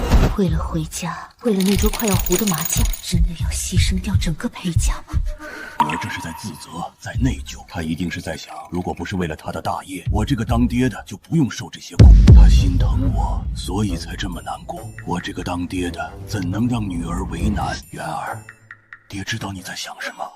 你放心，只要是你想做的，就算全天下都反对，爹也全力支持你。爹，你真的知道我想做什么？此事当然不可明说，但爹已经猜到了几分。你放心，爹心里有数。我要做的是一件与天下人为敌的事，将来很有可能万劫不复，会将整个裴家都拖累进去。这样，您也支持吗？果然，女儿果然有称帝之志，为此她竟敢与天下人为敌。啊，女儿这是在要我的态度呢？这的确是冒天下之大不讳，古往今来也从没有一个女子敢选择这条路。但没关系，只要你想要，尽管去做就是。爹完全支持你，裴家上下都支持你。连我当妖后祸国殃民，他也要支持。这，爹，你好好养着，我先回宫去了。爹，妹妹在外面站了好久，我看她好像哭了。张儿啊，刚才你妹妹已经给了我一个确切的答案了。她认定要走一条古往今来所有女子都没有走过的路，那条路注定腥风血雨。我们裴家，就算不能成为她手中最锋利的刃，也绝不能成为她的累赘。如果有一天她变了，变得铁石心肠了，我们不能怪。哪怕她失败了，哪怕整个裴家都跟着她遭殃，我们也绝不能怪她。只有这样，她才能心无旁骛的前进，去拼，去闯。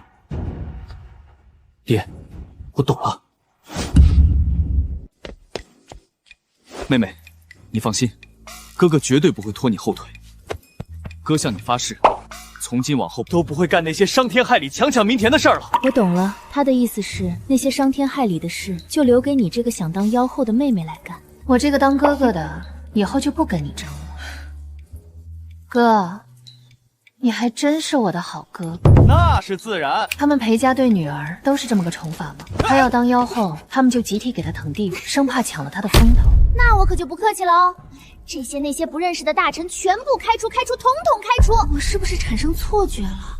我这么一通搞，大梁朝怎么反而有种枯木逢春、欣欣向荣的感觉了？剧本不是这样的。没事的，就当是提早为男主的江山打地基。虽然现在的江山还挂着大梁的旗号，但就当是沈凌霄的好了。你这个无能莽夫，见识浅薄，不足以论天下事。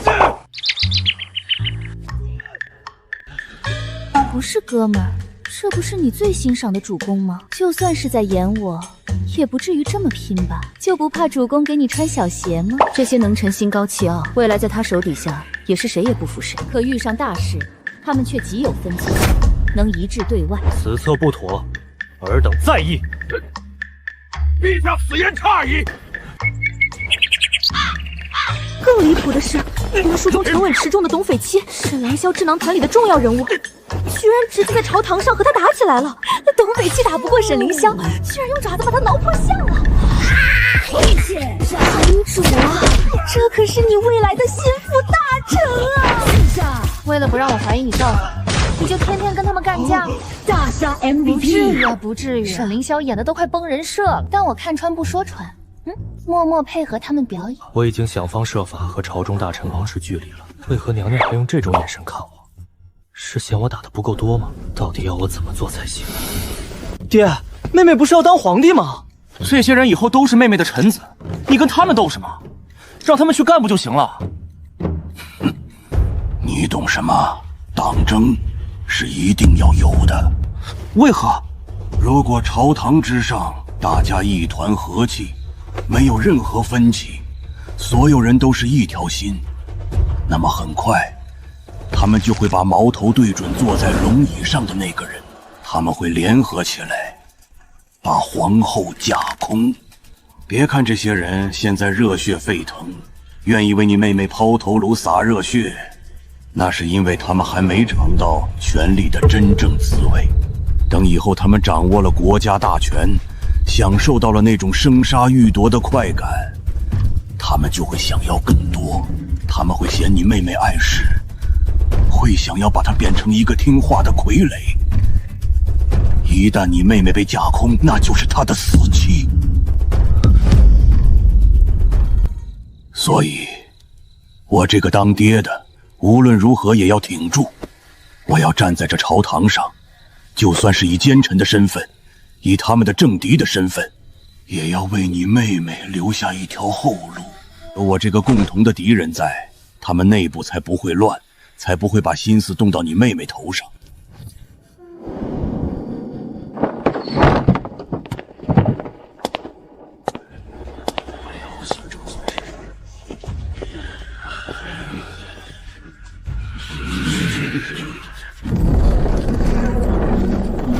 虚国使者到。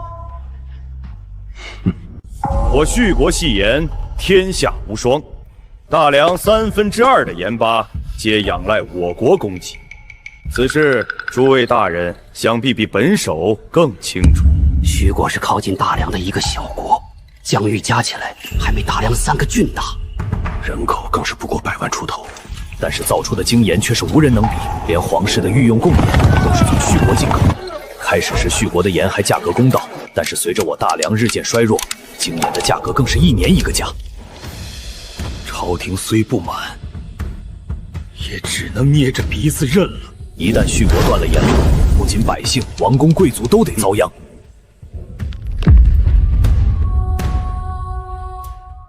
荒谬！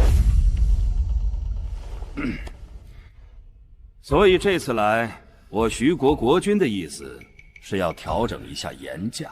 毕竟这些年徐国上下也是勤勤恳恳为大梁供盐，人工、物料、运输样样都在涨价。我徐国也不能一直做赔本买卖，不是？你们要涨多少？在现有价格基础上再涨5成。这哪里是做生意，分明是明抢！权贵们渔利也就罢了，可大梁朝廷的国库呢？那些必须采购细盐的官营作坊又该怎么办？除此之外，大梁需割让永安关外的4座城池——平城、定城、安城、宁城，作为2国长久贸易的城市。荒谬！我大梁立国300余年，从未割让过1寸土地，尔等小国也敢觊觎天朝疆土？薛大人言重了，我徐国不过是想要几座城池，方便起运盐货，又不是不还。再说了，大梁如果连这点诚意都没有，那这盐路，我徐国也不敢保证了。毕竟我徐国小国寡民，自己那点盐自己吃也是够的。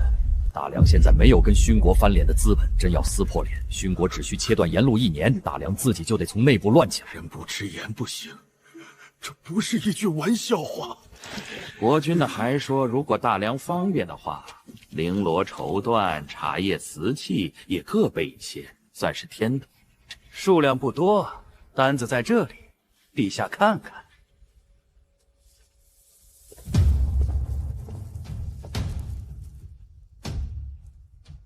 请大梁供应80万斤土豆，运至边境即可。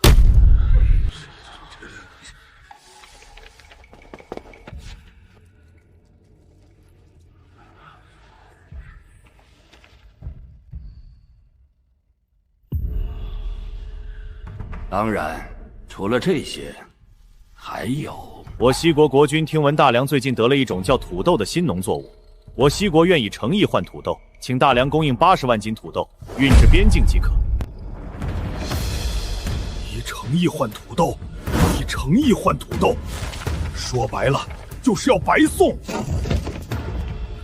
还想要80万斤土豆，还不给钱？陛下，诸位大人，其实也没什么好为难的。4座城池换大梁3万万百姓的盐路通通，这笔买卖不亏。至于土豆，那更是不值一提的小事。我肃国不过是仰慕大梁风物，想尝个鲜罢。那些贵族吃了几十年细盐，让他们回头吃粗盐比杀了他们还难受。盐路就是他们的命根子。沈凌霄倒是能打仗，可朝廷不给他兵马粮草，他敢出兵吗？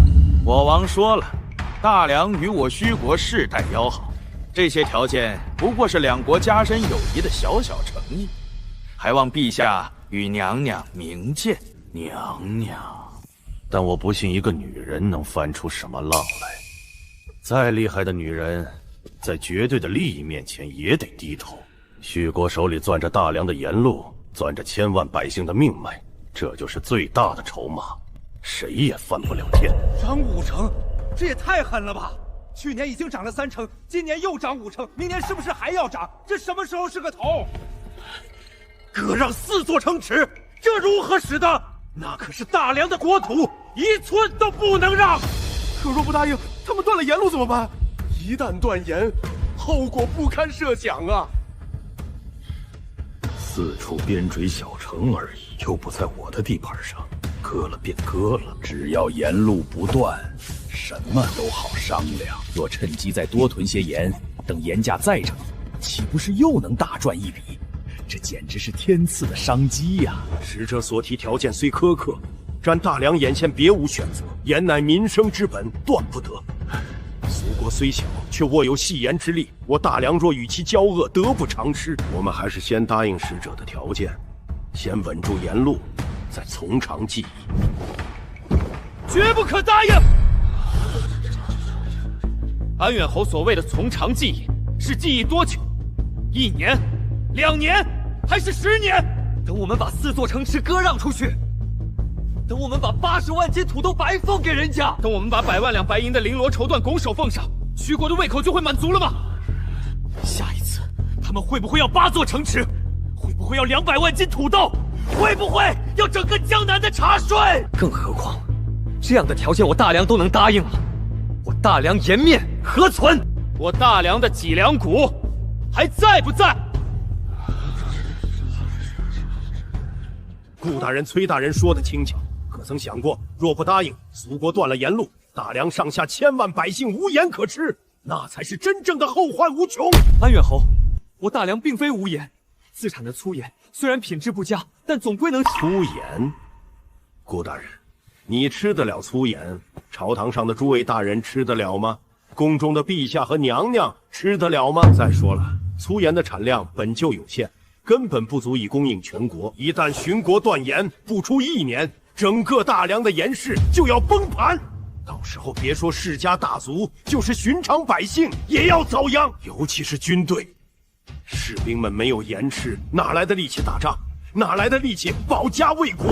安远侯说的没错，粗盐产量有限，品质又差，根本撑不起整个大梁的需求。这不是钱的问题，是技术的问题。徐国把制盐的技术看得比命还重要，泄露秘密，全家抄斩。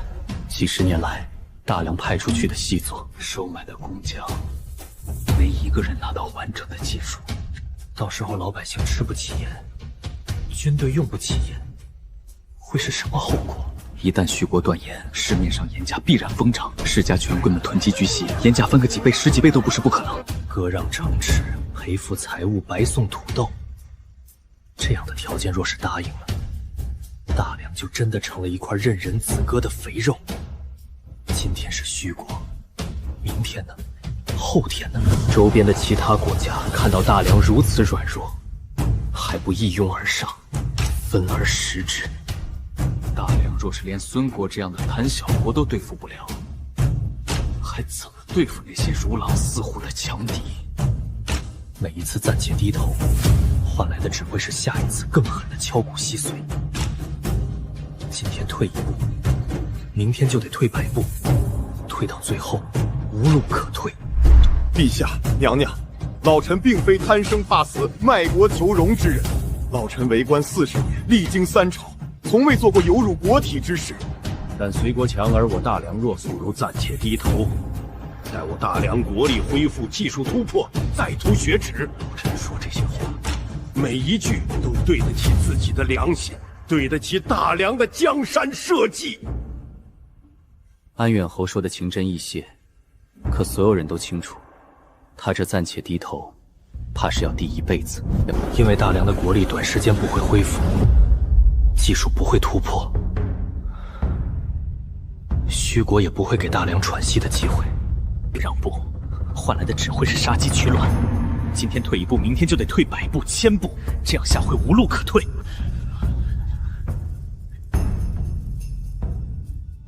好，你们说不能答应，那你们倒是拿出个办法来呀！你们能让徐国不长盐价吗？你们能让大梁不缺盐吗？你们能吗？说来说去都是空话，没有人能拿出一个可行的方案来。顾大人，本侯知道你心中不忿，本侯心中又何尝好受？本侯也是大梁的臣子，本侯的祖坟都在大梁，本侯难道愿意看着大梁受辱？可如今大梁内忧外患，实在是经不起折腾了。割让4座城池固然是痛，可总比全国无盐要强啊！再说了，那4座城池本就是边陲小城，人口不多，割让出去也无伤大雅。无伤大雅，那是大梁的国土，一寸山河一寸血。安远侯，您怎能说出这样的话来？边陲小城就不是大梁的国土了，人口不多就可以随便割让了。今天割4座城，明天割8座城，割到最后，大梁还剩什么？大梁的江山如何保全，本侯比你清楚。你以为本侯愿意割地？你以为本侯心中不痛？可这是没有办法的办法。你若真有本事，倒是给大梁变出盐来啊！要是能变出盐来，还用在这里跟人吵架？早就把苏国使者打出朝堂了，还用在这里受这份窝囊气？我知道这些人吵来吵去，最后还是会妥协的。掌握核心科技，断你盐。陛下、娘娘、诸位大人，我王还在国内等着消息。若是诸位大人实在为难，本使也不强求。只是我王说了，若大梁不愿接受这些条件，那两国的盐路恐怕就要暂时停一停了。至于什么时候恢复，那就要看我王的心情了。使者息怒，使者息怒，此事关系重大，容我朝再商议几日。商议？安远侯，此事有什么好商议的？条件就摆在这里，答应还是不答应，一句话的事儿。哼，你们大梁人就是喜欢拖，拖来拖去，拖到最后还不是要答应？何必浪费大家的时间？陛下娘娘，我王开出的条件已经是最优厚的了，割让4座城池，不过是大梁9牛1毛之地，而我叙国付出的却是大梁千万百姓赖以生存的盐巴。这笔买卖怎么算都是大梁划算。割地赔款，白送粮食，这叫划算。本使听闻大梁有一句老话，叫“死丝勿责为尊节”。如今这天下大势，想必诸位比本守更清楚。大梁若还想安安稳稳的过日子，就该拿出诚意来，否则……裴元再厉害也变不出盐来。只要大梁需要盐，就必须答应舒国的条件。娘娘，此事关系重大，还请娘娘早做决定。徐国的条件虽然苛刻，但为了大梁的江山社稷，老臣以为必考虑。你徐国不想卖盐了是吧？你徐国不想卖盐了是吧？你敢打我？我是徐国的使者，你竟敢打我！你们大梁是不想要盐了吗？不给盐是吧？不给就不给，搞砸2国盐交易，这不就是妥妥的妖后行为吗？到时候满朝文武那不得恨死？至于大梁会因此吃不起盐，老百姓本来以前就吃不起，交易成不成，他们都吃不起。徐国的盐路断了，真正受损的是那些靠倒卖细盐牟利的世家权贵。我要是把交易搞砸了，世家不得狗急跳墙？等到男主上位接管大局，到时候我这反派任务通关，早就离开这个世界了。我已经吩咐了清代，会把那份手稿交给沈凌霄，上面就有细盐提取方法。到时候沈凌霄一定会让天下百姓都能吃上盐的。没错，你们勋国的盐，我们大梁不要。娘娘，娘娘万万不可！这盐……安远侯，本宫说了，不要就是不要。苏国的盐，从今天起，一粒也不许进大梁。裴元平时胡闹就算了，怎么能在这种国家大事上胡闹？新政胡闹也就罢了，那是大梁内部的事，好歹还有个限度。可这是盐啊，是关系到整个国家命脉的盐啊！娘娘这么硬气，是不是已经找到了替代寻国细盐的办法了？高啊！别人还在第1层，娘娘已经在大气层了。不然娘娘怎么敢这么直接的跟寻国翻脸？女儿又在给自己释放什么暗号？女儿一定是有后手，否则她怎么可能如此硬气的拒绝寻国的条件？她一定是掌握了什么我不知道的东西，一定是已经有了解决盐问题的办法。这份视天下如棋局的魄力，我女竟有帝王之姿。娘娘，使者毕竟是外国使节，若是驱逐，外国使节，一个仗着几代盐就敢在我大梁朝堂上耀武扬威的使者，也配称外国使节？朱将军，你带人把他送出永安城，要大摇大摆的送，让全城百姓都看看休国的使者是怎么被赶出大梁的。臣遵旨。好，好，好！大梁皇后，你记住你今天说的话，我徐国的盐从今日起一粒也不会再卖给大梁。我倒要看看，没有盐，你们大梁能撑几天？按照之前的经验，大梁的人很快就会后悔，然后低声下气的把他请回来，答应所有的条件，甚至更多。走啊！你怎么还不走？我不明白事情怎么会变成这样。在我的预想中，这些大臣们应该无奈妥协，然后我带着丰厚成果回国领赏啊！连领赏的草稿我都打好了，我一人舌战群儒，力压大梁群臣。可现实是，我被一叠瓜子壳砸了一脸。你们好大的胆子！我是薛国的使者，你们这样对待外国使节，就不怕引起两国交战吗？皇后娘娘的决定，臣全力支持。虚国欺人太甚，这样的条件，我大梁若是答应了，那才是真正的亡国之兆。大梁300年的基业，不能毁在我们这一代人手里。裴崇只是裴远的亲爹，也是大梁的丞相，他在这件事上的态度至关重要。现在他这么硬气的支持裴远，难道说裴远真的有后手？皇后不会拿整个大梁的民生开玩笑。臣附议，徐国昨天现身，若是一味退让，后患无穷，大梁的尊严一分不能丢，绝不能答应徐国的条件。臣附议，臣也附议。徐国弹丸之地，竟敢如此嚣张！此事不必在意，肃国的盐不要了，把肃国使者给本宫轰出去。我是薛国的使者，你们这样对待外国使节，就不怕引起两国交战吗？使者大人，您刚才不是说要断盐吗？既然盐都断了，交不作战呢，还重要吗？要不了1个月，大梁一定会回头来求我们，到时候可就不是这样的条件了。不削了大梁一层皮，别想拿到我们国家的盐。娘娘，您怎么能？您这是要把大梁往绝路上逼呀！是啊，娘娘，苏国的盐占了我大梁2/3的供给，您这一句，大梁千万百姓吃什么盐？娘娘啊，您这是要亡国啊！徐国断盐，大梁千万百姓将无盐可食，您怎么能这么冲动啊？娘娘年轻气盛，不知轻重，可这等国家大事岂能儿戏？如今把使者得罪了，徐国若是真的断了盐路，后果不堪设想啊！女人懂什么设计？好好在后宫绣花不行吗？新政就已经够折腾了，现在连盐路都给断了，这不是胡闹是什么？娘娘，老臣斗胆问一句，娘娘今日拒了徐国使者，可有应对之策？大梁2/3的细盐仰仗徐国，娘娘断了这条路，打算用什么来填补？总不能让大家都不吃盐吧？娘娘能在这种时候站出来拒绝寻国的苛刻条件，这份胆魄不是谁都有的。可娘娘这么硬气，是真有后手，还是单纯的意气用事？若只是意气用事，那大梁就真的完了。娘娘是否已有应对虚国断盐之策？若娘娘已有良策，臣愿为娘娘奔走效劳；若娘娘尚无良策，本宫做什么还需要向你交代？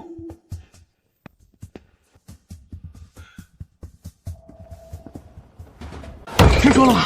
皇后娘娘把徐国那个使者给打了，直接拿碟子砸脸。那种人该打。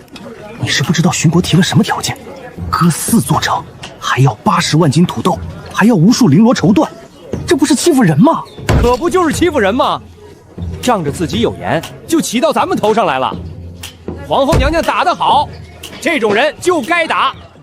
一旦皇后娘娘真答应了徐国的条件，到时候这绫罗绸缎，这80万斤的土豆，不都是从咱们老百姓的头上出吗？可是，徐国不给盐了，咱们以后吃啥？吃啥？吃粗盐呗。咱们一直吃的不就是粗盐吗？说的也是，反正咱们以前也吃不起，断了就断了，跟咱们有什么关系？胡闹，简直是胡闹！她一个女人懂什么国家大事？申国的盐是大梁的命脉，她一句话就给断了，这不是把大梁往火坑里推吗？裴丞相，这事儿您得管管啊！你女儿这次做得太过分了，虚国的沿路是我们世家几十年的根基，他说断就断，这不是要我们的命吗？是啊，裴大人，我们不是不支持皇后，但这件事官无国本，不能由着性子来。虚国提的条件虽然苛刻，但可以谈嘛，何必直接翻脸？现在好了，沿路断了，虚国那边气得不行，说什么都不肯再供盐了。裴丞相，你说怎么办？裴丞相，你倒是说句话呀！能怎么办？凉拌呗。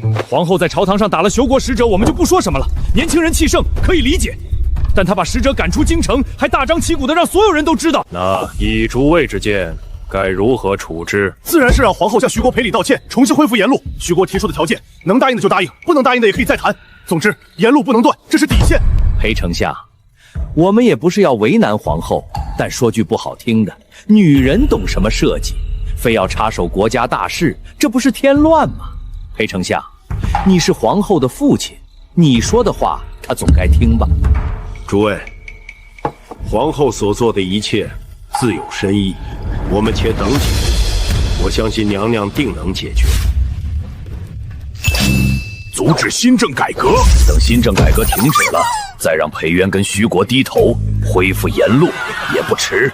皇后娘娘，臣有本奏，臣要弹劾谢云州、董肥期、燕务商、霍庸等人，借新政之名行苛政之实，残害勋贵，掠夺民财，罪不可恕。臣府中300亩良田被他们以清简之名强行充公，那些田地是臣祖上世代传下来的，是太祖御赐的，他们凭什么抢走？如今被他们夺了去，臣不服！臣要请皇后娘娘为臣做主。臣也要弹劾。陈家在青州的5000亩良田全被谢云州的人清眼了去，说是要分给百姓，可那些田地本就是陈家的，凭什么分给别人？臣的儿子本可凭门谕入仕，这是高祖皇帝当年许给我们家的，如今却被新政剥夺资格，说什么唯才是举，这不是断我世家根基吗？谢云州结党营私，妄图把控朝政，皇后娘娘若再纵容，大梁必亡啊！他们也好意思说什么太祖御赐的，说什么自己是受害者。太祖赐他们1分地，他们自己扩到了10分，如今倒成老百姓抢他们地了。但给百姓做主是男主的事，我是妖后。如今世家勋贵联合奸相打压能臣，朝政大乱，民心尽失，机会来了。现在公开偏袒世家勋贵，严惩谢云州等能臣，就能彻底寒了天下读书人的心。那些田地本就是你们强占百姓的，我们不过是物归原主，你们有什么脸面在这里喊冤？放肆！老夫世代忠良，岂容你这黄口小儿污蔑！世代忠良，你们安远侯府当年抢占民田的事，要不要我一件件给你列出来？够了！本宫面前吵吵闹闹，成何体统？皇后娘娘，臣等行得正，坐得直，新政每一件事都经得起查证。若娘娘不信，可派人彻查，臣绝无半句怨言。哼，查什么查？你们的人到处安插亲信，查来查去还不是你们说了算？好了，谢大人，本宫问你，安远侯所说可是事实？回娘娘，安远侯所言句句不实，臣等清凉田亩皆有据可查，绝无。那为什么会有这么多世家联名控诉？难道这些世家都是吃饱了撑的，没事找事？火候差不多了，谢云州、董肥期、燕务商、霍庸，你们可知罪？臣无罪，臣所做一切皆是为百姓为社稷，绝无贪腐结党之举。还敢狡辩？这么多世家勋贵联名控诉，难道还能有假？本宫看你们就是居心叵测，借着新政的名头排除异己，中饱私囊。娘娘，臣对天发誓，绝无私心，若有一字虚言，天打雷劈。发誓？本宫不信这个。将谢云州、董肥期、燕务商、霍湍都给本宫贬到外地去，越远越好。娘娘不可，谢大人等人皆是忠臣，万万不能被贬啊！娘娘，新政初见成效，百姓安居乐业，若严惩谢大人，新政必废，百姓又要受苦了。娘娘，臣愿以性命担保，谢大人等人绝无反心。成了，哭吧，闹吧，越闹越能体现他昏庸残暴，越闹越能让天下人恨他。放肆！本宫的决定岂容你们智慧？再敢多言，一律同罪处置。哭吧，闹吧，越闹就越能体现本宫昏庸残暴，越闹越能让天下人恨我。顾清怀革去翰林院编修之职，贬往黔州；崔思远革去御史之职，贬往雷州。还有你们，谁再求情，一并处置。皇后今日铁了心要拿谢云州等人开刀，裴渊到底要干什么？我以为遇到了明主，以为终于可以为天下苍生做点事，可到头来，一切都只是我的一厢情愿。这个朝廷已经没救了，为天地立心，为生民立命，如今看来，不过是一个笑话。想反抗，可我拿什么反抗？我只是一个文官，手无缚鸡之力，除了接受，别无选择。臣退了，这一退，可能就是一辈子。我辛苦布局，引世家发难，本意是给女儿创造一个敲打这些能臣的机会，让他们知道，离开了皇后的支持，他们什么都不是，恩威并施，方能收为己用。可我万万没想到，女儿竟然直接把人全贬了，而且贬得这么彻底，这是不是有点过了？这些人可都是难得的干才呀，全给干废了，怎么玩？妙啊！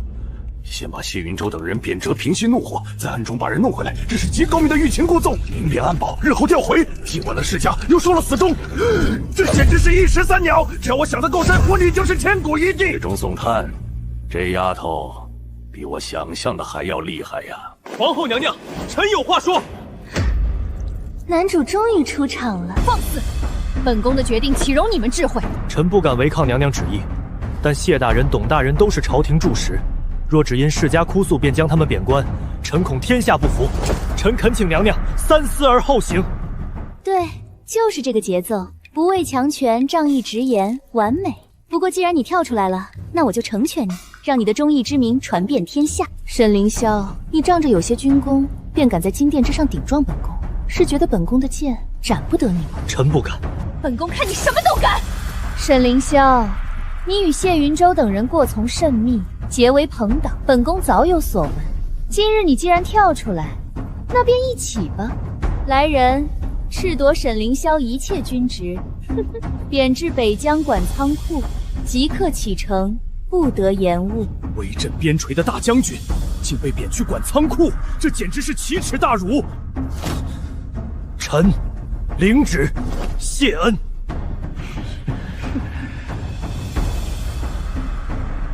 完美，昏庸妖后残害忠良的形象，这下彻底立住了。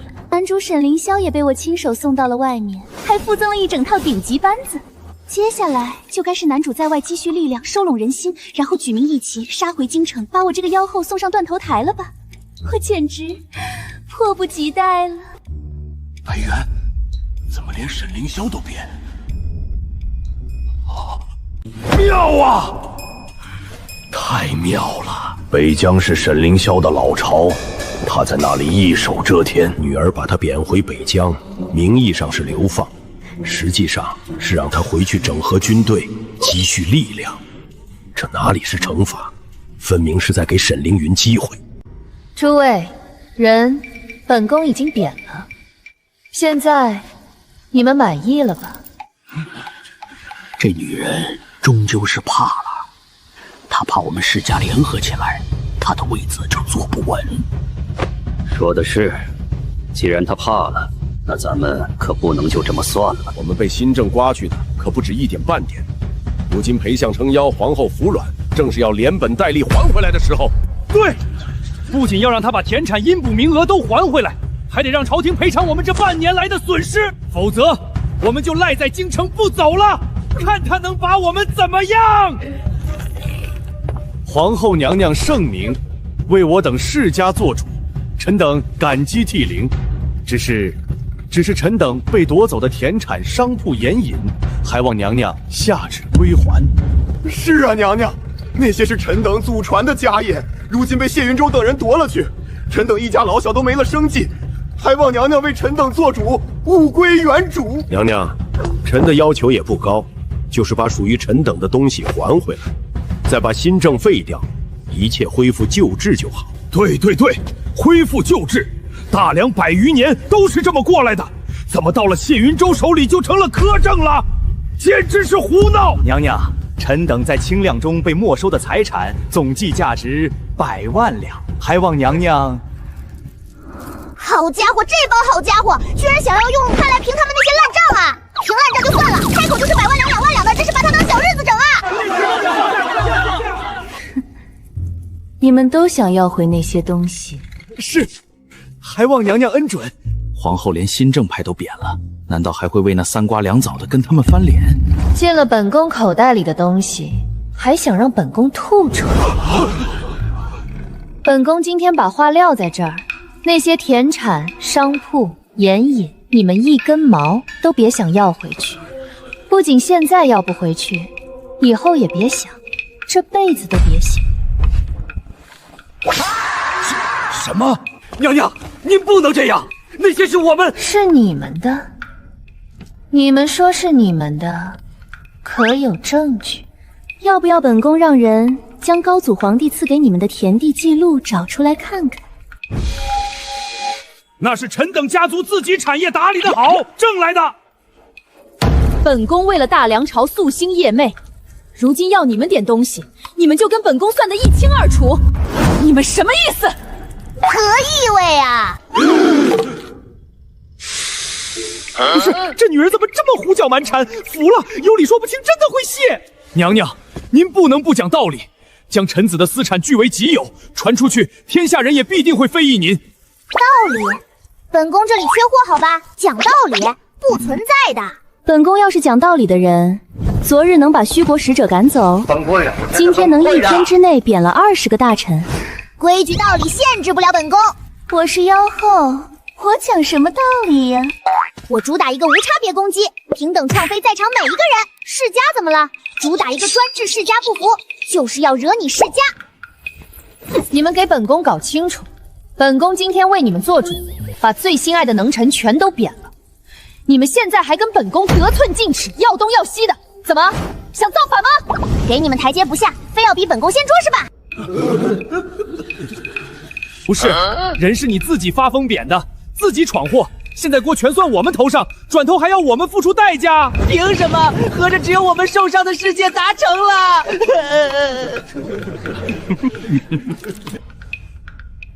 娘娘，你若是不愿意将臣的东西物归原主，那臣就不回封地了，臣也不回了。不回家了，就赖在京城，天下世家会怎么想？裴渊承受得住天下世家的质问和谴责吗？一个黄毛丫头还想要拿捏他们世家？不走？你们真不走了？是，朝廷不赔偿我们的损失，我们便在京中住下了。哦，是吗？传旨皇城兵马司，从今日起，所有在京逗留的世家家主及其随从，一律安置在四方馆，严加看管。没有本宫的手令，任何人不得离开京城半步。若跑了一个，兵马司指挥时，你提头来见。不要！裴渊是疯了吗？我们只是告状，他还真敢把我们关起来。完了完了，彻底翻车！他这是要跟天下世家为敌吗？你们最好不要乱跑哦。这下老实了，看你们还敢要挟我！不然到时候本宫心情不好，将你们以反贼论处，抄家灭族。那就不好喽。不是，抄家灭族？怎么突然扯到抄家去了？徒儿，我们可是世家，裴渊这也敢抄吗？裴渊是疯了。跟我玩套路，你们还嫩了点儿。皇后娘娘，臣奉劝你，最好不要胡搅蛮缠。我世家100年积累，也不是吃素的。老夫今天就是要走。我倒要看看，你敢把老夫怎么样？心脏砰砰直跳，不敢喘气。所有人都想知道，我到底敢不敢动永宁侯？没有本宫的允许，谁也不能离开京城。你若再往前走一步，休怪本宫不客气。不客气？你想怎么不客气？杀了老夫？老夫活了大半辈子，还从来没有人敢跟老夫说这种话。装货！你一个黄毛丫头也配？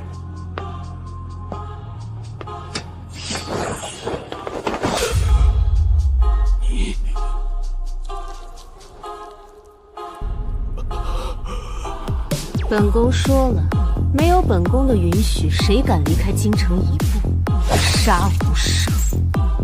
还有谁想走？皇后竟真杀了永宁侯，那可是100年世之家主，他怎么敢？他不怕和天下世家为敌吗？不怕激起民变吗？怕。不在乎名声，不在乎规矩，不在乎任何人的看法，只在乎他想在乎的。这样的疯子才是最可怕的。皇城兵马司的人听着，给本宫看好这些人。要是跑了一个，你们全族的脑袋都给本宫等着！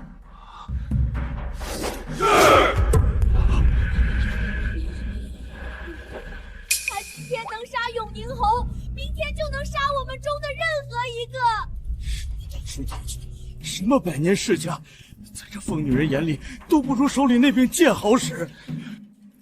害怕就对了，赶紧把你们的家当都拿出去，支持男主这个明主上位吧。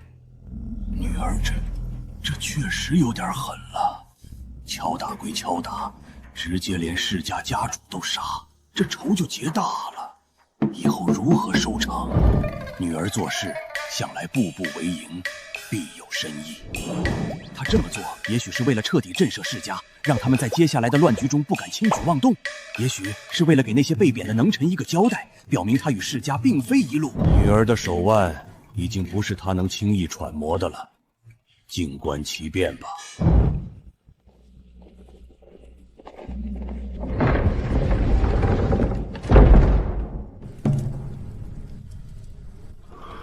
这下真跑不掉了。皇后懿旨，众家主每日照常上朝。每天让我们上朝干什么？他还打算一天杀一个吗？皇后娘娘杀了永宁侯！皇后娘娘杀了永宁侯！听说了吗？皇后娘娘在大街上永宁侯。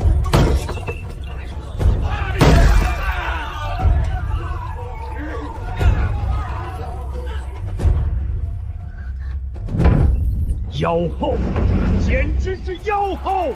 永宁侯乃开国功臣之后，他怎敢下此毒手？这是要与天下世家为敌呀！联合起来，必须联合起来，给这个妖后一个教训！裴元手里有兵啊！历代大梁君主抑制世家兵权的谕旨，与前朝动辄拥兵数万的豪门不同，大梁世家手中没有一兵一卒的空荡兵库。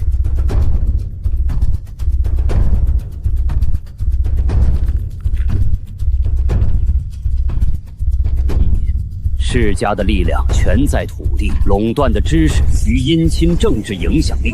皇权真正撕破脸，用最野蛮、最血腥的方式碾压过来时，世家赖以生存的那套规则瞬间崩塌。裴后残害忠良，滥杀无辜，天人共愤。我等世家当联合起来，共讨妖后。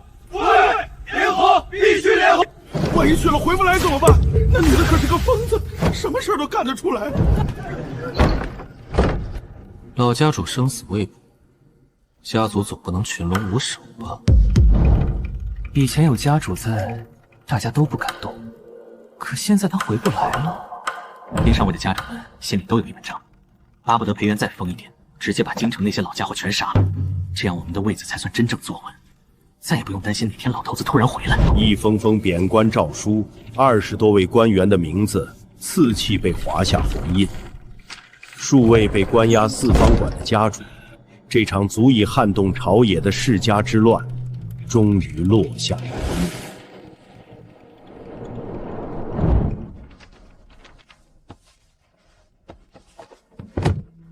清代，奴婢在。那些手稿都收好了吗？收好了，娘娘。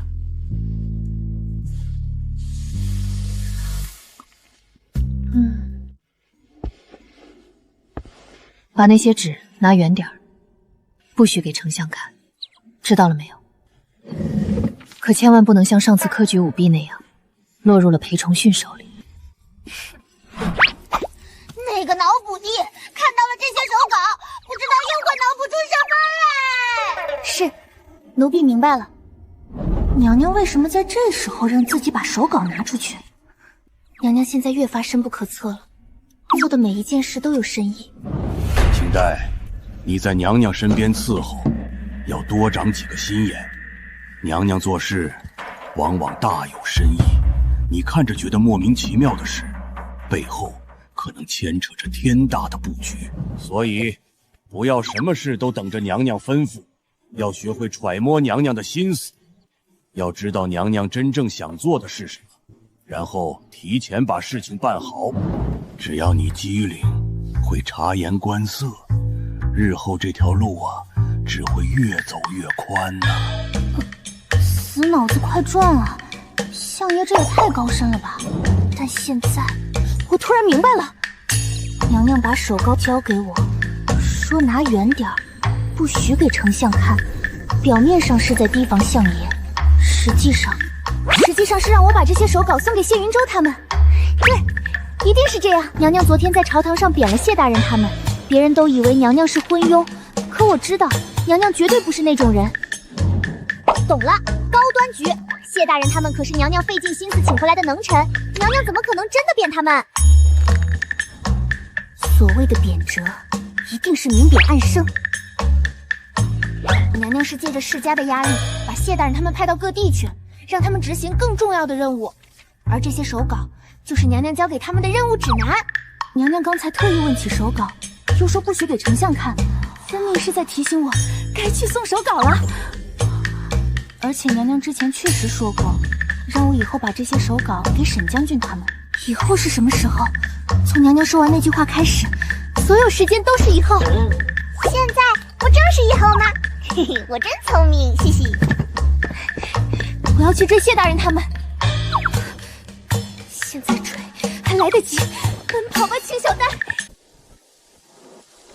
诸位，今日一别，不知何时才能再见。但愿他日重逢，你我都不负今日之志。谢大人，今日之志，今日还有什么志？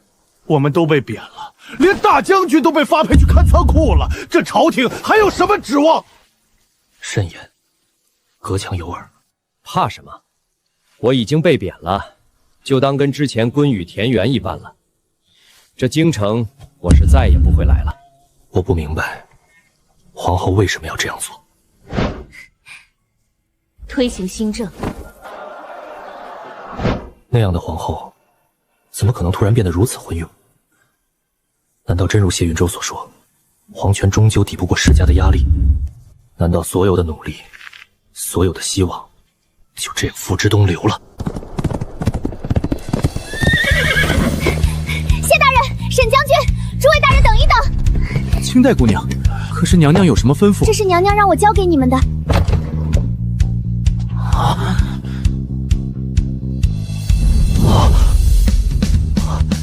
这定然是娘娘给我的。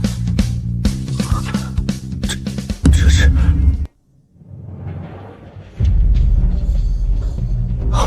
500斤。大梁现在的棉花亩产是多少？最好的地，最精心的伺候，也不过60、70斤。500斤，那是整整翻了7、8倍。不出3年，大梁百姓便再无冻死之日。原来如此，原来如此。皇后把我贬去北疆，根本不是惩罚，而是委以重任。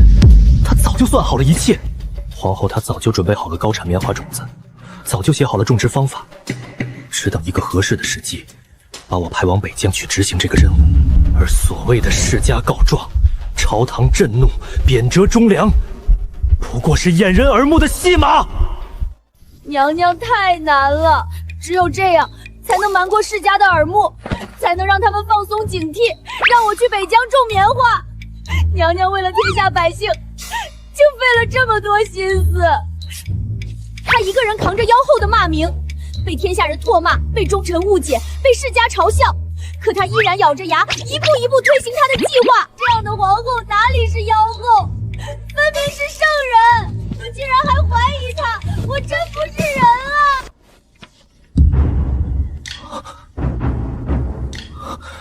又是我从没见过的作物。红薯和玉米都是高产粮食，对土壤要求不高，耐旱耐贫薄，最差的皇帝也能种。红薯亩产2、3千斤，玉米亩产4、500斤，2、3千斤，这是和土豆一样高产的粮食啊！4季稻，1年可种2季甚至3季，我以前想都不敢想。种子接在庄子上仓库，可自取。若这几种作物能在民间推广种植，大梁百姓再无饥荒之忧。我想起昨日自己心中的怨怼，恨不得扇自己几个耳光。娘娘是什么人？是能拿出土豆，拿出无数利国利民之策的圣人。我怎么能怀疑娘娘？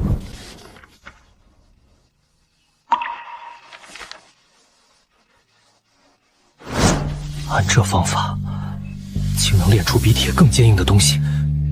钢铁乃国家之筋骨，有了好钢，可造更好的农具，更好的兵器，更好的船只。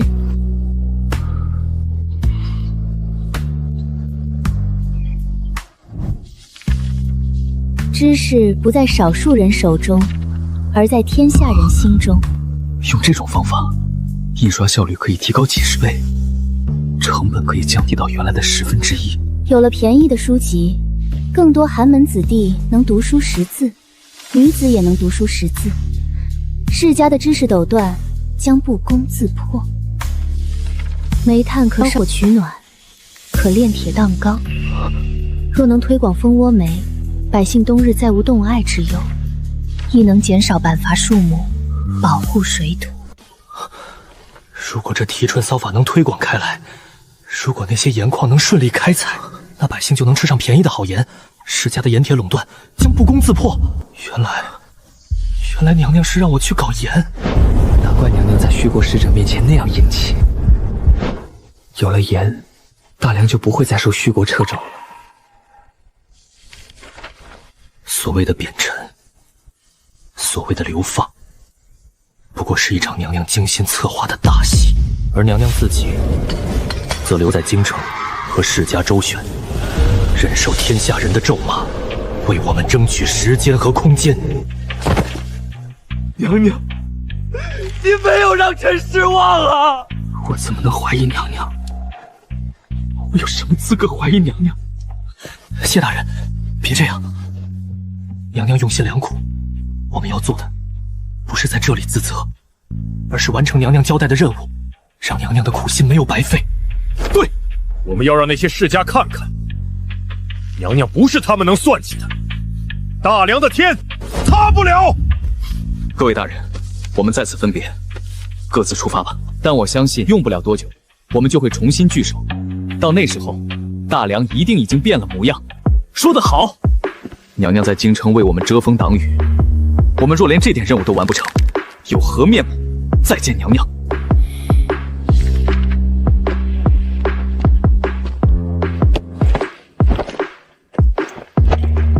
清代姑娘，清代姑娘，烦请你回去告诉皇后娘娘，臣沈凌霄此行定不负娘娘所托，1年之内，臣要让北疆的每一片土地都种上棉花；3年之内，臣要让大梁的每一个百姓都能穿上棉衣。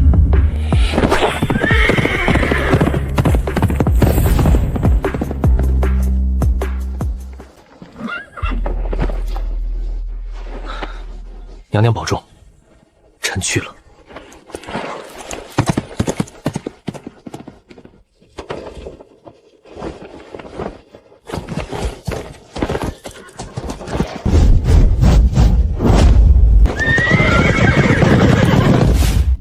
娘娘，外面的情况。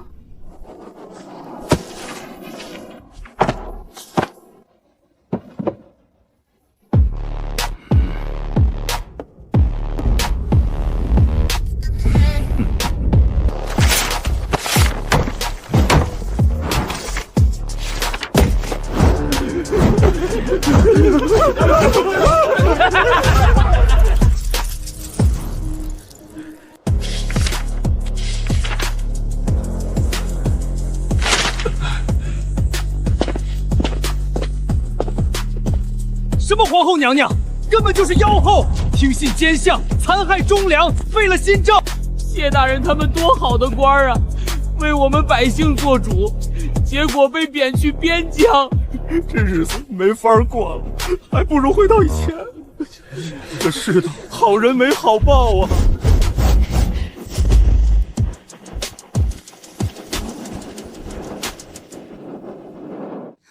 百姓以骂遍街头巷尾。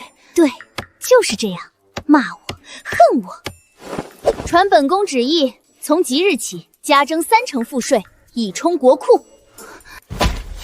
加征赋税，还让不让人活了？妖后，真是妖后！老天爷呀，你睁开眼睛看看吧，这样的妖后，为什么不收了她？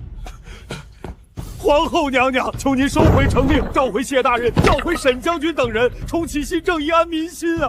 民间百姓已开始暴动，世家家丁镇压，死伤无数，再这样下去，大梁就要亡了！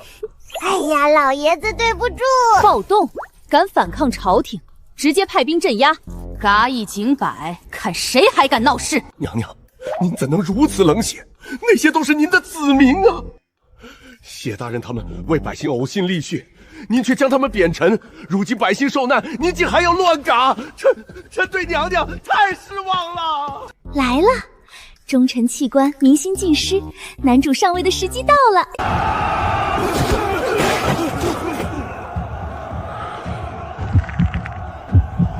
皇后娘娘，民间百姓暴动，世家与百姓冲突加剧，再不下令安抚，必成大乱。乱就乱，跟本宫有什么关系？娘娘，您是大梁皇后，怎能说出这种话？世家是本宫的人，百姓敢反抗就是反抗本宫，杀了又如何？你要是没事就退下吧，本宫还要休息。看来皇后已经彻底昏愚，根本不会管百姓死活。既然这样，那我只能臣得罪了。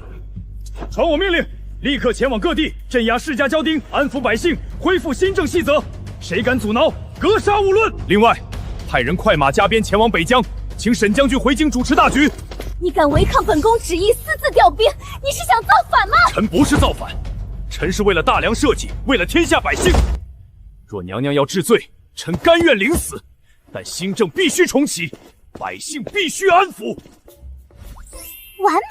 男主的头号大将公然抗旨，起兵维稳，造反实锤，就等他收拢民心，整合势力，一举推翻大梁，我就能功成身退了。谢云州做事讲究规矩法度，遇到阻力就讲道理，颁律法，用制度去压。朱木说干就干，丝毫不含糊。他本就是武将出身，行事风格跟谢云州那种文官截然不同。管你什么世家，管你什么背景，你敢跟新政对着干，直接先拿你开刀。不交税的抄家，阻挠清廉的下狱，勾结官吏西扒百姓的通通嘎掉。简单粗暴，雷厉风行。谢云州的新政细则被他重新翻出来，一条一条的恢复执行。怎么会？去拉拢那些被贬的官员，趁他们落魄时伸出援手。毕竟锦上添花不如雪中送炭，趁他们落魄时拉一把，还怕他们不感激涕零？等将来时机成熟，再推举一个明主出来，让他对咱们感恩戴德，世家就能千秋万代的享福了。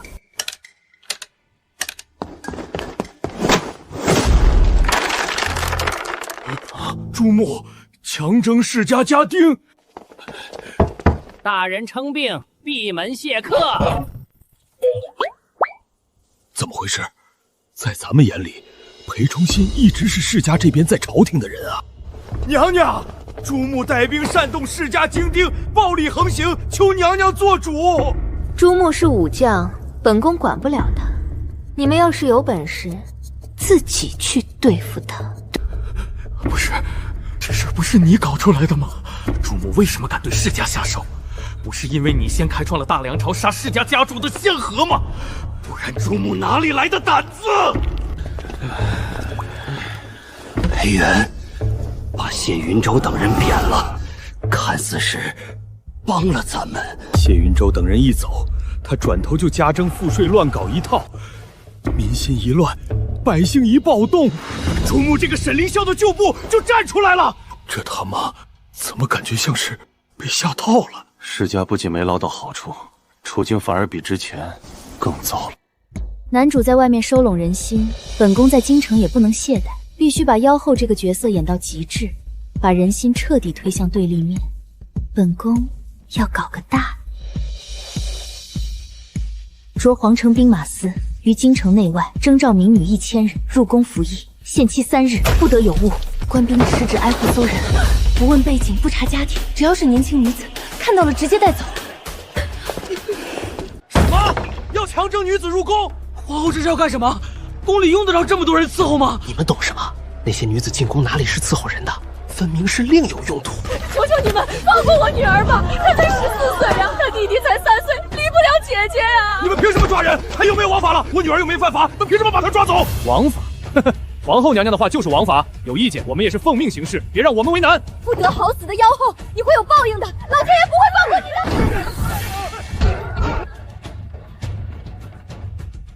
那些女子进宫是给她试药的，你们没听说吗？皇后在练什么邪功？要用年轻女子的血来永葆青春。我有个亲戚在宫里当差，亲眼看见的，那些女子被抽干了血，死得可惨了。那些女子进了宫就别想出来了。从今天起，你们就在这里给本宫干活。看到这些机器了吗？你们要学会用它织布，没日没夜的织。本宫什么时候高兴了，什么时候放你们出去。谁要是偷懒或者学不会，本宫就把他扔进烈庭狱。你凭什么这么对我们？我们也是良家女子，有父母兄弟。外面都说你是贤后是好人，你为什么要这样折磨你的子民？生怕娘娘知道，我汇报的那些民怨，都是我为了哄娘娘开心编造的。大胆刁民！皇后娘娘让你做什么你就做什么，不许拍马屁。我们娘娘不吃这一套。哦，原来是想拍我马屁，让我放了他们。哼，我最不吃这一套。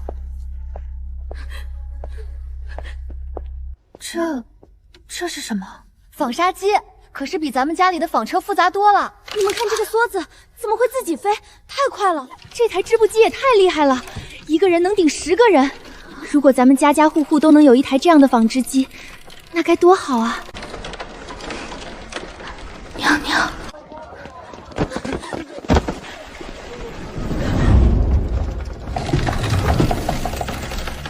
是我误会您了，我该死，我一定要努力学会，不辜负娘娘的一片苦心。纺织的效率提升了，布的产量就高了，价格就降了，人人都能穿得起好衣服。会操作新式纺织机的人，就有了旁人没有的手艺，有了手艺就能养活自己，就能在婆家挺直腰杆，就能让儿女吃饱穿暖。对咱们平民女子来说，一门手艺就是安身立命的根本。我明白了，我终于明白了。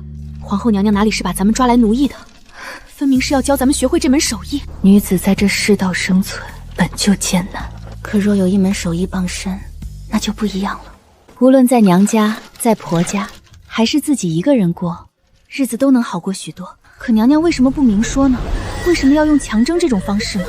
若明说是教手艺，那些世家大族怎会允许普通百姓掌握这些技艺？他们靠垄断纺织业获利，会百般阻挠，会以不伤风化扰乱市场上书打压。这些技术一旦流落民间，他们的垄断就会被打破，利益就会受损。所以娘娘只能强征威吓、打骂，把一件好事包装成一件恶行，好让所有人都以为她在作恶，以为她在残害百姓。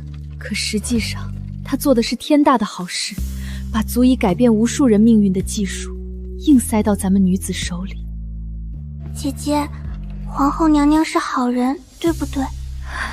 对，娘娘是天底下最好的人。总觉得他们的怨气还不够深，得再变本加厉的折腾折腾。这些机器融合了这个时代不该有的技术，效率远超这个时代的任何纺织工具。本宫要让他们在暗无天日的工坊里没日没夜的干活，做不出来就打。当然不能真把他们虐坏了，主要是吓一吓，好让天下人都知道本宫是个狠毒残忍的妖后。崇敬、感激、爱戴，不，肯定是把恨意藏起来了。毕竟本宫是皇后，他们不敢当面表现出来。对，一定是这样，得加大力度把他们的怨气逼出来。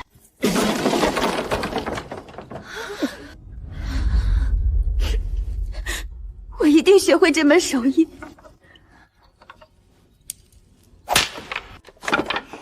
怎么打肿了手都不哭，装好了机器还笑？把这上面的参数和原理一字不差给我背熟。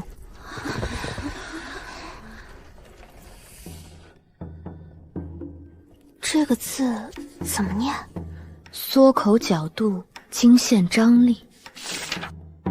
娘娘，这哪里是惩罚？这分明是逼咱们尽快掌握这门改变命运的神技。娘娘是怕咱们偷懒，怕咱们学不精啊。娘娘哪里是坏人，她分明是活菩萨。我娘要是会这个，就不会为了养活我，把她自己卖掉了。宫里好吃好喝，供着咱们教手艺，咱们可不能辜负了娘娘的一片苦心。以为他们是被逼着织锦，却不知他们学的有多如饥似渴。哪有这么频繁强征宫女的？而且只征年轻女子。皇后到底要干什么？难道真如传闻那样，皇后在用女子的血来洗澡？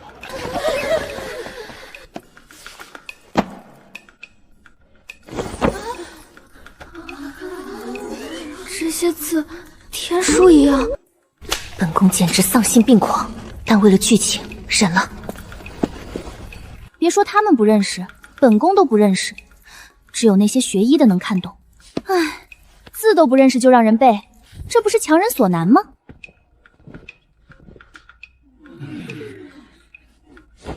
给一群民女讲解医术，简直是对我等专业的侮辱。这是失传的庸秘方中的残篇，不，比残篇更全。这个处理箭伤后感染的方子，闻所未闻，但用药之精妙，思路之奇诡，简直是天人之作。妇人难产10方，这里面记载的手法，竟然可以用这种法子应对横生倒产。我等太狭隘了，太狭隘了！皇后娘娘哪里是在折腾咱们？这分明是要借咱们之口，将这些足以活人无数的神迹传到民间去啊！是啊，民间女子生病多羞于求医，尤其是妇人之症，多少女子就是因为不好意思开口，小病拖成大病，大病拖到没命。皇后娘娘心中装的是天下苍生啊！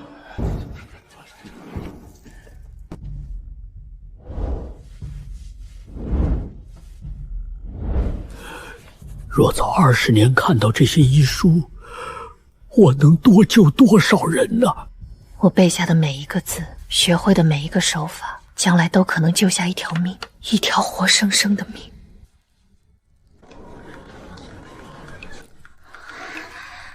都拿到两市去卖，价钱定低些。记住，一定要在两市大喊：“这是皇后娘娘拿出来卖的。”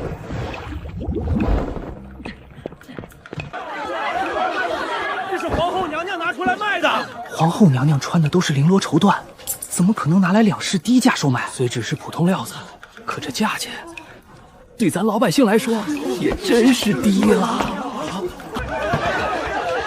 快给我扯3尺，不5尺！我要这匹蓝底白花的！别挤，别挤，我先来的！你们说，皇后娘娘这是故意的吧？那么好的料子，要不是故意染花了，哪能轮得到咱们？可不是嘛！那些干干净净的上等货，早就被大户人家高价收走了。娘娘这是心疼咱们老百姓，才想出这么个法子，把好料子做旧了，便宜卖给咱们。我就说嘛，外头那些传皇后娘娘坏话的，肯定都是造谣。娘娘心里头装着咱们呢，哪像他们说的那样？嘘，心里知道就行，别到处说。娘娘这份苦心，咱们记着便是。我就是要让百姓知道，我故意把这些劣质品卖给他们，对他们不好。折磨的差不多了，将这批女子赶出宫去。这些女子受了这么大罪，出去后肯定要到处宣扬我的恶行。我这妖后之名就能在民间更深入人心啦！娘娘，求您让奴婢再留一段时间吧。娘娘，医书的后半部分奴婢还没背熟，求娘娘开恩。他们果然是想报复我，赖着不走就是为了找机会杀我。门都没有，强行赶走！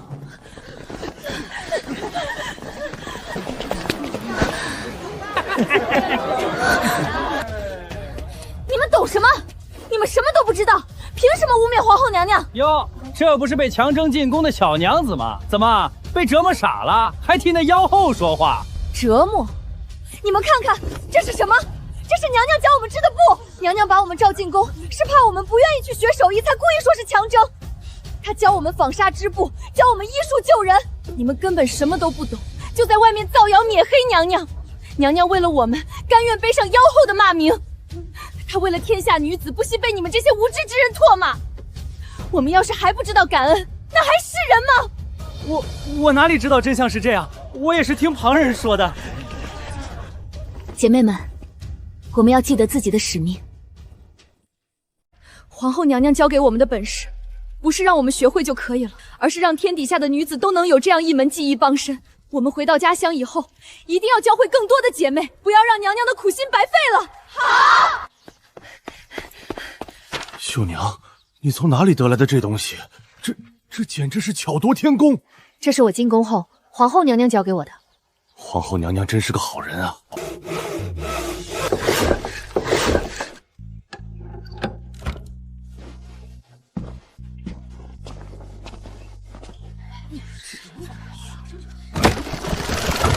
天哪，这么快！这一台机器顶咱们10台纺车，而且纺出来的纱又细又匀，比咱们手摇的强太多了。秀娘，这机器是谁造的？太神了！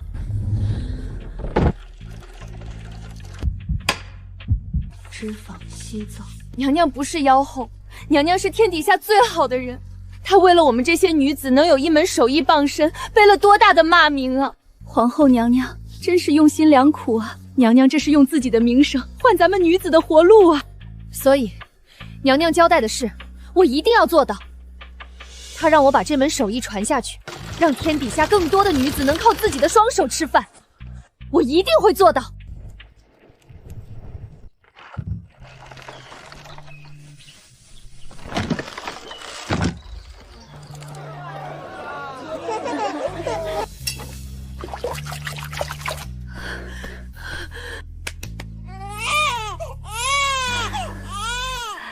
有了这些医术，孩子们的死亡率大大降低。恩人呢？你是我全家的恩人呢。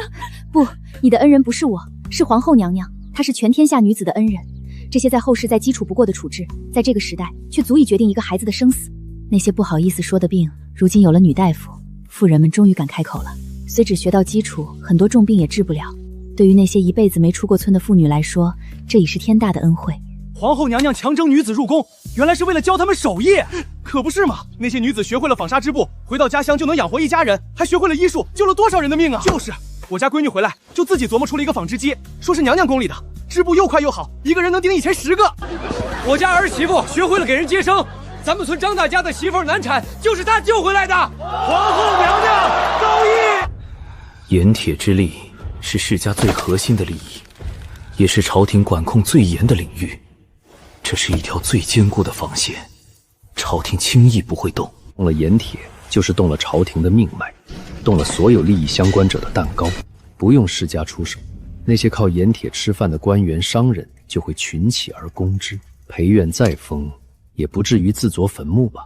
册封裴璋为兵马司统领，统领京城3万兵马司，负责京城防务。让裴璋这个京城第一纨绔担任京畿兵马司统领，统领京城3万兵马司，负责京城防务和治安。这样一来，必定军心涣散，京城大乱。娘娘不可，裴璋不懂军务，若让他统领兵马司，京城防务必出大乱。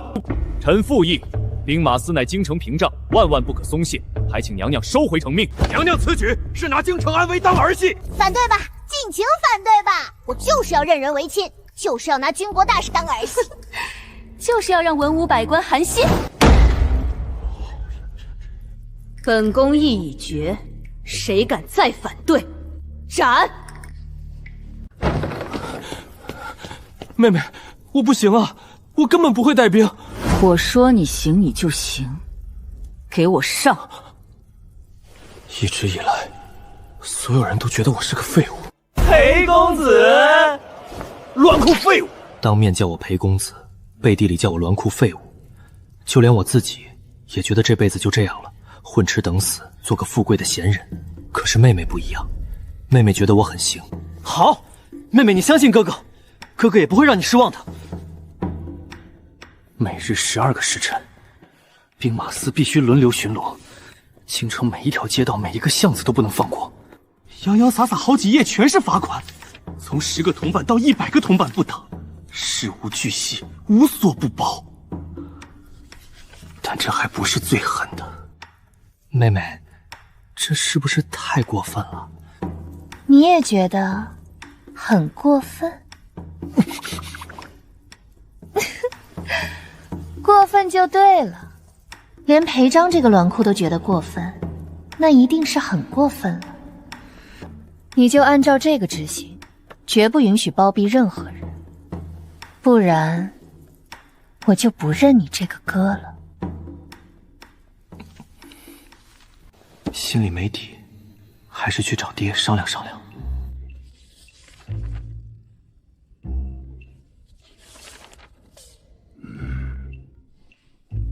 爹，你怎么看？你妹妹这是铁了心要整顿京城了。整顿？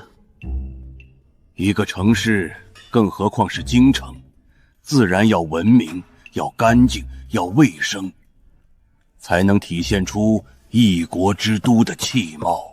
你好好看看现在的京城，满大街都是臭水沟，地痞流氓横行霸道，百姓连安生日子都过不上。你妹妹这是看不下去了，让你统领兵马司，12个时辰严防死守，杜绝这些乱象。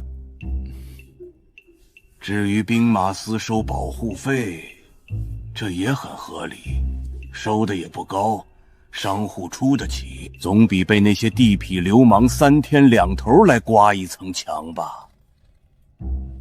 今天来一伙地痞，明天来一伙流氓，百姓还怎么做生意？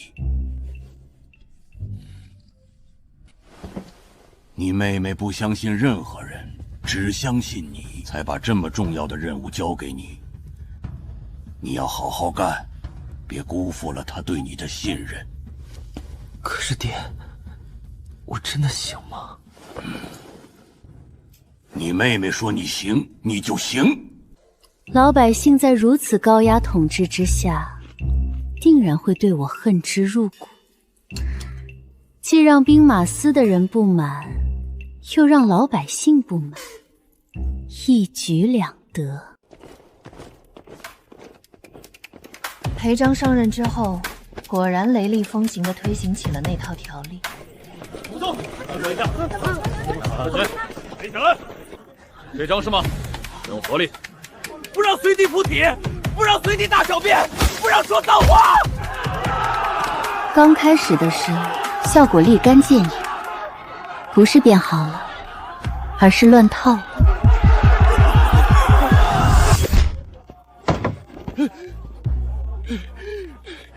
这跟土匪有什么区别？土匪还知道偷偷摸摸，你们倒好，光天化日之下就伸手要钱。就是，我们做点小生意容易吗？今天这个来收钱，明天那个来收钱，还让不让人活了？啊，百姓反应如何？百姓反抗情绪很激烈，前2天还有人打伤了咱们的士兵，商户们也不愿意交保护费，有几个店铺甚至关门歇业以示抗议。那就好，这都是正常的。哥哥，你可千万不要放弃。妹妹都这么沉着，我更要沉住气，不能给妹妹丢脸。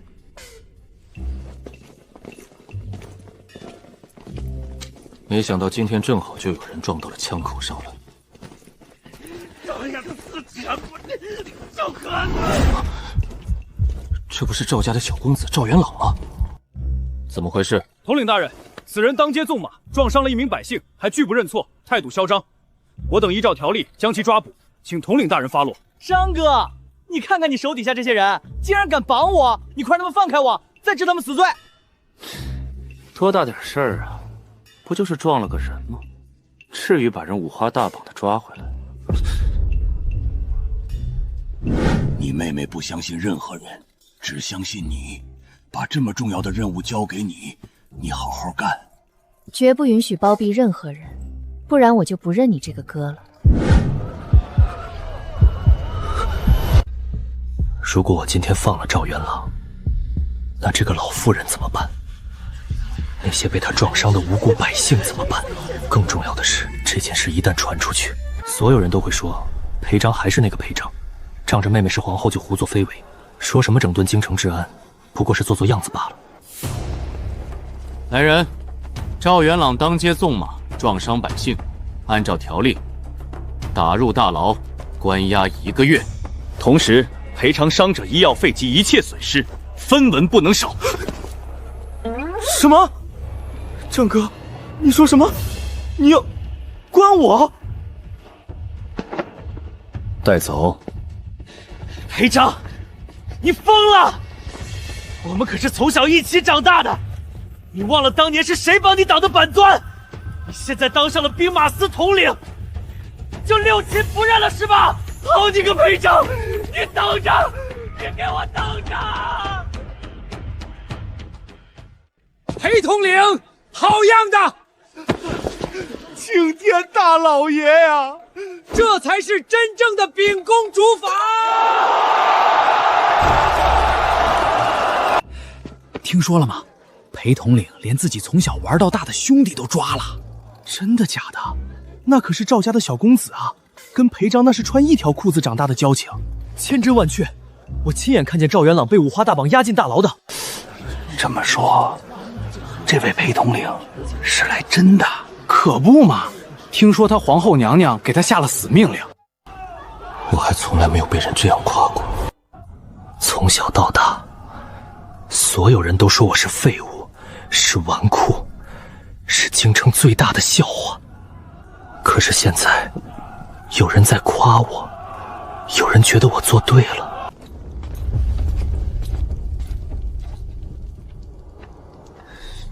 这还让不让人活了？现在街上到处都是当兵的，连站都没地方站。要不咱们换个地方？换哪儿去？换哪儿去？全京城都一样。听说裴章那个疯子连自己兄弟都抓，咱们要是撞在他手里，还不得把牢底坐穿？那怎么办？算了，找份正经事做吧。走。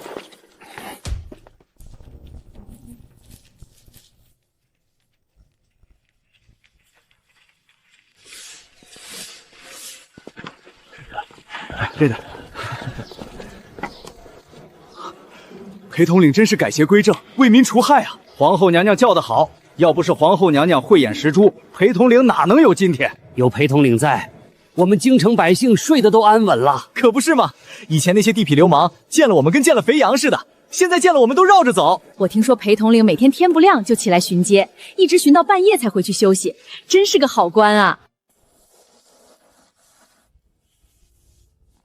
下一步该如何继续祸国殃民呢？报！北疆800里加急！北疆？难道是沈凌霄终于造反了？我就知道把沈凌霄贬去北疆是正确的。北疆那些人都是他的老部下，对他十分崇拜。知道他对大梁立下汗马功劳，却被贬去管仓库，能忍得了吗？肯定忍不了啊！沈凌霄振臂一呼，那些将士们肯定跟着他干。快，把急报呈上来！娘娘，北疆要打过来了！不是沈凌霄打过来，北疆要打过来，难道是沈凌霄直接联合了北疆？单纯就是北疆造反了。北疆原本是大梁的藩属国，多年前被打服了，乖乖称臣纳贡。如今大梁国力衰微，朝政腐败，北疆那边就起了异心，暗中集结大军，想要趁火打劫，再次图谋中原。原书里这场仗打得非常惨烈，大梁军队节节败退，北疆铁骑长驱直入，一直打到京城脚下，最后还是沈凌霄临危受命，带着残兵败将死守城门，才勉强保住了京城。但大梁也元气大伤，从此一蹶不振。但现在沈凌霄提前被我贬去北疆，然后发现了北疆暗中集结大军，准备趁大梁内乱之机南下，图谋中原。于是沈凌霄率旧部跟北疆打起来了，成功拦截住了北疆。虽然不是沈凌霄造反，结果有点让我失望，但仔细一想，这也不算坏事。到时候沈凌霄立下赫赫战功，民心所向，众望所归，顺势推翻我这个祸国殃民的皇后，不是更好吗？北疆怎么会突然打过来？前几年不是刚签了合约吗？合约那玩意儿能信？大梁强的时候他们乖乖听话，大梁弱了他们就想咬一口，狼子野心，昭然若鸡。北疆铁骑来势汹汹，集结了10万大军，咱们现在连个能打仗的将军都没有，拿什么抵挡？皇后娘娘，北疆来势汹汹，朝中无将可用，老臣以为应当求和。求和？你倒是说说怎么求和？把皇后娘娘的土豆送给他们吗？若不求和，难道等北疆铁骑打到京城来吗？安远侯说的对，现在不是逞强的时候。北疆来势汹汹，我军又缺乏良将，硬碰硬只有死路一条，不如暂且求和，稳住北疆，再从长计议。长计议，前朝当初也是这么做的，犹犹豫豫，优柔寡断，最后亡国了。那你说怎么办？你倒是说说，谁去领兵？你吗？你会打仗吗？报！北疆急报！快说，到底什么情况？启禀皇后娘娘陛下，北疆之围已解，沈将军已击退北疆大军，北疆求和啦！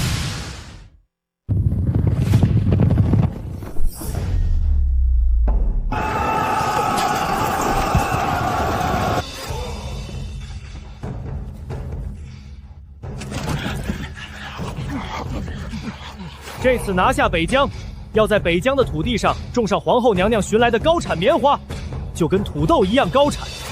以后咱们穷人家，在寒冷的冬天也能穿上棉衣了。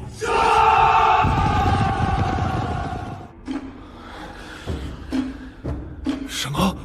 沈凌霄？他不是被贬去看仓库了吗？怎么领的兵？你管他怎么领的兵，关键是打赢了，北疆求和了。沈将军果然是大梁的栋梁啊！天不亡我大梁啊！沈凌霄声望越高，造反的资本就越雄厚。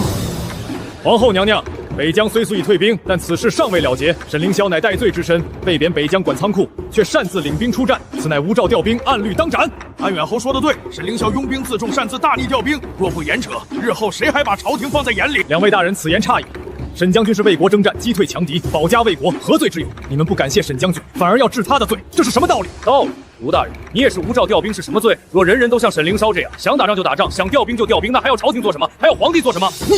安远侯说的有理，沈凌霄有功不假，但功是功，过是过，不能混为一谈。若因其有功就赦其过，那法度就成了摆设。况且沈凌霄无照调兵，这是谋逆大罪，岂能轻易放过？尔等还替沈凌霄说话，莫不是也参与了沈凌霄的谋逆罪行？娘娘，臣认为不然。沈将军以罪臣之身力挽狂澜，击退北疆，此等功劳若不重赏，何以不重？臣附议，当召回京城，官复原职。臣以为沈将军功劳太大，官复原职不足以彰显其功，应加封柱国大将军。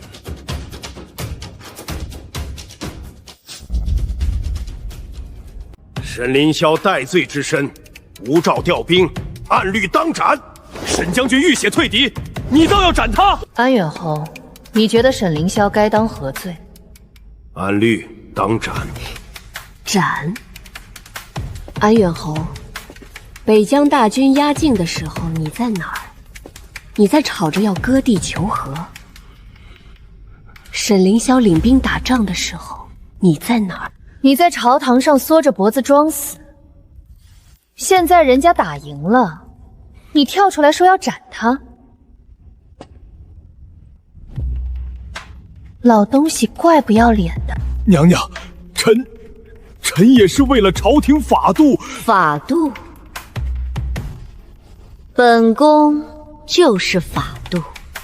娘娘，沈将军此次立下不世之功，若不加封，恐寒了将士们的心呐。那依卢大人之见，该如何加封？臣以为可封沈将军为柱国大将军，官复原职。不可！沈凌霄是戴罪之身，就算有功，也不能赏得太重，否则以后人人都学他无照调兵，然后等着朝廷赏赐，那还得得了？安远侯，你……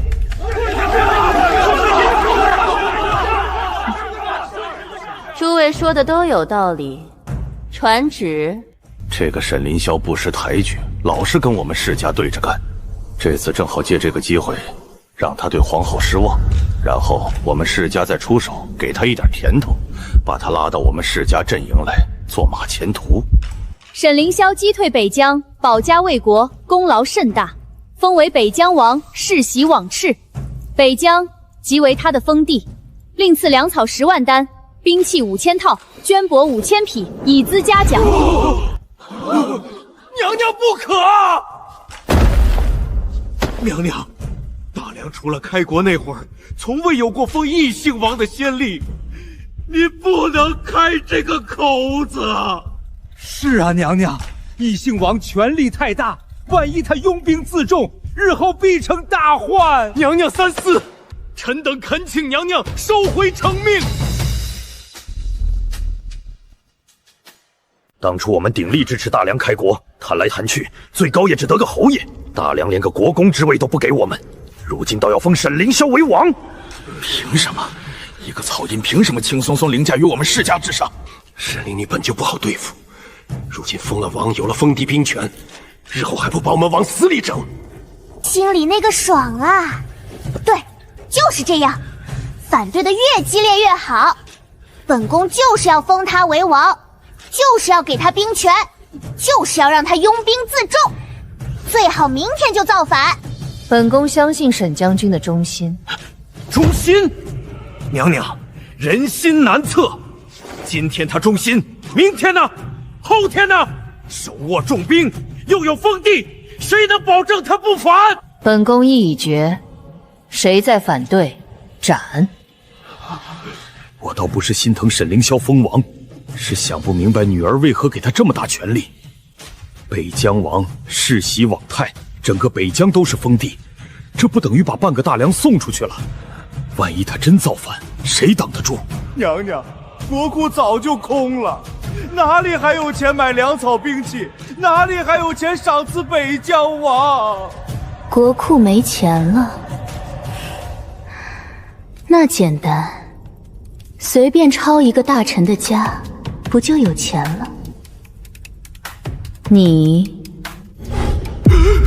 沈凌霄当皇帝后也把他抄了家，刚才他也叫得挺凶。让兵马司裴大人去这逆贼府上抄家，现在就去。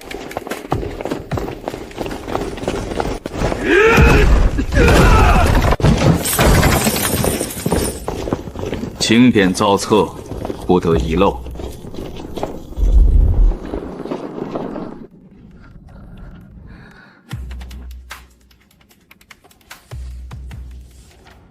看，这不就有钱了吗？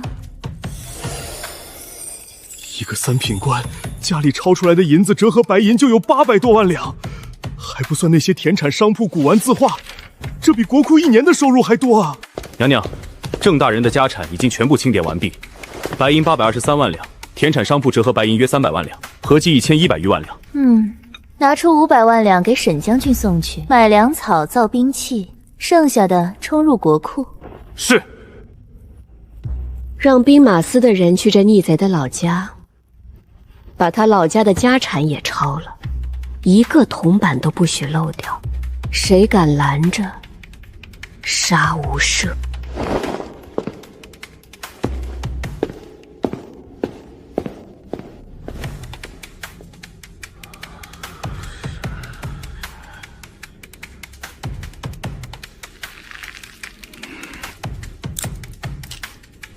诸位，还有谁觉得国库没钱的？那就退朝吧。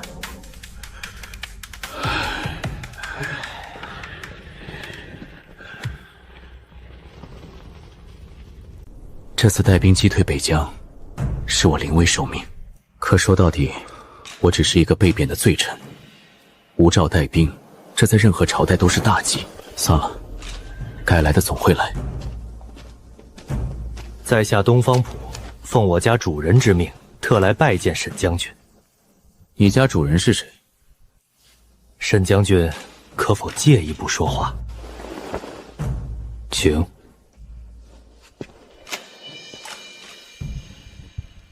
沈将军，我家主人乃是成王世子，当年夺嫡之战败给先帝，被逼流亡。如今大梁朝政腐败，妖后当道，正是我家主人拨乱反正、重夺江山的大好时机。我家主人听闻沈将军骁勇善战，特派在下来请将军共襄盛举。成王世子，当年满门抄斩，没想到居然还有一个世子活了下来。你家主人想让我做什么？如今将军手握北疆驻军，又刚刚打了胜仗，威望正盛。只要将军振臂一呼，率兵支持我家主人夺位，从者云集，何愁我家主人大事不成？我家主人说了，事成之后，将军就是大梁的异姓王，世袭罔替，与国同修。将军，您虽然立了大功，但您是无诏调兵，这是死罪，朝廷一定会对您下手。与其坐以待毙，不如先发制人。沈将军，您这么有才干，为大梁立下汗马功劳。可小皇帝无能，任由妖后祸乱朝纲，如此对待有功之臣，您甘心吗？而且，将军您想想，您在北疆拼死拼活，那妖后在京城享福享乐，她凭什么？就凭她是皇后，就凭她爹是奸相。将军您有兵有权，凭什么要听一个女人的摆布？第一，皇后娘娘对我信任看重，我沈凌霄不会辜负这份信任。第二，皇后娘娘虽然是个女人，但她做的每一件事都是为了大梁，为了百姓。你口中的妖后，是让天下百姓吃饱饭的活菩萨。第三，你让我率兵支持你家主子，他凭什么？一个藏头露尾的鼠辈，也配让我沈凌霄效忠？也配坐上那把龙椅？沈将军，我们成王殿下才是真正的皇室血脉，只要您愿意支持成王殿下，事成之后，您就是开国功臣，荣华富贵享之不尽。他已经没有别的办法了，妖后绝不会放过他。他态度强势，不过想争取更多好处，只要要求不太过分，我待主子答应也无妨。沈将军，妖后绝对不会放过您的。他这次把您贬到北疆，下次就可能要您的命，您已经没有别的选择了。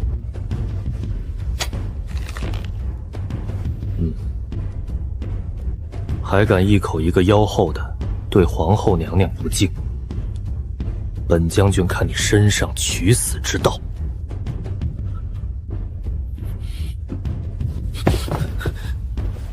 沈凌霄，你别给脸不要脸，不为我们主子效力，你以为你会有好下场吗？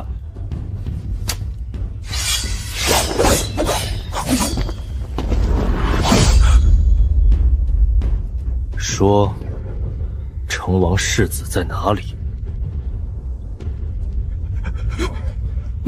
你干什么？我是来帮你的。帮我？你一个乱臣贼子，也配说帮我？皇后娘娘对我信任有加，我沈凌霄这辈子，生是大梁的人，死是大梁的鬼。你们这些乱臣贼子，也敢在我面前搬弄是非？将军，将军！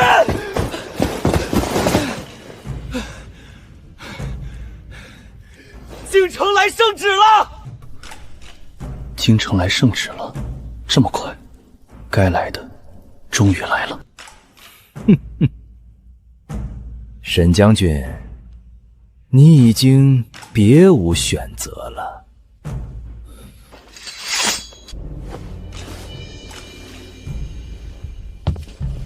臣沈凌霄接旨。奉天承运，皇后诏曰：镇北将军沈凌霄忠勇可嘉，以罪臣之身力挽狂澜，击退北疆，护我大梁江山。特封沈凌霄为北疆王，北疆为其封地，世袭罔替。另赐白银500万两，粮草10万担，兵器若干，以充军用。钦此。封王，北疆王。将军，沈将军，您倒是接旨啊！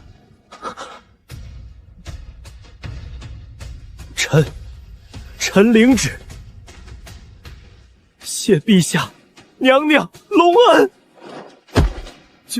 将军，皇后娘娘封您做王了。她是真的相信我，哪怕我被贬职，哪怕我无诏带兵，哪怕满朝文武都在猜疑我，她依然选择相信我。不仅相信，还给了我这么大的封赏。北疆王世袭罔敌，整个北疆都是我的封地，这是何等的信任！娘娘，臣定不负您所托。不是，这妖后到底懂不懂政治？居然给沈凌霄封王，异姓王，整个北增封地，粮草兵器都备好了，他是疯了吗？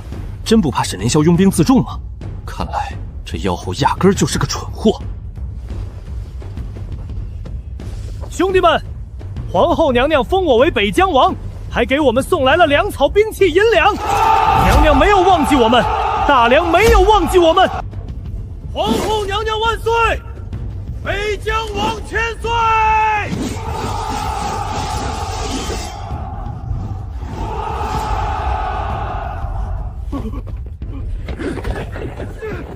原来成王世子早与北狄势力暗中勾结，意图造反。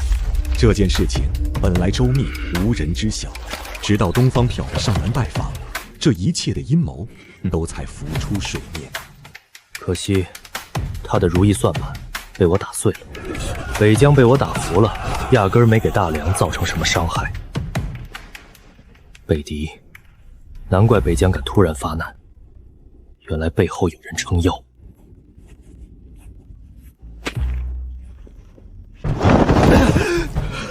大王，大梁北疆王沈凌霄率军压境了。什么？沈凌霄来了？他不是被贬了吗？大王，他已经被封为北疆王了。现在整个北疆都是他的封地。大梁皇后还给他送了500万两白银、10万担粮草、无数兵器。沈凌霄的威名我是知道的，当年他一个人就砍了北狄3个大将，如今他封了王，手握重兵，还有大梁朝廷撑腰，这仗怎么打？快把成王的人交出去！可是大王，成王世子是您的女婿。女婿重要还是国家重要？沈凌霄那疯子连北疆都打下来了，万一他顺手把我也打了怎么办？快救人！万一那成王世子将来真的成事了呢？也是，万一成王世子成事了，记恨我这个老丈人怎么办？那你说怎么办？不如我们假意押解，在途中放水，这人跑了，总跟我们没关系吧？既不得罪沈凌霄，又能保住成王世子，一举两得。好，就这么办。该死，沈凌霄，这个狗贼，坏我大事！殿下，沈凌霄现在势大，硬碰硬不是办法，不如我们先避其锋芒，等时机成熟再动手。时机什么时候才是时机？我隐忍这么多年，好不容易部署好一切，大梁却横空杀出了一个裴后。大梁君臣和百姓现在对那个妖后死心塌地，再不动手就没机会了。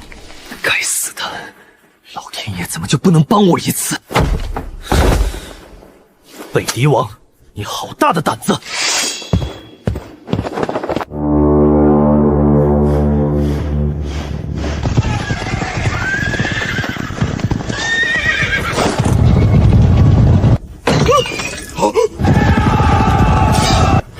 求和，快求和！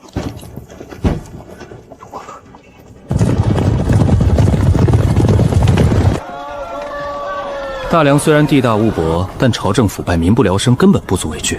至于那个传说中的妖后，一个女人能翻出什么浪来？大梁皇帝陛下、皇后娘娘，我王特派在下前来求和，并献上薄礼，聊表歉意。大梁人最是好面子，只要把礼物送足了，再说几句好话，这事就能糊弄过去，说不定还能趁机从大梁捞点好处，最后满载而归。这些是我北狄的珍宝，每一件都有深意，就看大梁的各位大人能不能看懂了。哼，果然，大梁人都是草包。这就是你们北狄的珍宝。一堆破石头、脏水、鬼画符也配叫珍宝？你们北狄人是没见过好东西吗？皇后娘娘，你们北狄打了败仗来求和，就带这些东西，是看不起我大梁，还是觉得我大梁好欺负？皇后娘娘，我王是诚心求和，这些礼物都是我北狄的国宝，价值连城，你怎么能？价值连城？行，行，那本宫也送你一件价值连城的礼物。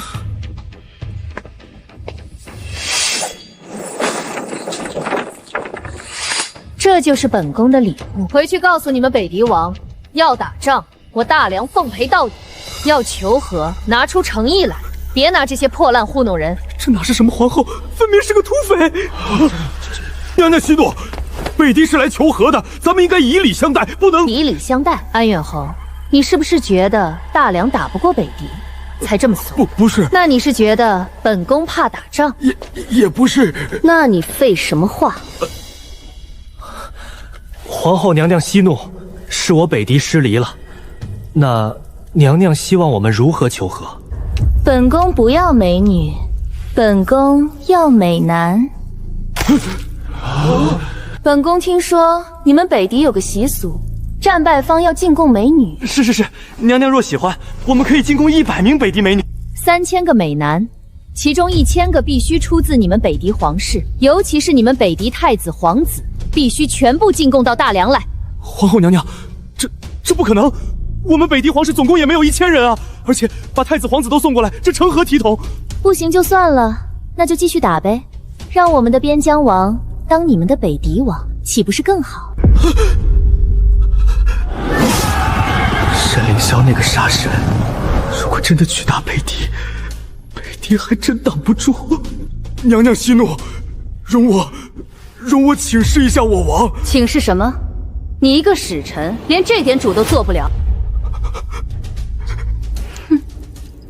那你就回去请示，请示完了再来。不过本宫耐心有限，只给你3天的时间。3天之后，要么答应条件，要么开战。3000美男，还要皇室成员，还要太子皇子，他怎么不去抢？沈凌霄那个杀神，2仗就打得北狄军队溃不成击，再来2仗，北狄王庭都得被端了。答应条件，3000美男实在太多，北狄总共也没有那么多年轻男子，让拓跋方再谈谈，看能不能减少一些。皇后娘娘，我王说了，3000美男实在太多，尤其是皇室成员，我们北狄总共也没有那么多。那就开战。娘娘，我们北狄虽然战败，但也不是任人宰割的羔羊。如果娘娘执意要如此苛刻的条件，那我们也只能……那就打啊！反正北疆王闲着也是闲着。不一定打得过，到时候2败俱伤，北狄不知道又要花多少年才能恢复过来。不打，那3000美男怎么办？皇后娘娘，我们北狄虽然不如大梁强盛，但也不是好欺负的。如果娘娘逼人太甚，我们北狄上下必定誓死抵抗，到时候2败俱伤，对大梁也没有好处。 2败俱伤，你们也配？你们北狄这次掺和成王的事，怂恿北疆造反，这笔账本宫还没跟你们算，现在你们倒先来谈条件了。本宫不仅要3000美男，还要你们北狄从此俯首称臣，年年进贡，岁岁来朝。这不可能！我们北狄是独立的国家，怎么可能独立？ 你们北狄当年被大梁打得跪地求饶的时候，怎么不说独立？现在看大梁内乱就想趁火打劫，做梦！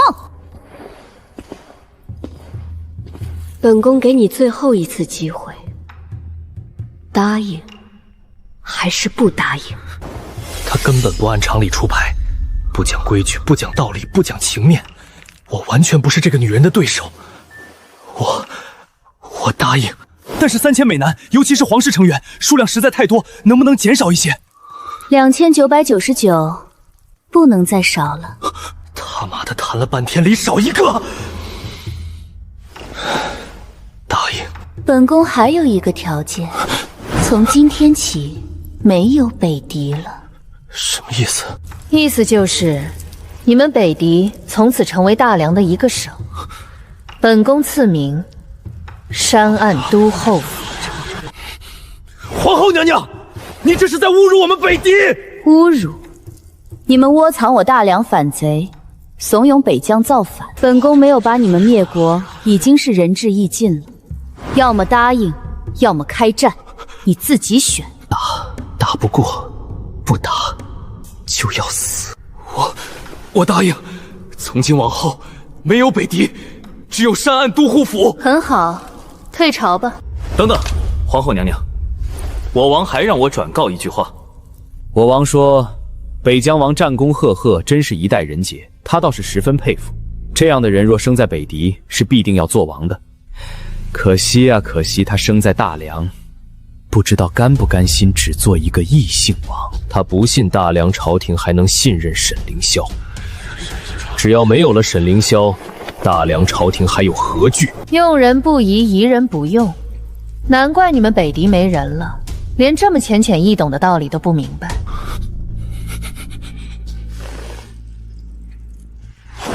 本宫巴不得沈凌霄早点造反，怎么会忌惮他？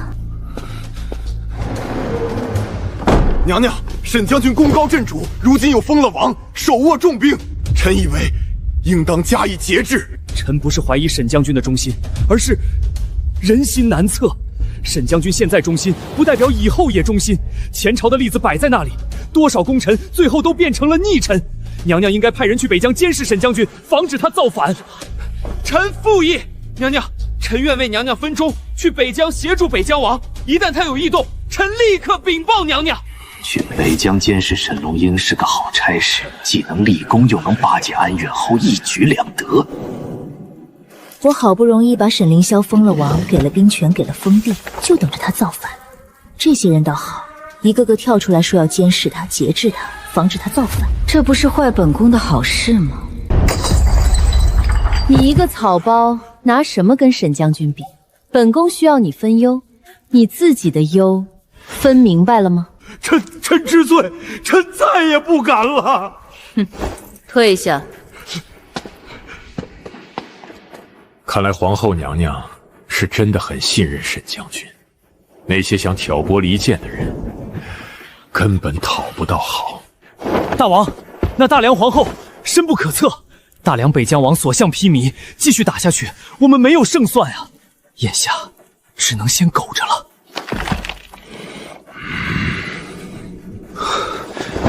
早知道就不掺和大梁这些破事了，惹祸上身。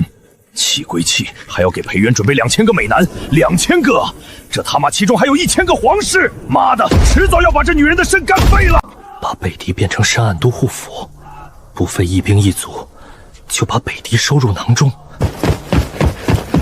将军，皇后娘娘太厉害了，不战而屈人之兵啊！难怪皇后娘娘让他来北疆，难怪封他为北疆王，难怪给他送粮草兵器，这一切都在他的算计之中。他知道北疆要造反，所以提前把他派到北疆来。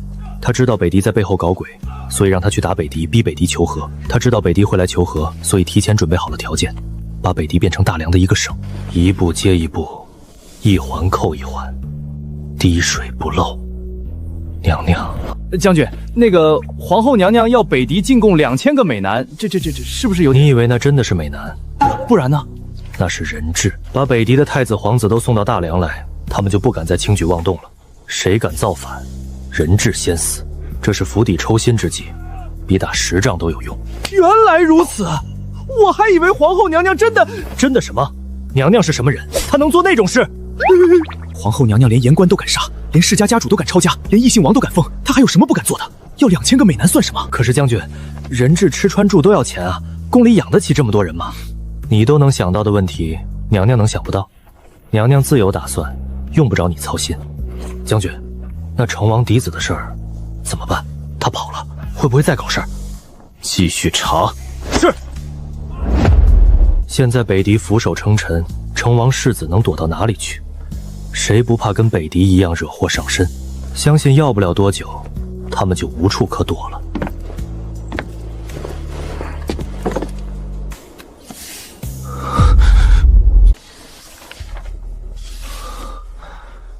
每一条都写得清清楚楚，细致到了令人发指的地步。北疆既平，当以怀柔，民族融合，方能长战久安。北疆之地可种棉花，北疆之人可为劳力，棉花丰收，北疆百姓亦可受益，利益共享，方能人心归附。皇后娘娘封我为北疆王，不仅仅是为了让我带兵打仗，更是为了让我推行民族融合政策，让北疆彻底成为大梁的一部分。民族融合，原来如此。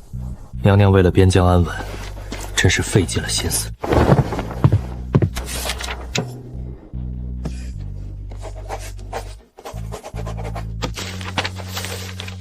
追查成王世子，没问题。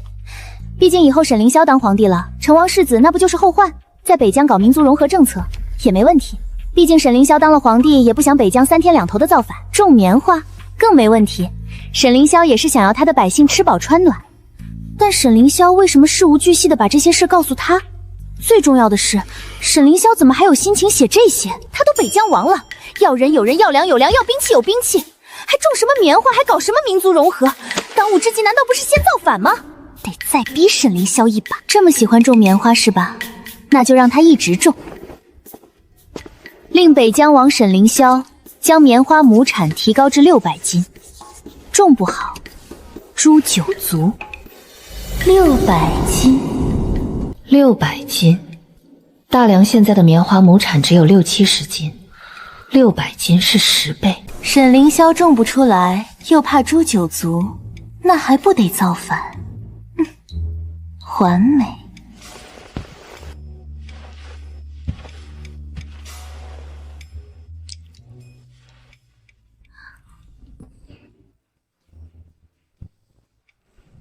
圣旨到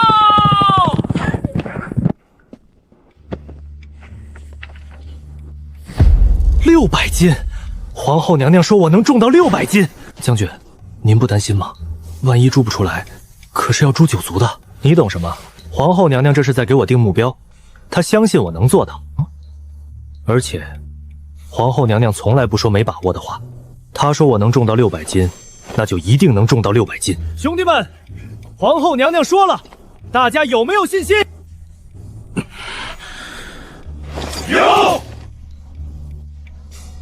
那就干！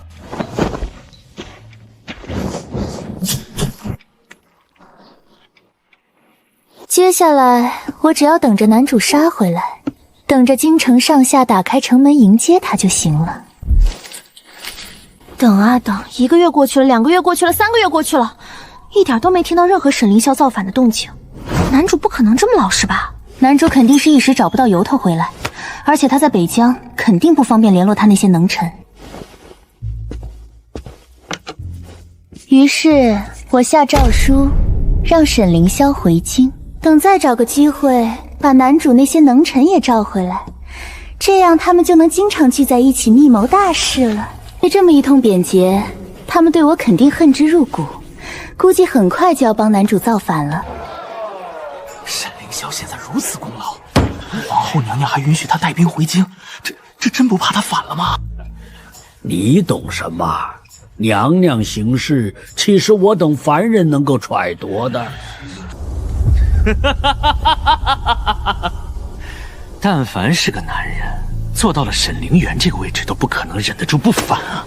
还说什么贤后？依我看，他就是个蠢货。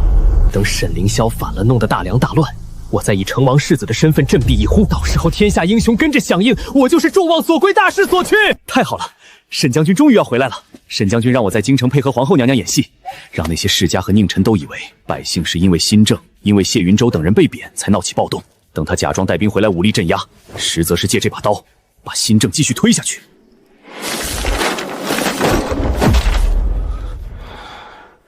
新政阻力太大，一时半会儿推不下去。大梁内忧外患，国势日衰，容不得我们慢慢磨。那就换个法子，用武力。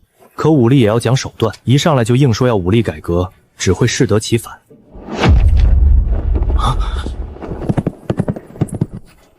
娘娘这是看透了新政的艰难，用贬谒制造机会。到时候我留在朝中和娘娘演一出不和，再演一把天下大乱，不得不用武力推新政，一切就顺理成章。谁敢阻拦，阻拦就杀！能讲道理的改革派早都被贬出去了。他们都以为我从头到尾的昏庸是在配合他们，给他们制造机会。我什么都不知道。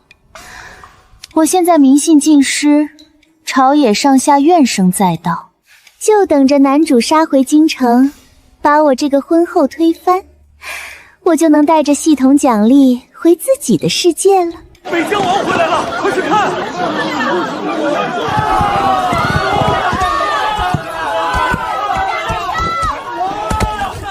看，那就是北疆王。我本以为他回来的第一件事就是对我发难。北疆已定，整个北疆都被臣种上了高产棉花种子，已达猛产600斤，比大梁旧种翻了10倍不止。这是用第一批棉花制成的棉衣，请娘娘过目。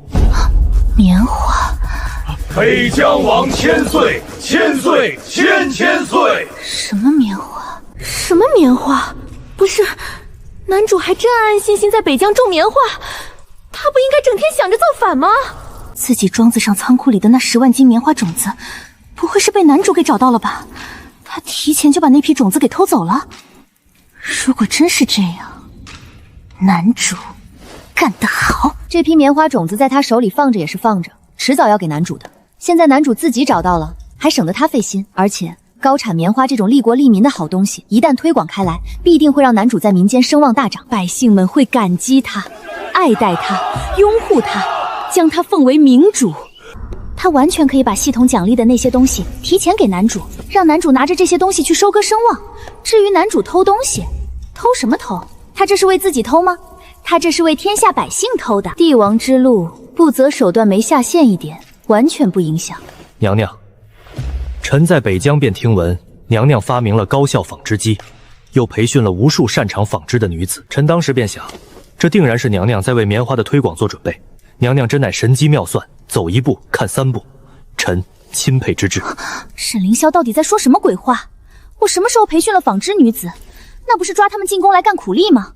为了降低自己这个妖后的防备心，一回来就先把马屁安排上，男主真是太谨慎了。现如今新型织布机几乎村村都有，臣建议向有纺织机的家庭售卖棉花，每家每户限2斤，没有纺织机的家庭可以买朝廷制好的成衣。这样一来，今年冬天大梁的百姓人人都能穿上棉衣了，再也不会有人冻死了。等一下，北疆王，你听我说。娘娘，您不用说了，臣都明白。哦，你明白什么了？你明白？我都不明白我自己在干什么，你明白什么？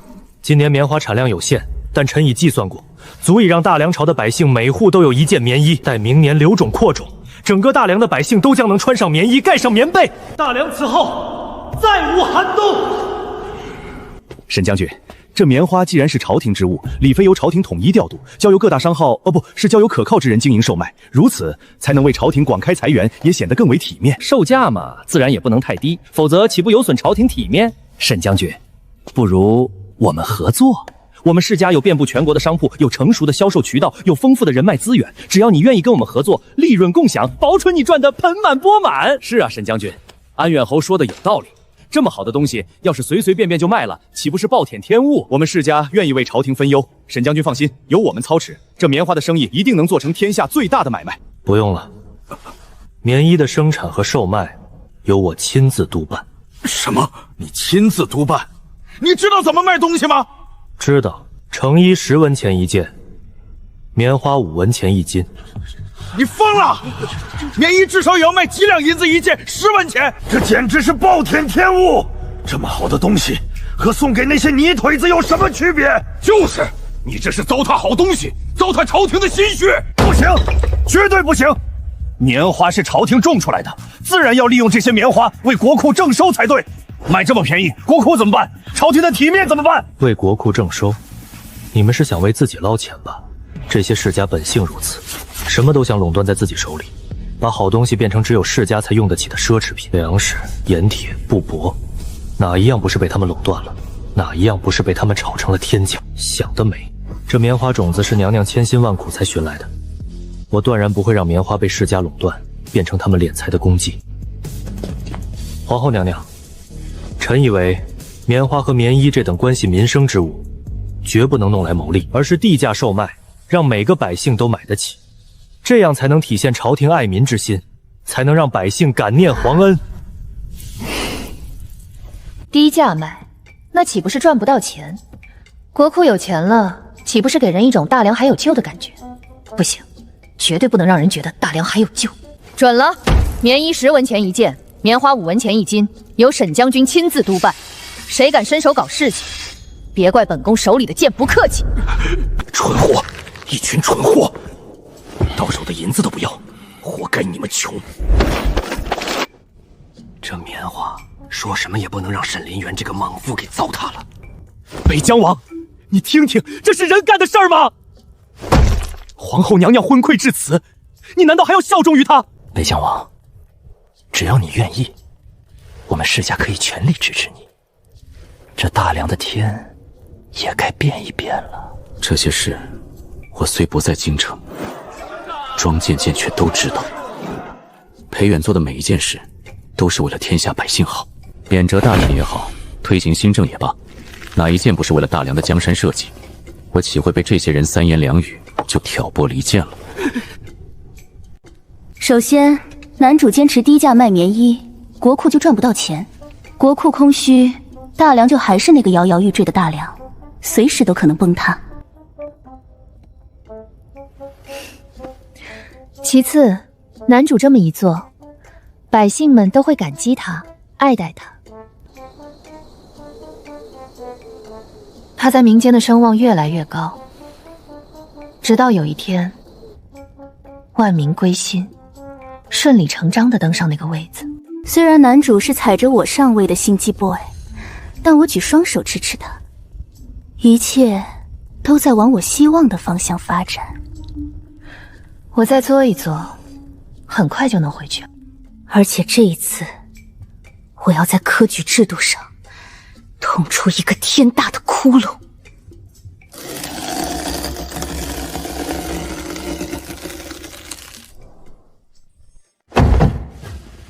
娘娘，女子科考，恨古未有，女子无才便是德，这是祖宗传下来的规矩，岂能说改就改？是啊，娘娘，女子就该相夫教子，操持家务。若是都跑去读书科考，谁生儿育女，谁照顾老人？这天下不是要乱套了吗？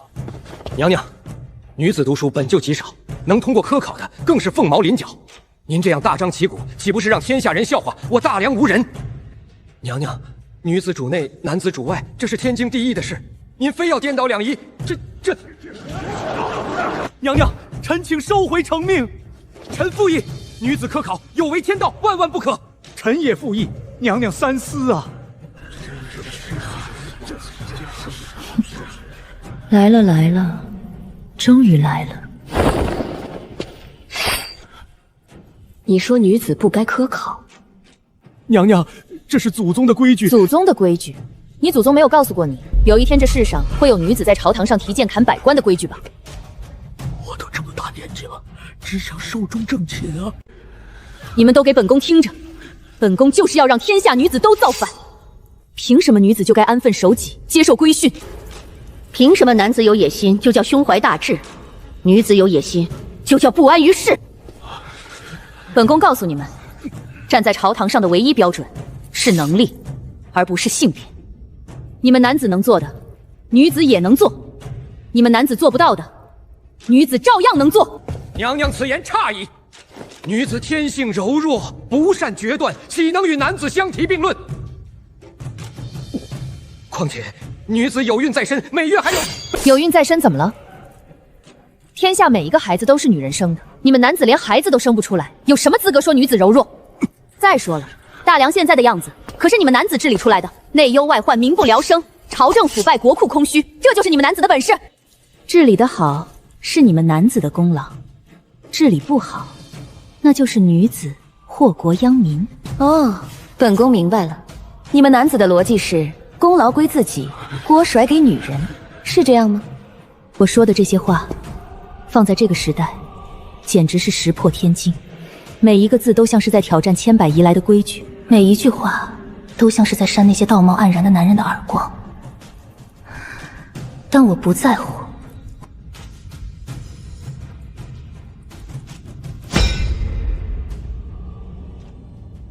这种时候就应该让所有人加入进来，女子也不能推卸责任，有能力就该站出来。这一次恩科，无论男女，皆可参加。我就是要闹，就是要做，就是要让天下人都恨我。本宫再说一次，现在国家内忧外患，强敌环伺，国库空虚，百姓困苦。谁敢阻挠，斩！谁敢反对，斩！谁有意见，斩！女子科考这事儿确实太大了，历朝历代从来没有过。可女儿是女子，她要让天下女子都能科考，这不就是在为自己培养班底吗？将来女儿登基为帝，朝中都是她一手提拔的女子，那江山不就稳了吗？高啊，实在是高。皇后娘娘说的对，站在朝堂上的唯一标准，应该是能力，而不是性别。大梁现在内忧外患，正是用人之际。若是因为性别就把一半的人口排除在外，这不是明智之举。臣支持女子科考，臣愿意亲自监督此事。沈凌霄支持女子科考。沈凌霄提前布局，把这些人收入麾下，将来造反的时候，不就有了更多人才可用吗？果然深谋远虑啊，男主就是周全，太周全了。准了，一定会选拔出真正的人才。还有谁反对？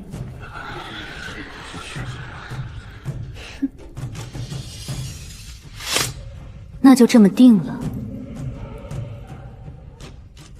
退朝。听说了吗？皇后娘娘要开恩科，女子也能参加。什么？女子也能科考？这不是乱来吗？怎么？你觉得女子不如男？那倒不是。可自古以来，哪有女子科考的先例？就是，女人家的，读什么书，考什么试，在家相夫教子不好吗？妖后，简直是妖后！女子无才便是德，这是圣人的教诲。她竟敢公然违背，不怕天打雷劈吗？就是，要是女人都去读书科考了，谁来做家务？谁来照顾老人孩子？这天下还不得乱套？殿下得乱套！我看这大梁朝迟早要亡在那个女人手里。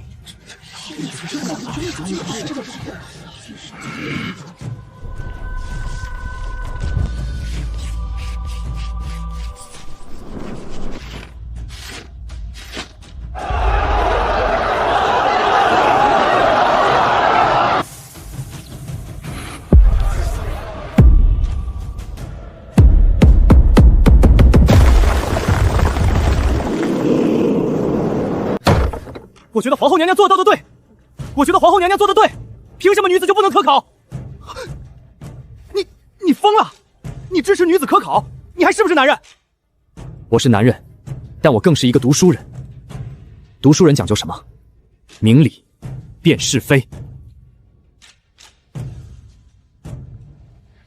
皇后娘娘说的对，站在朝堂上的唯一标准应该是能力，而不是性别。你们这些反对的人，扪心自问，反对的真正原因是什么？是怕女子抢了你们的饭碗吧？你血口喷人！我血口喷人？那你说说，你们反对的真正理由是什么？别跟我说什么祖宗之法，祖宗还说过民为贵，社稷次之呢。你们怎么不听听？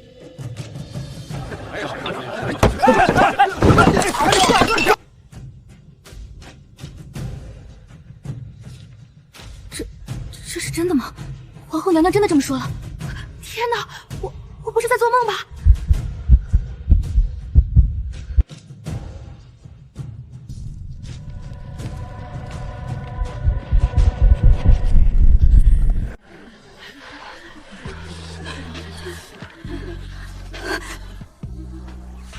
皇后娘娘给了我们一个机会，一个千百年从未有过的机会。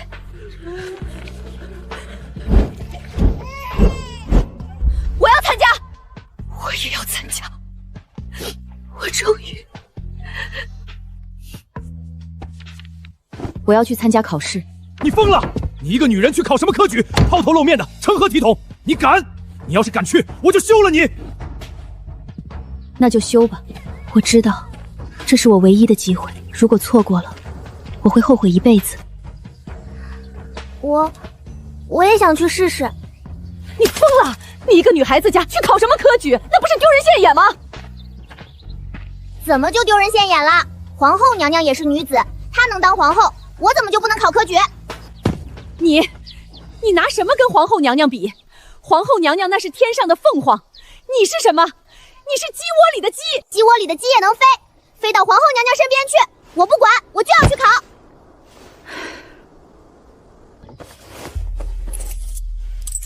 去吧，娘支持你。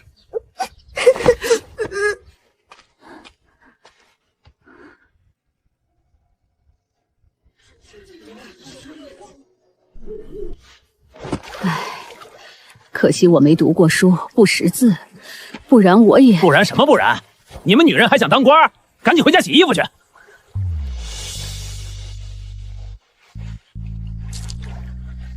娘，我以后可以读书吗？读书？女孩子读什么书？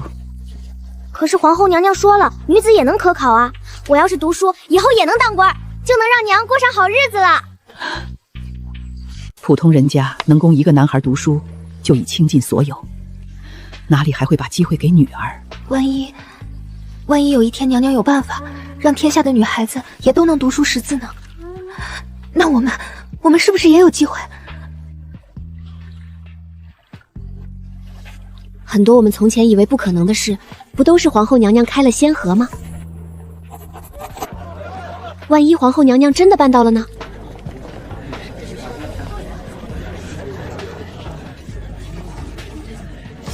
？1成，听起来不多，但绝对数量已经相当可观了。别紧张，就当是平时在家做题。我不紧张，我就是有点激动。我也是，我从来没想过，有一天我能走进这扇门。这种感觉，无法用语言形容。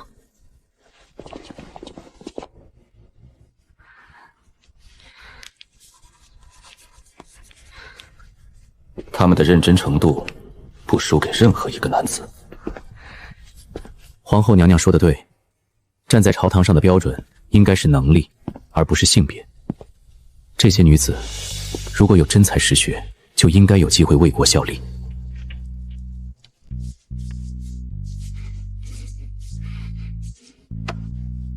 谁敢舞弊，谁就是下一个被抄家的。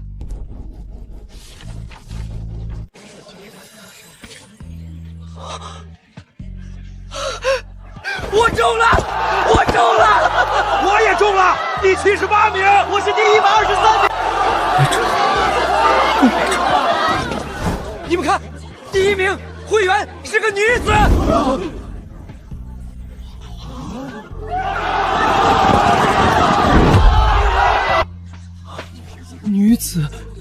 女子会员，这怎么可能？有什么不可能的？人家考了第1，那就是有真本事。可是，女子怎么能？怎么不能？皇后娘娘也是女子，你觉得皇后娘娘没本事？那就闭嘴。江初宁是谁？有人认识吗？我认识。跟他在一个考场，我亲眼看见他3天就写完了1整场。真的假的？这么厉害？当然是真的。我骗你们干什么？看来这女子是真有本事啊！可不是嘛，能考会员，那可不是一般人能做到的。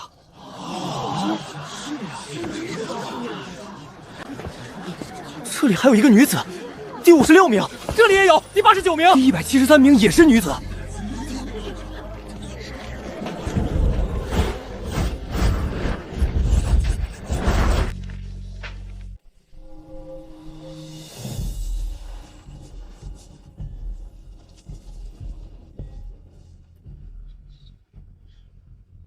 也仅仅只是一瞬。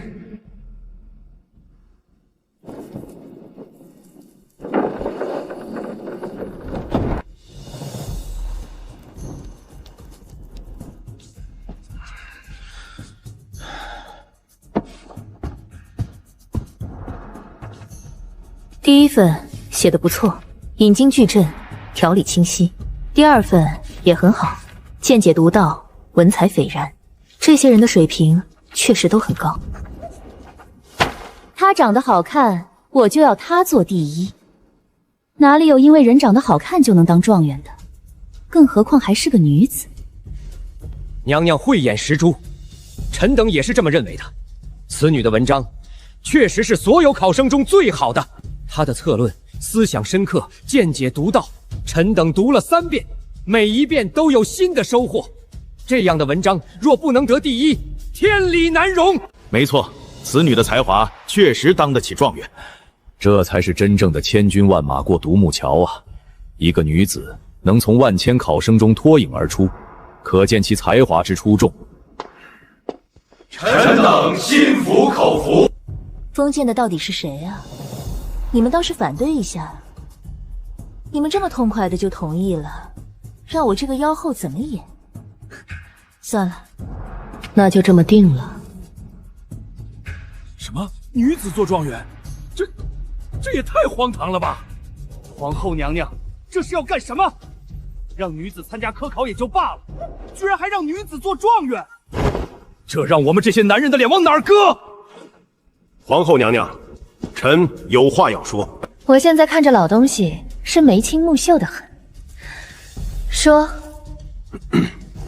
娘娘，臣不是反对女子科考，也不是反对江状元，但臣以为，纸上谈兵不算本事，想要站在朝堂上，可不是只会写文章就行的。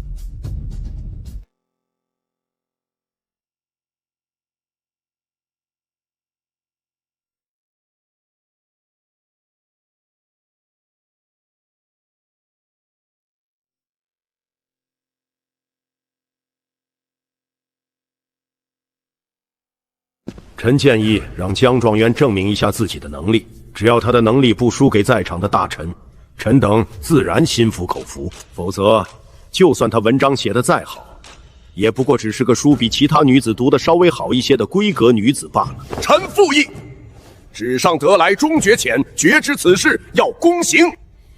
江状元若真有本事，就该证明给大家看，否则这状元之名，名不副实。臣等附议。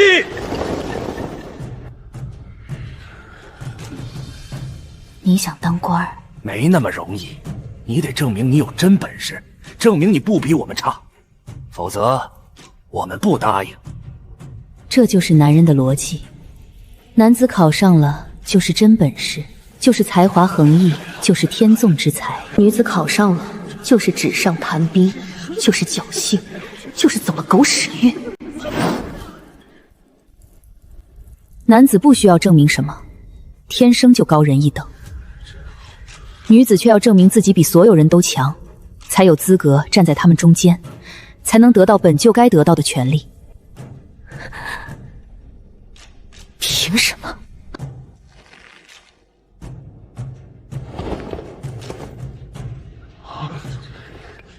娘娘，臣愿意证明。臣知道诸位大人对臣不服，臣也知道臣是一个女子，站在这里招人非议，但臣不怕，臣愿意跟诸位大人辩论，让诸位大人看看，臣到底是不是只会纸上谈兵。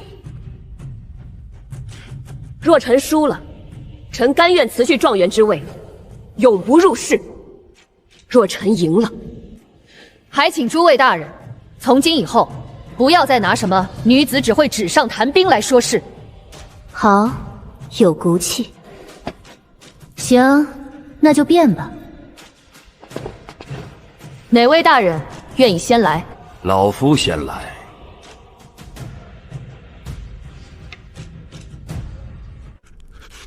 你强词夺理！江大人，老夫问你，女子科考有违纲常，你如何辩解？敢问侯爷，何为纲常？自然是三纲五常，君为臣纲，父为子纲，夫为妻纲。女子就该从夫，就该相夫教子。那你可知道这三纲五常是谁定的？自然是圣人定的。哪个圣人？自然是孔圣人。孔圣人可曾说过女子不能读书？可曾说过女子不能科考？可曾说过女子不能为国放力？孔圣人说有教无类。什么是类？性别是类，出身是类，贫富是类。有教无类，就是不分性别，不分出身，不分贫富，人人都该有受教育的机会。侯爷口口声声说遵循圣人之道，可您连圣人的话都不记得，又谈何遵循？你强词夺理！我说的事实，还是强词夺理，侯爷心里清楚。江状元，老夫问你，女子读书有什么用？能打仗吗？能治国吗？您会打仗吗？老夫是文官，自然不会打仗。那您站在朝堂上有什么用？老夫会治国。那我问你，大梁现在的粮价是多少？1石米多少钱？1匹布多少钱？1斤盐多少钱？那我再问您，大梁现在有多少人口？每年新增多少？每年死亡多少？那我再问您，大梁现在有多少官员？每年考核合格的有多少？不合格的有多少？这些事自有户部、吏部管，老夫……所以您什么都不知道，却站在朝堂上指点江山，激扬文字。而我一个知道这些事的女子，却被您质疑有什么用？您觉得这公平吗？江初宁，你别得意。老夫问你，女子若都去读书可考了，谁生儿育女，谁操持家务？这天下不是要乱套了吗？敢问大人，您家有妻子吗？自然有。那您的妻子可曾读书？没有。那您的妻子可曾科考？没有。那您的妻子可曾生儿育女？可曾操持家务？自然。所以，一个不读书、不科考的女子，照样可以生儿育女、操持家务。那为什么那些读书科考的女子就不能呢？大人，您的问题本身就有一个错误的预设，您以为女子读书科考就不生儿育女了，就不操持家务了，这是两码事。女子读书科考是为了提升自己，是为了为国效力，但这不代表她们就不做妻子、不做母亲了，这两者并不矛盾。再说了，就算有些女子选择不结婚、不生子，那又怎样？那是她们自己的选择。大人，您管天管地，还管人家生不生孩子？江状元，你口口声声说女子不比男子差，那老夫问你，历史上可曾出过什么女圣人、女贤臣？大人，您这个问题本身就说明了问题。历史上为什么没有女圣人、女贤臣？是因为女子天生不如男子吗？不是，是因为女子根本没有机会读书，没有机会科考，没有机会当官。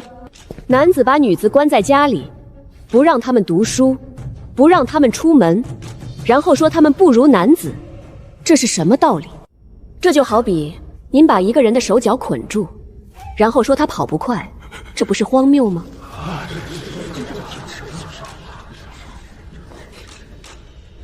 江状元，老夫问你，你可知否极司臣的典故？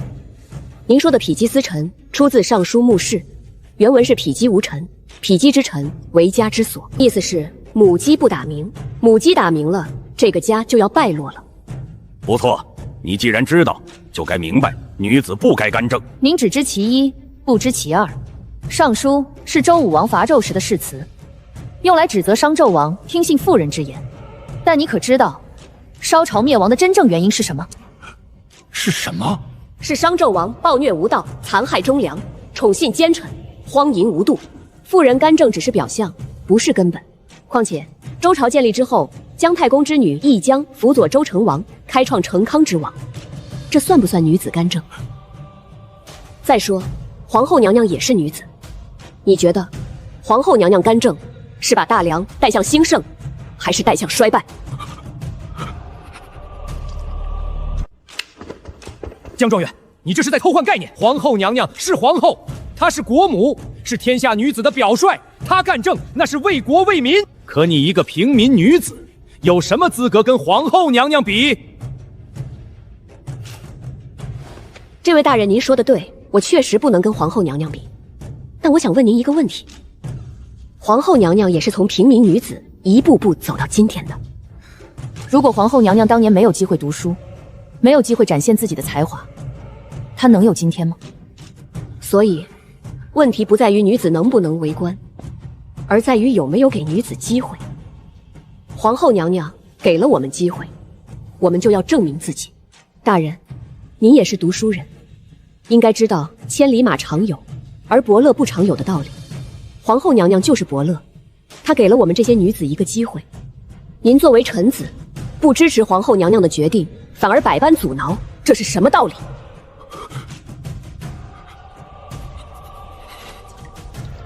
江状元，你口才确实了得，但为官不是靠嘴皮子，而是靠实干。你一个女子，从未练过，如何知道民间疾苦？如何知道百姓需要什么？大人，您怎么知道我没有经历过民间疾苦？我出身官宦世家，小时候家里富贵，锦衣玉食。后来家道中落，父母双亡，我一个人流落民间，靠给人写信为生。我住过破庙，吃过野菜，穿过补兵罗补丁的衣服。我知道民间疾苦，因为我自己就经历过。我知道百姓最需要什么，百姓需要吃饱饭，需要穿暖衣，需要有房子住，需要看得起病，需要孩子能读书。江状元，你说的这些我们也能说，纸上谈兵谁不会？关键是你能不能做到。这位大人，您为官几十年，做到了吗？您做不到，不代表我做不到。而且，就算我现在做不到，我可以学，我可以历练，可以了解民情，可以听取百姓的意见。我不是生来就会做官，但我愿意学。皇后娘娘给了我机会，我就不会辜负她的期望。江大人，此举有违祖制，你何居心？祖制是守天下，而非副守久。大人莫非忘了太祖爷的遗训？江大人巧言令色，置国法于何地？国法载于律例，大人所言是律例哪一条？不妨说来听听。江大人，老夫来会会你。请大人赐教。《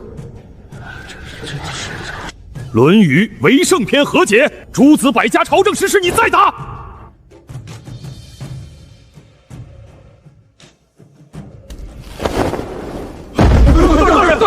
大人！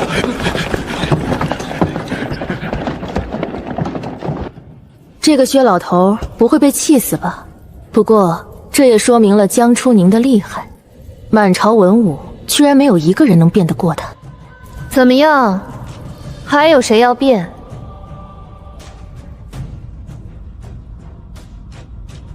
既然没人要辩了，那本宫就宣布了。慢着！皇后娘娘，臣承认江初宁确实口齿伶俐，能言善辩，但是口齿伶俐不代表有能力。女人本来就嘴皮子厉害，这是天性。我们说不过她，不代表她就有真本事。这逻辑简直无赖。这位大人，您说女人嘴皮子厉害，那我问您，刚才那些跟我辩论的大人可都是男子，他们的嘴皮子难道不厉害吗？若他们不厉害，那他们站在朝堂上靠的是什么？若他们厉害，那他们被一个女子辩倒了，又说明什么？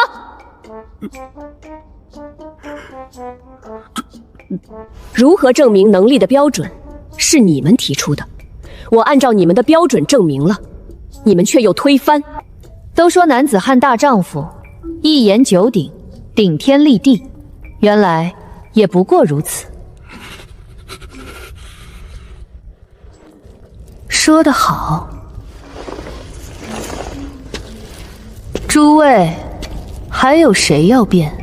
既然没人要辩了，那本宫就宣布了，从今日起，大梁设左右丞相，左丞相由裴崇俊担任，右丞相由新科状元担任。什么？右丞相？他一个刚考上的状元，直接当丞相，这也太离谱了吧！娘娘三思，江状元虽然才华横溢，但毕竟年轻，没有经验，怎么能直接当丞相？是啊，娘娘，按照规矩，状元应该先入翰林，历练几年，才能委以重任。您这样直接让他当丞相，不合规矩啊！哼，规矩？你们的话有什么规矩？你们刚才不是让他证明能力吗？他证明了，你们辩不过他，还有什么好说的？可是娘娘，辩论是辩论，治国是治国，这是两码事。两码事。他证明了自己有治国之才，能力在你们身上。现在你们又说两码事，那本宫问你们，到底什么才算是？本宫今天把话撂在这儿，新科状元就是右丞相，谁反对？站出来！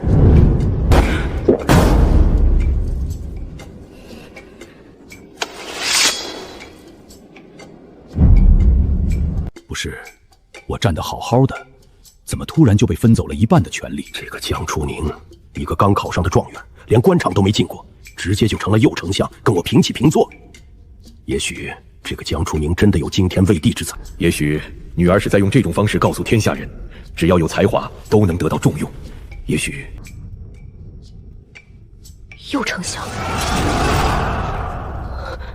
万万没想到，皇后娘娘会这么信任我，这么重用我，不仅让我当状元，还让我当右丞相，这是何等的知遇之恩！娘娘，臣何德何能？你有德也有能，你的侧睡本宫看过了，写得很好，本宫相信你能做到。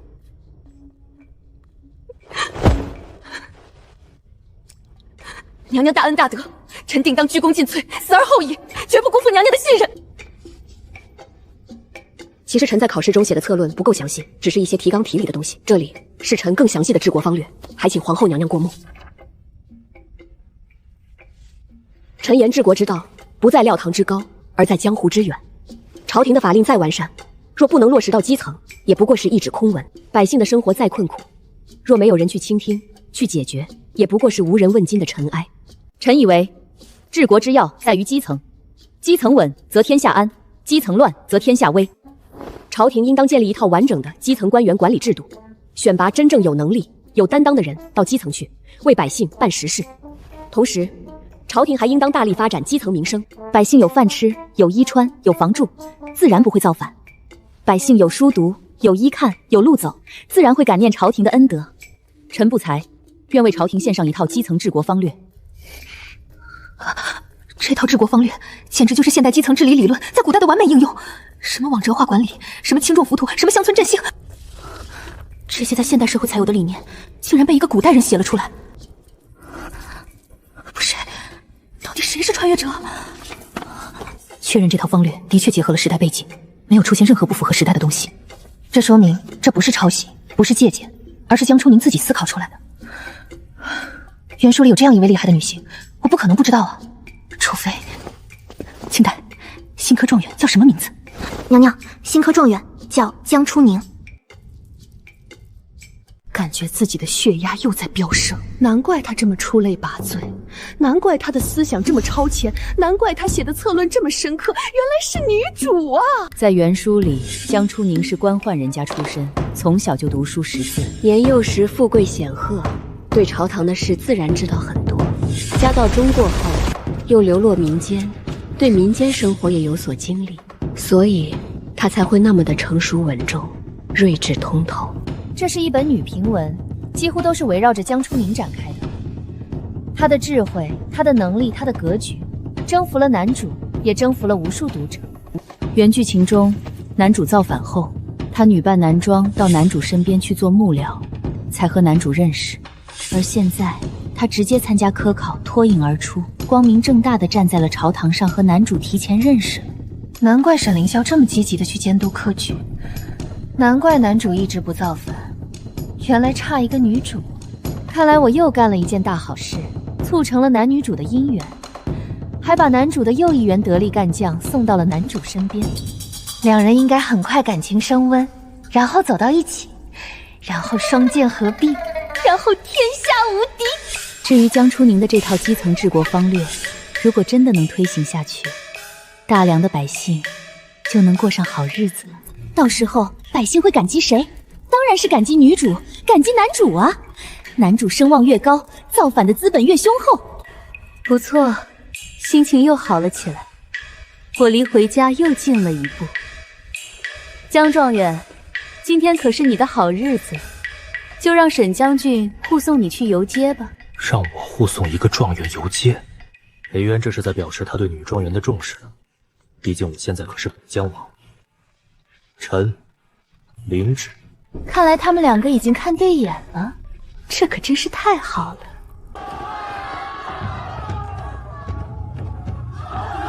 快看快看，那个就是女状元，长得真好看啊！好看有什么用？女子当官能行吗？怎么不行？人家可是考了第一，比你强多了。你怎么帮外人说话？我说的是事实，人家考了第一，那就是有真本事。你连秀才都没考上，有什么资格说人家？天哪，他真的好厉害！别做梦了，你连字儿都不认识，还想当状元？那我可以学啊，他能做到，我为什么不能？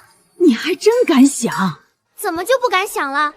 皇后娘娘说了，女子也能科考，我现在学，还来得及。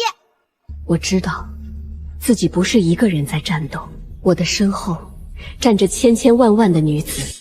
我要证明给所有人看，女子不比男子差，女子也能顶天地地，女子也能治国安邦。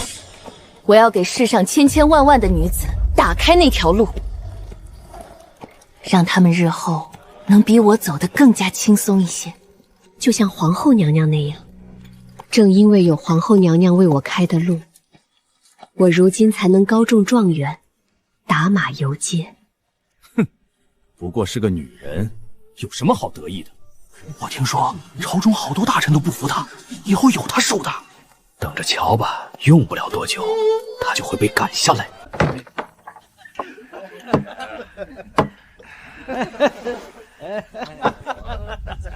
国子监几乎垄断了大梁的科举与官位，寒门子弟们原本是没有机会的。这一次另2名文官主考，沈灵山从旁监督，国子监再度被排除在外。放榜之上，国子监的考生无一上榜，这无异于告诉天下人，国子监已经成了个废物机构。往常那些考上的，都是国子监搞的鬼。国子监在读书人心中已经彻底失去了威信，父亲愁的头发都白了一半。我本来就是个纨绔子弟，仗着父亲是国子监祭酒，原本以为将来肯定能考上，继承老爹的这个位置。父亲从爷爷手里继承了国子监祭酒，这个位置早被王家人默认属于我的王家。结果呢，我刚下场就遇上科举改革，连乡试都没过。现在我更是连一个女子都考不过，这让我怎么能忍？凭什么一个女子能考上状元，而我考不上？这不公平！就是一个女子读了几本书就敢来考科举，真是不知天高地厚。听说她在朝堂上舌战群珠，把那些大人都说得哑口无言。那是那些大人让着她的。一个女子能有什么真才实学？就是，女人嘛，嘴上功夫厉害，真要办事儿，还是得靠咱们男人。我要让那个妖后知道，女子就该相夫教子，而不是出来对江山和朝堂指手画脚。我要给所有女子一个警告，我要让国子监回到曾经的地位上去。哼，有了，到时候我自然有办法收拾这个新科状元。既然我入了朝，就不能太孤僻，该应酬的还是要应酬，该交际还是要交际。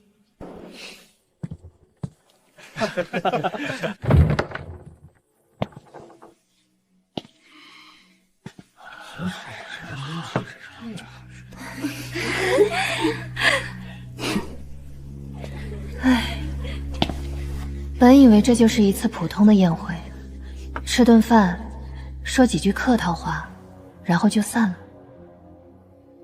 哟，这不是咱们的新科状元吗？江大人，久仰久仰。王公子客气了。客气？我可没跟你客气。王公子，请自重。自重？我哪里不自重了？我好心请你喝酒，你还不领情？我不会喝酒，请王公子不要强人所难。状元郎，你这么厉害，连科考都能考第一，喝酒这么简单的事，还能学不会？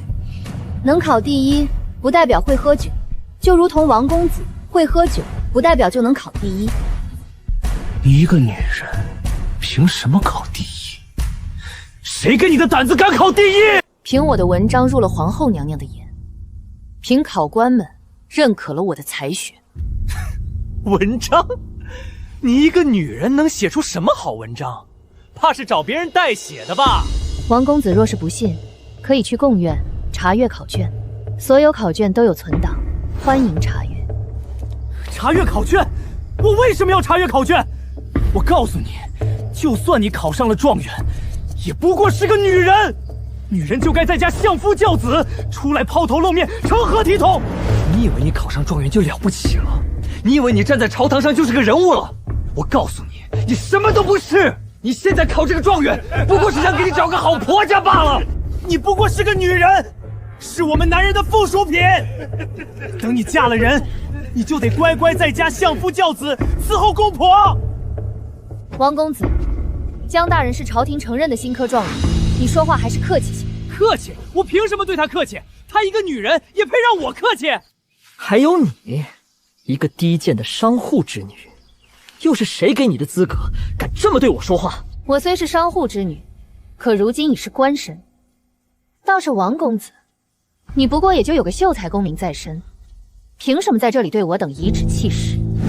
父亲是国子监祭酒，可现在这些女人居然敢骑到我头上！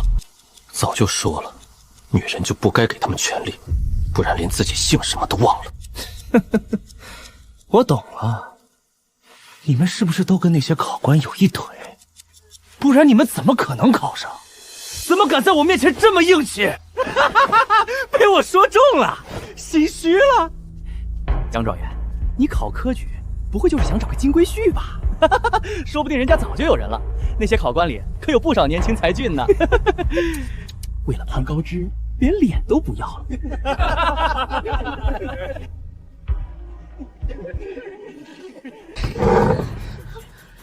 王公子，你说够了没有？你特么又是谁？我是新科2甲传读林婉清。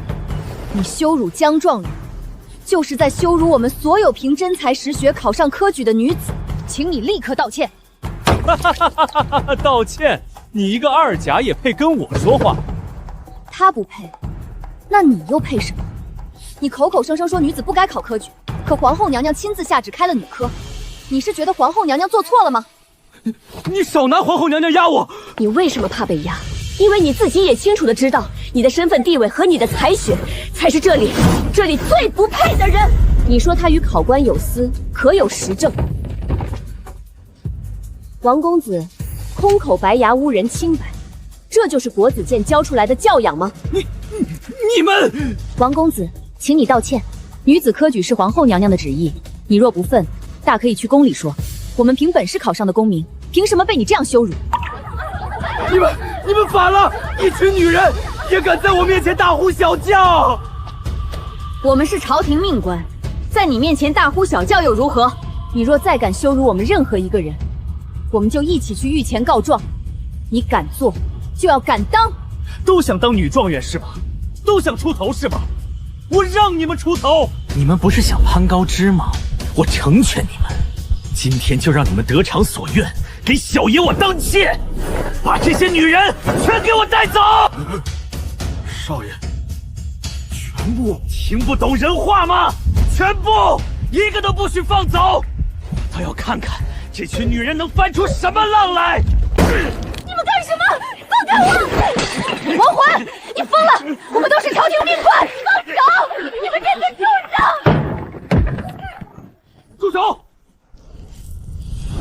王公子，你不能这么做，他们都是朝廷册封的官绅，你这么做，把朝廷放在哪里？把王法放在哪里？王法？爷我就是王法，在这京城，在这国子监，我说了算。王公子，你怎么？你们要跟我作对，要跟我王家作对？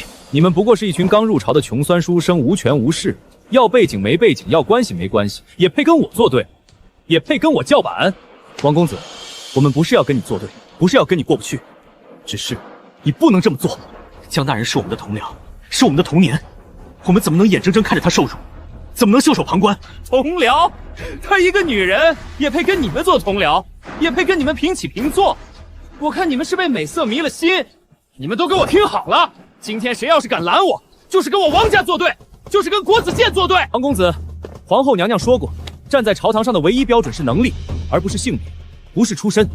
江大人能考上状元，是他的本事，是他的能力，是他的才华，我们佩服他，也尊重他。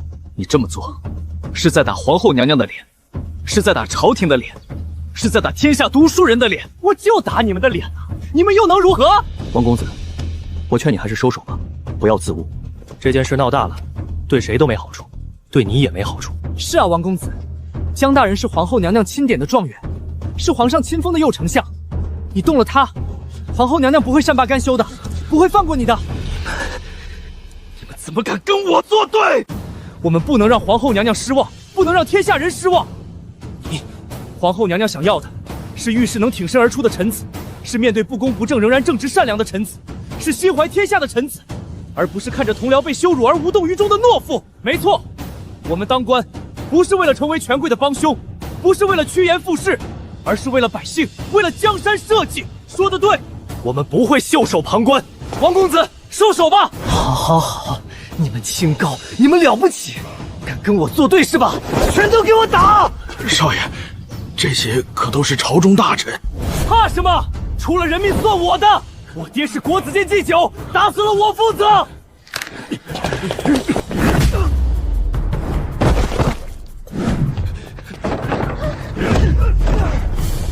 跑啊！你们倒是跑啊！放开我！你们放开我！别叫了，没人会来救你们的。你们放心，我不会把你们怎么样。爷就是想让你们知道，身为女人的本分。带走！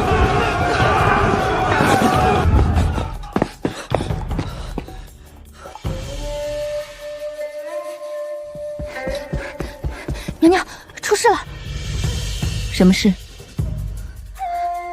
江大人他岂有此理！他一个国子监祭酒的儿子，竟然敢动新科女举子！他敢动女主，这可是将来帮男主安天下的女主，让万千基层百姓真正过上好日子的人。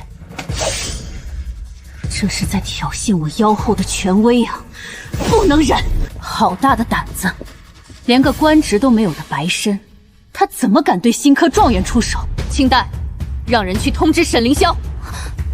通知北疆王？对，快去！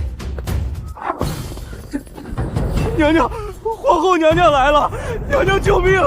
娘娘，快去救江大人他们被拖到后院去了。我本以为那混蛋也就是为难江初宁一下，骂几句就放人了，没想到这帮人玩得这么大。娘娘，状元郎，你说你一个女人，考什么状元？乖乖在家相夫教子不好吗？非要出来抛头露面，丢人现眼。不过嘛，你长得倒是不错，本少爷今天就成全你，好好疼疼你，保证让你欲仙欲死。王叔，你敢！我是朝廷命官，皇后娘娘不会放过你的。朝廷命官，你们听到了吗？他说他是朝廷命官，一个女人也配叫朝廷命官？就是女人做官，天大的笑话！一击司臣，国将不国。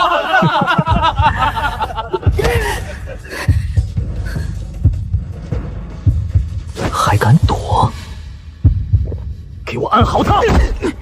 跑啊！你倒是跑啊！女状元。什么女状元？就算我今天把你玩死了，又能如何？满朝文武敢指责我吗？皇后还会因为你降我的罪吗？你指望她来救你？别做梦了！我会让你知道，你不过就是个跳梁小丑。你知道我爹是谁吗？国子监祭酒，满朝文武大半都是我爹的门生。皇后，她不过是个妖后。你考中状元又怎样？你做官又怎样？在本少爷面前，你什么都不是。本少爷想怎么样就怎么样！放开我！放开我！你们这些畜生！娘娘，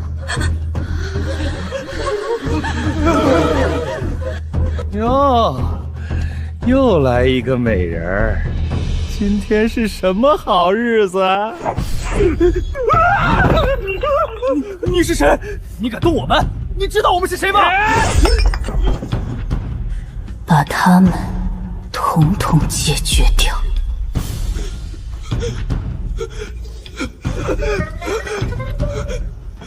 听说你要让新科状元给你当妾伺候你，你刚才还说，就算你把新科状元怎么了，本宫也不会降你的罪。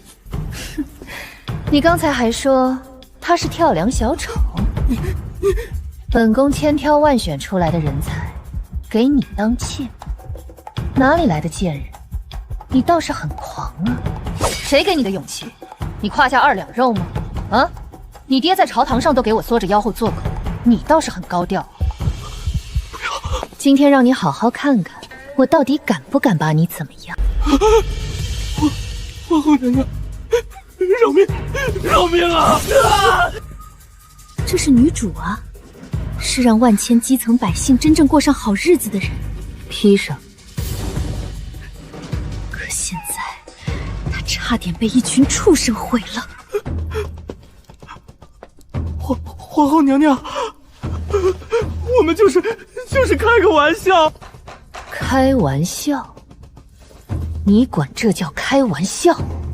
娘娘，我真的就是开个玩笑，没想把他怎么样。没想把他怎么样？本宫亲自与为大梁选的人才，被你这种下贱东西羞辱，你跟本宫说是玩笑？本宫也跟你开个玩笑怎么样？喜欢本宫跟你开的玩笑吗？好不好笑？爽不爽？你开不开心？说呀，你怎么不说话？是天性不善言辞吗？下贱的脏东西，也配跟本宫的女官们相提并论？娘娘饶命！娘娘饶命！我再也不敢了，再也不敢了！怎么不敢了？你不是喜欢玩吗？本宫今天就陪你好好玩一玩。虽然不甘，但我知道，皇后娘娘能亲自来救我，已经是天大的恩德了，我很知足了。杨初宁，你记住，你是女子，你现在走的是一条自古以来没有女子走过的路。你的敌人有可能是全天下的男子，甚至是全天下的女子，甚至是你的亲人、你的朋友。你身后是没有人时时刻刻为你保驾护航的，你要学会狠，懂吗？去把他的 QQ 卸载。啊？卸载 QQ 不会吗？娘娘，你只卸载1/10，多了1分。逼迫善良的女主干这种事，我可真是坏啊！女主日后崛起了，那不得把我碎尸万段啊！全天下知道我把国子监告警的儿子 QQ 给卸载了，那全天下的读书人不得骂死我！不过1/10，这要怎么卸载？不要！娘娘饶命！娘娘饶命啊！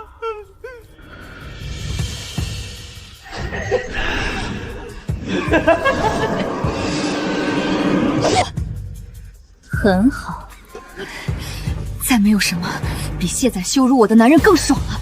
要不是娘娘只允许我卸载1/10，我都想再多来几刀啊！你们过来。皇后娘娘，你们每人卸载他一下，慢慢来，别一下给本宫卸载完了。娘娘，我们怎么不敢？喂，士可杀不可辱，有本事杀了我，给我一个痛快！你们这些贱人！你们这些贱人！我要杀你们！你明明一无是处，草包一个，但你觉得，就因为你是男人，你就高人一等，可以随意羞辱女子？可惜啊，现在你不是男人了，你是……放屁！别忘了我爹是国子监祭酒，你怎么敢这么对我？你怎么敢？哦，原来就因为你爹是国子监祭酒，你就觉得自己不仅可以凌驾在官身之上，还能凌驾在本宫之上。很快，你爹也不是国子监祭酒了哦。让开，让我进去！你们凭什么拦我？我是国子祭酒，让我进去！皇后娘娘有令，任何人不得进入。让王大人进来。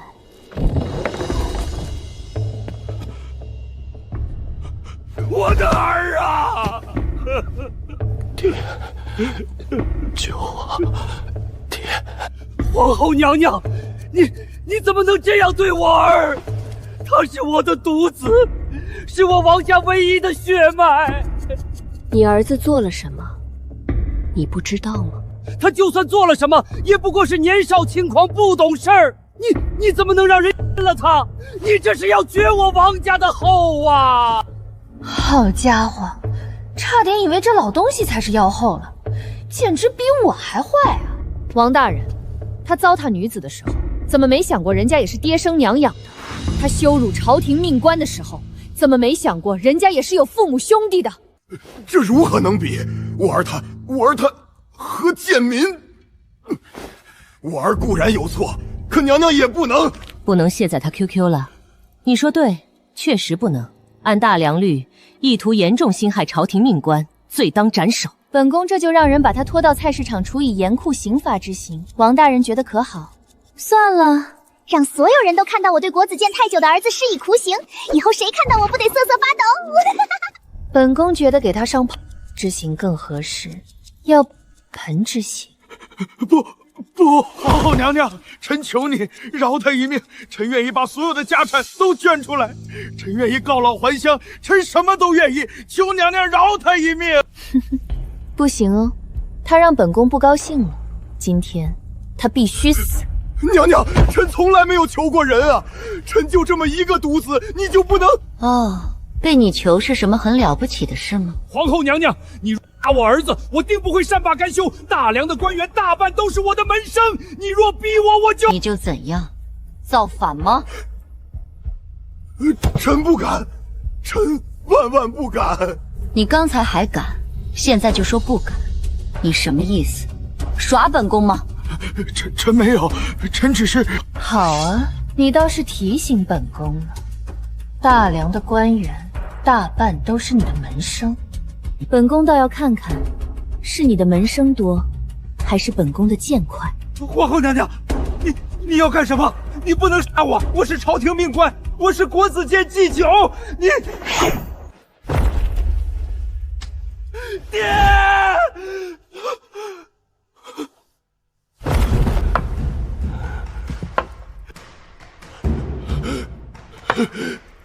妖后，你无道，你滥杀无辜，你滥杀无辜！你孙子羞辱朝廷命官，殴打新科举子，这分明是想要以下犯上，大逆不道。本宫这是在诛杀乱臣贼子！你，本宫听说大梁的官员都是你们王家的门生，你要干什么？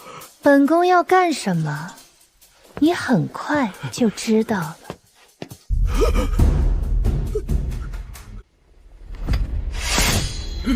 你敢！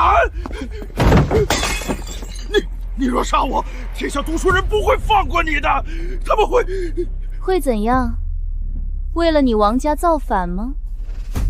那本宫倒要试上一试，看看他们是不是真有这样的胆子了。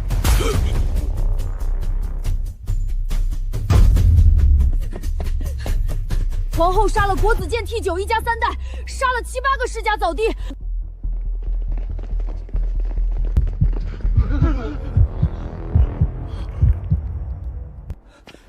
皇后娘娘，王恒折辱新科状元，殴打朝廷命官，确实死有余辜。可国子监祭酒和王老太爷他们有什么错？张大人此言差矣。王大人的儿子行凶在先，王大人不但不制止，反而纵容包庇，事后更用天下官员威胁皇后娘娘，这不就是在说他有能力造反吗？没错，王大人威胁娘娘，说大梁的官员都是他的门生，这不就是在说他有能力煽动天下官员造反吗？此等乱臣贼子，不杀不足以正朝纲。娘娘，臣这就带人去抄家。王家在朝中经营了这么多年，门生故旧遍布朝野，要抄王家的家，必然会牵扯到很多人，得罪很多人。普通的朝臣两不敢干，但沈凌霄敢。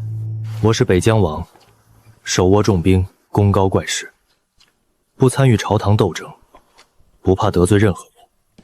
我来抄家最合适，而且裴渊让我来抄家，也是给朝中那些人一个信号：王家的事不是他一个人要办的，我沈凌霄也支持他。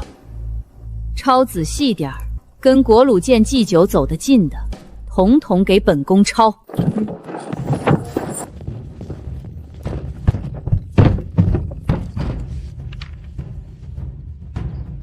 家里抄出来的银子折合白银竟然有1000多万两，1000多万两，这比国库2年的收入还多。难怪他儿子那么嚣张，原来家里这么有钱。这些钱都是从哪里来的？还用说吗？国子监这些年收了多少贿赂，卖了多少功名，这些钱都是天下读书人的血汗钱啊！最后又抄了好几个大臣的家，都是和王家走得近的，平日里没少收王家的好处。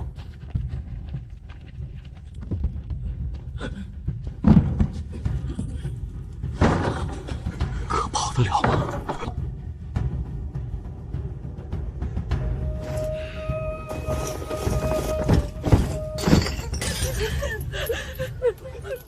抄家本来是我的活儿，活生生又让沈凌霄这个显眼包给抢了。可恶，我才是皇后娘娘的亲哥哥。这个女人，自从坐上皇后的位子，就一直在跟我们作对，杀权贵、斩世家、压朝堂，现在连国子监祭酒都杀了，下一个会不会轮到我们？那妖后无道，滥杀无辜，祸乱朝纲，她是妲己在世，抱子重生。都以为裴韵杀王家3代，天下读书人要跟他拼命，会有人站出来反对他。反对！天下读书人苦王家久矣，如今王家被掺，我们高兴还来不及呢。什么？皇后娘娘杀了国子监祭酒，杀得好！那种人，仗着自己儿子是国子监祭酒，就横行霸道，活该！就是。我听说他儿子当众羞辱新科状元，那种人死有余辜。皇后娘娘是为民除害。皇后娘娘怎么杀权贵，怎么斩世家，怎么为国为民，怎么替天行道？好，说得好！你们这些愚民简直愚不可及！妖后倒行逆施，滥杀无辜，弄得朝中人心惶惶，大梁迟早会亡在他手里。骂我们几句也就罢了，敢骂皇后娘娘？你们想干什么？谋士！不是我不想救啊，我就是个文弱书生，耍耍嘴皮子还行，打架是真不行啊！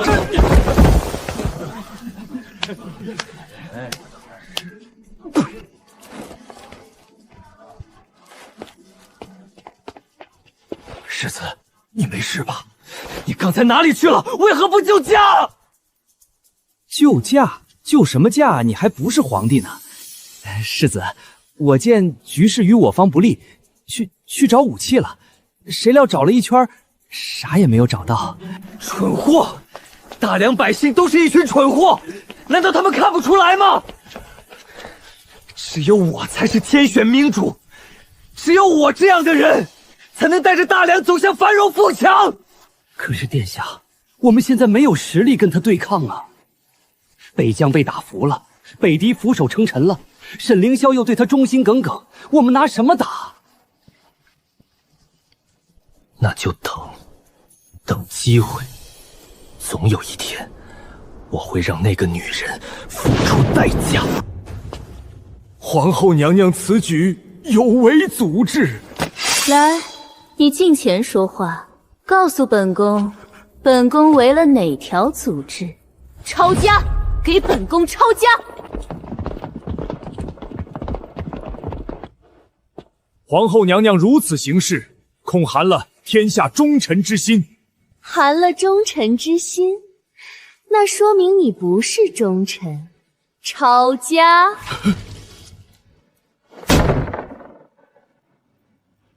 皇后娘娘此举与暴君何异？暴君？本宫是皇后，不是君。你居然污蔑本宫谋逆，本宫要把你也抄了！我真的只是用了暴君这个形容词，不是真的在骂裴然是暴君啊！反正谁敢逼逼，刚冒头，本宫就抄他的家。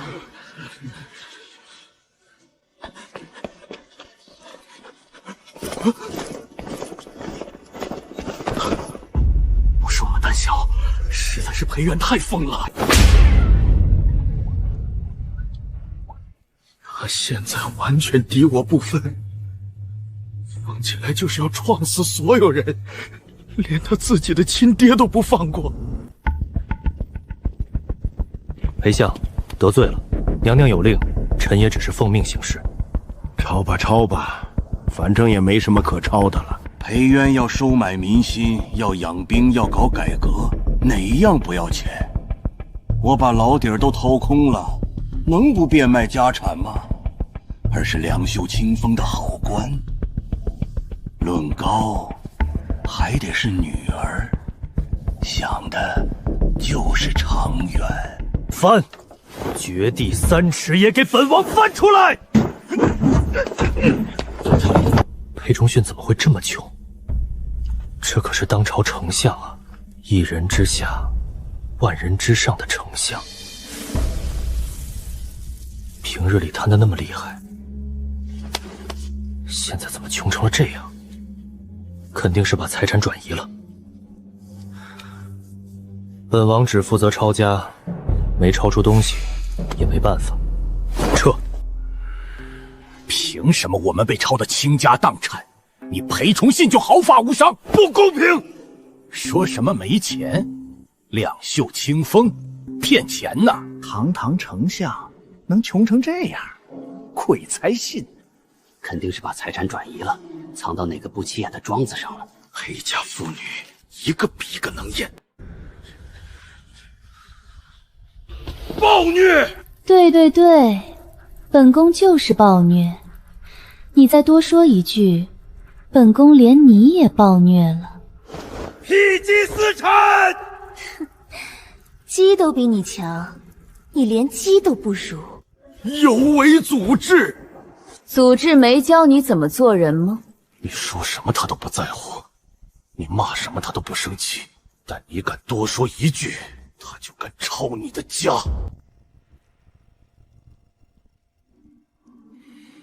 可这种日子什么时候是个头？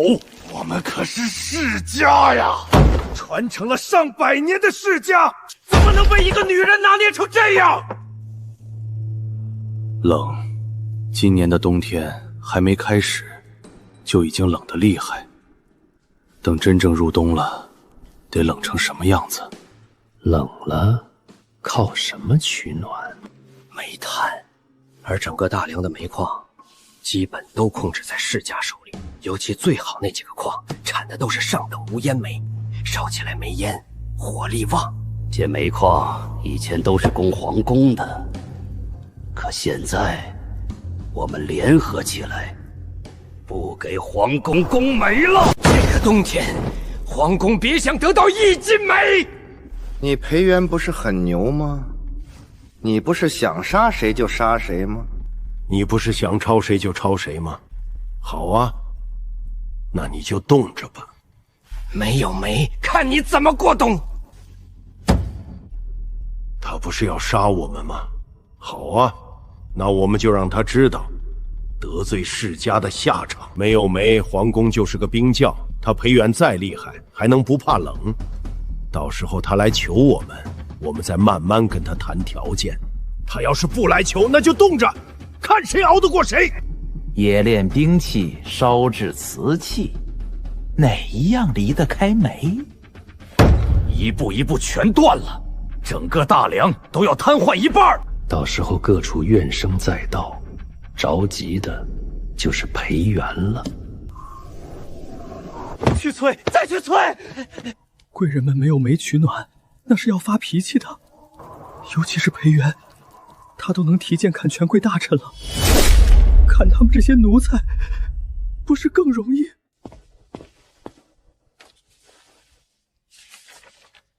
一听就知道，这是世家们在搞鬼。知道了，你先下去。娘娘，出事了！什么事？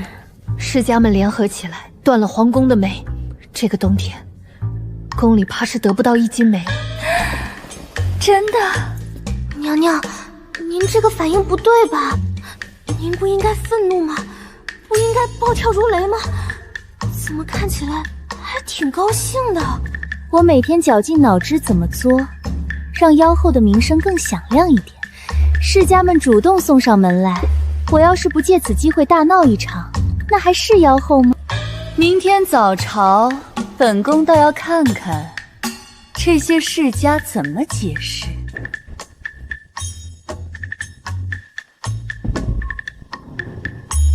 诸位爱卿，本宫听说宫里没有煤了，这是怎么回事？怎么没人知道？回娘娘的话，臣知道一些情况。今年各地的煤矿产量都不太好，而且北方的百姓也需要大量的煤过冬，所以大梁煤矿的产出大部分都优先供应给了北方的百姓。娘娘慈悲为怀，想必也不忍心看着百姓们受冻，所以宫里的煤可能要晚一些才能供应上。晚一些？晚到什么时候？这个臣也不好说，要看煤矿的产量和百姓的需求。也就是说，没个准信儿。臣无能，请娘娘恕罪。娘娘，臣的煤矿今年出了事故，产量大减，实在是供不上啊。娘娘，臣的煤矿产的都是劣等煤，怕熏着娘娘和陛下不敢拿来用啊。裴元这次居然这么沉得住气，他不会要强抢吧？不行，要把这条路也给他堵死了。娘娘，其实今年大梁一半的煤都供应给镇南王了。镇南王麾下几十万将士镇守南疆，保家卫国，劳苦功高，将士们辛苦了，应该优先他们。娘娘以为呢？他敢去找镇南王的麻烦吗？他要是说不应该，那不就是得罪镇南王？若传到镇南王耳朵里，他还坐得住？本宫的手在发抖，但不是因为冷，而是因为兴奋。这些世家个个嘴里都是百姓，都是能臣忠良啊，那就除掉，统统都除掉，全除掉。天下百姓知道这些一心为他们的能臣干将都被除掉了，那不得造反啊？到时候我的妖后之名就彻底坐实了，完美。诸位爱卿都是为国为民的好官啊。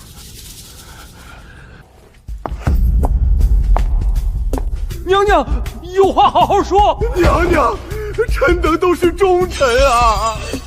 娘娘，臣没有做错什么，娘娘饶命。安远侯，你刚才说你的煤都供给了镇南王？是的。那你告诉本宫，镇南王要那么多煤做什么？南边有那么冷吗？难不成镇南王是想要用煤造兵器，为造反做准备？你给他这么多煤，你也参与了他造反的事？这都是什么发散性思维？怎么一下就从煤扯到镇南王要造反了？我可没说镇南王要造反啊，这跟我没关系啊！娘娘，镇南王的将士们来自五湖四海，有些人不适应南疆的气候，所以需要大量煤取暖啊！安远侯，你是觉得本宫傻？娘娘，臣不敢，臣说的都是实话。实话。娘娘饶命！娘娘饶命！怎么感觉自己经常追着他们跑？他们身体都变好了。反正供煤就不可能供煤的。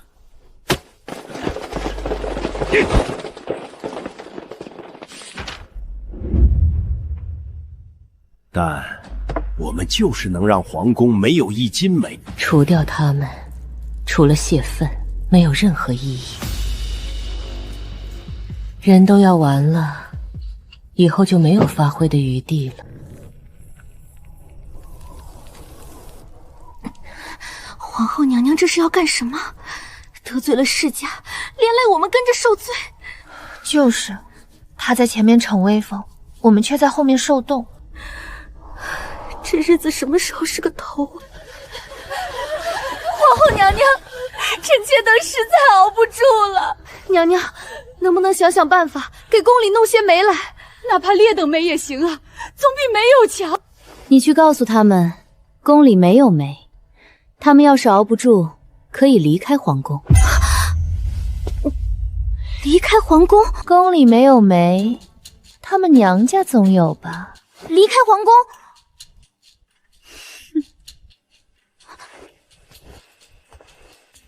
皇后娘娘吩咐，请诸位太妃即刻收拾行装，回各自娘家去。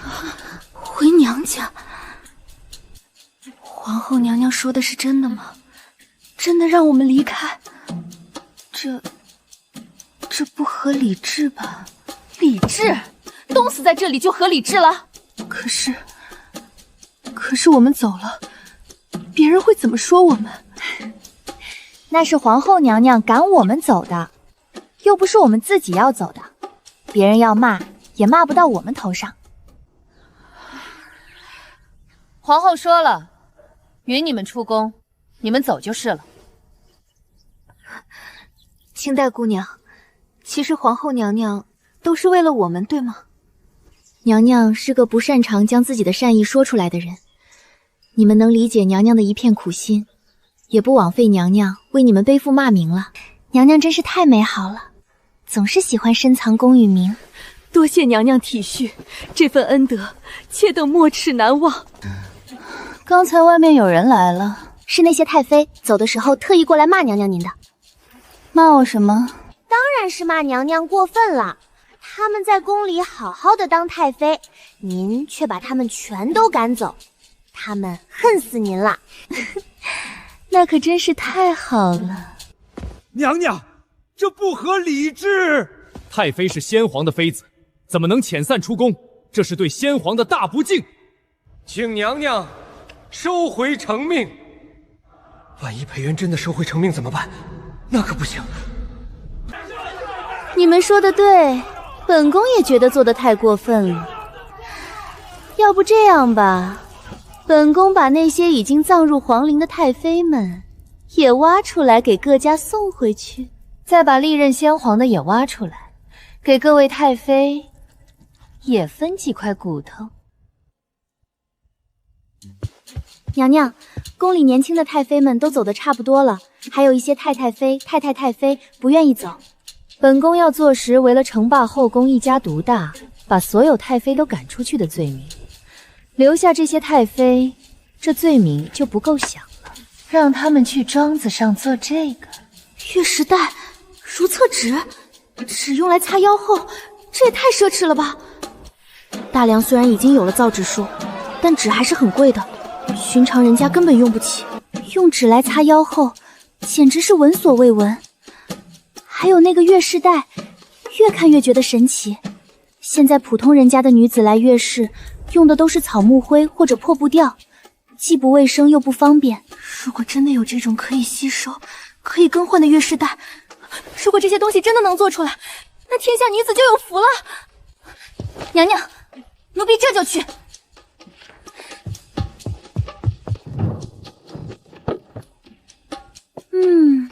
越想越觉得自己丧心病狂。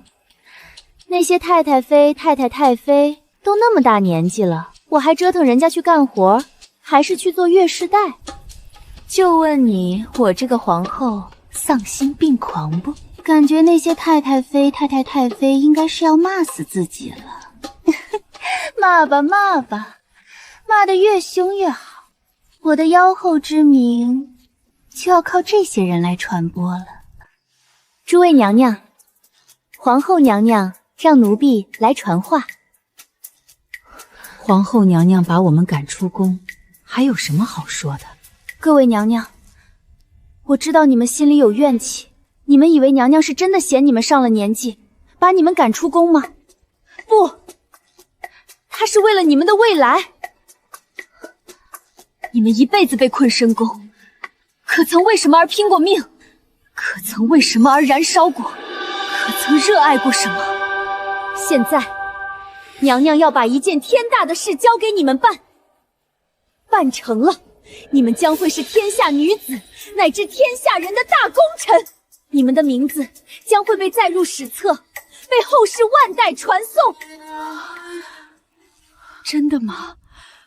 皇后娘娘真的这么看重我们？我们还能做大事？当然，娘娘说了，这件事非你们不可。你们是宫里最尊贵的人，见多识广，品味高雅，只有你们才能把这件事做好。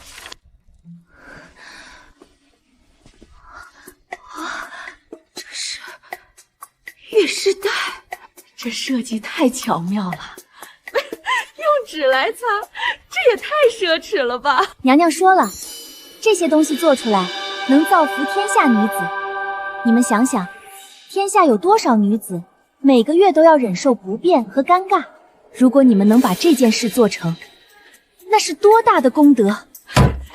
清代姑娘，你告诉皇后娘娘，我们一定好好干。还好忽悠住了，不对，是激励住了。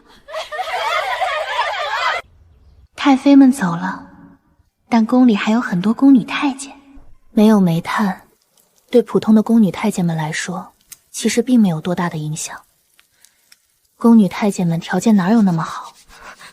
别说冬天用上煤炭取暖了，大冬天连洗衣服都是冷水好吗？也就运气好的时候，能在主子屋里蹭一会儿暖意。大多数人都是自己挨的，冻着冻着就习惯了。烂骨头，还不快去干活！当然，有条件的宫女太监用煤炭，那也是要花钱买的。他们也可以出宫偷偷买一些劣等的煤炭，虽然贵一些，但也不是买不到。所以真正用不上煤的，现在宫里只有裴远和小皇帝。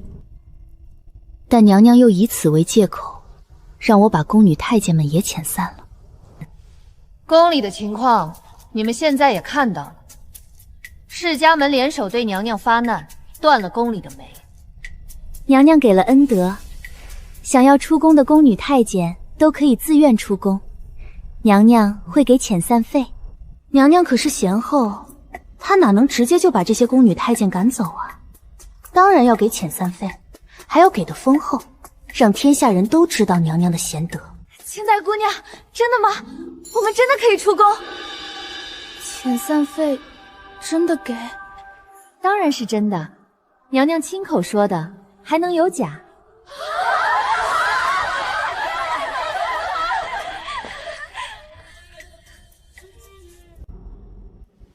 太监们就不一样了，大多数太监都不愿意走，他们身体残缺，出了宫能去哪里？在宫里好歹有口饭吃，到了外面没有身份地位，人人耻笑，实在是没有好去处。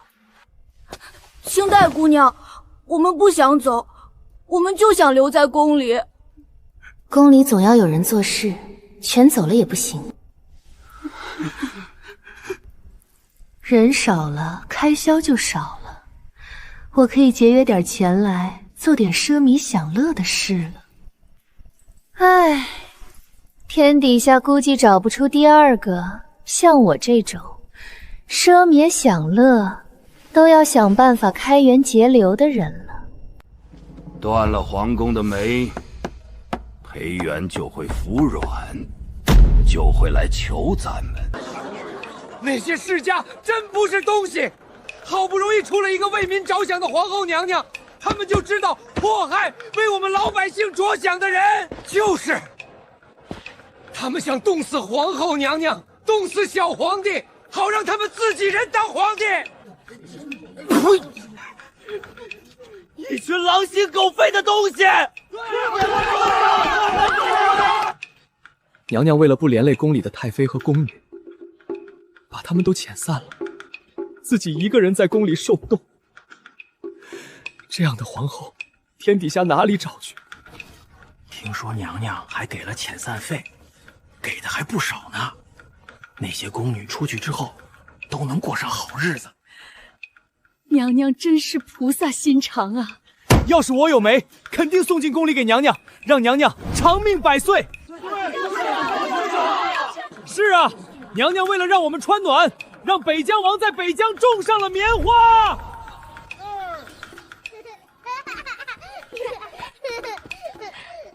让我们家家户户今年都买上了棉衣棉裤过冬。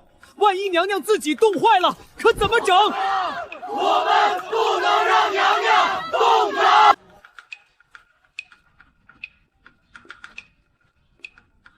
世家开的铺子，我不去了，我也不去了，让他们知道欺负皇后娘娘的下场。对，给他们。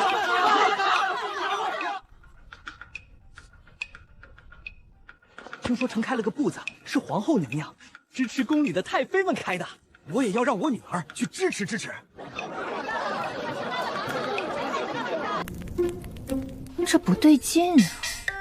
现在朝中所有人都应该对我恨之入骨啊！看到我受冻，这些人不应该暗爽吗？怎么还送东西来？沈凌霄等人肯定是在借我和世家打擂台。世家现在能靠煤矿拿捏我，将来就能靠煤矿拿捏沈凌霄这个新帝。沈凌霄心里肯定是不爽的，他送煤来不是为了帮我，是为了帮自己。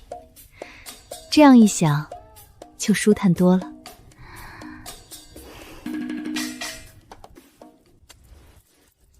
清代那些太太妃们怎么样了？娘娘，那些太妃走的时候恨死您了，一直在骂您，说他们在宫里好好的当太妃，结果被您赶到庄子上没日没夜的干活，累死累活的。真的吗？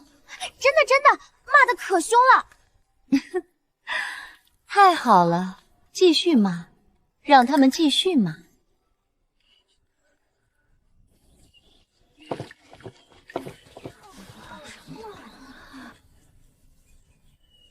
我们做到了，我们真的做到了。皇后娘娘，我们没有辜负您的期望。大家都知道，这不是奇迹，是娘娘给了他们活下去的意义。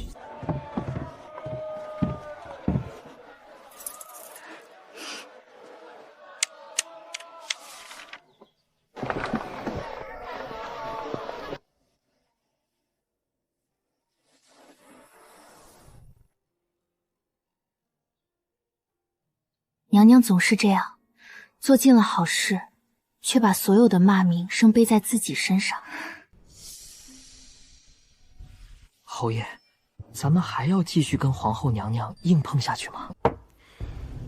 硬碰？拿什么硬碰？他手里有沈凌霄的20万铁骑，有百姓的民心，有那些不要命的大臣支持。咱们呢？除了几座煤矿，还有什么？那侯爷的意思是？谈，跟他谈，总不能真的跟他死磕到底，对咱们没有好处。世家不可能去跟裴元亲自说他们妥协了，那太丢面子了，也太危险了。万一裴元提着剑把他们砍了怎么办？得找个中间人，一个裴元不会砍又能说得上话的人。裴崇训，这个人虽看起来跟裴元一条心，但毕竟是老臣，是文官之首，是懂规矩懂厉害的人。跟他说，他能听懂，也能转达。对，就是他。裴崇训也是够可以的啊，演个戏搞得这么逼真，不知道的还真以为他家徒四壁了呢。而且瞧瞧这吃的什么白粥配咸菜。侯爷请用。招待的又是什么？直接就是白开水，连茶叶都没放，装的倒是挺像。裴相，咱们明人不说暗话，皇后娘娘这么闹下去，对谁都没好处。你也不想看着你闺女把大梁折腾散了吧？咱们各退一步，只要皇后娘娘肯服软，不要再针对世家，把曾经属于世家的权利都还给世家，让我们离开京城，世家也不会再跟皇后娘娘作对。大家都是统治阶层的人，互利互惠不好吗？裴元何必非要为了一群贱民就跟世家闹得这么僵呢？我知道安远侯说的是事实，煤炭不仅仅是用来取暖的，它是工业的血液，是国家的命脉。没有煤炭，炼钢炉就烧不起来；没有钢铁，兵器就锻造不出来；没有兵器，军队就是一盘散沙。世家这次拿来拿捏裴远的，不是普通的民用煤，而是战略资源，这才是最要命的。裴元之前已经因为拒绝徐国的言而惹了众怒了，如果再因为煤炭跟世家对上，后果不堪设想。世家既然愿意给一个台阶下，裴元也完全可以见好就收。你的意思我明白了，我去跟娘娘说，但她听不听，我不敢保证。元儿，爹来是有些话想跟你说。是世家的事。元儿，煤炭不仅仅是用来取暖的，炼钢、锻造、制陶、冶铁，哪一样离得开煤？如果没有煤炭，这些行业都将停摆。现在世家给宫里断煤只是开始，后续他们会一步一步收紧，直到朝廷的命脉全部掌握在他们手里。你之前已经因为拒绝巡国的言而得罪了巡国，惹了众怒了。如果现在再因为煤炭的跟世家对上，朝廷的运转就会出大问题。爹怕到时候你把自己逼上绝路。爹不是要你认输，是要你适当服个软。这不是丢人的事，这是为了大局。你先把眼前这一关过了，稳住朝廷的运转，保住大梁的根基，以后的事以后再说。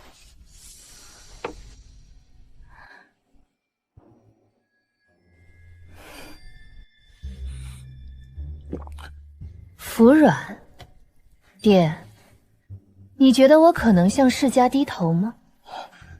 可是，没有可是。世家以为拿捏住了煤炭，就是拿捏住了我的软肋。做梦！我就要硬气到底！我要告诉他们，他们世家拿捏皇权、拿捏天下百姓的时代过去了。女儿这番话说的也太雄心壮志了吧？难道女儿是想要借此彻底铲除世家，好为以后登基做准备？裴渊不是不顾后果的人，他是当帝王的人，他怎么能妥协？怎么能被世家拿捏？他那个眼神一定是在暗示我，他已经有了办法。没错，肯定是这样。女儿定然是在下一盘大棋呀！爹知道了，爹去告诉那些世家，让他们死了这条心。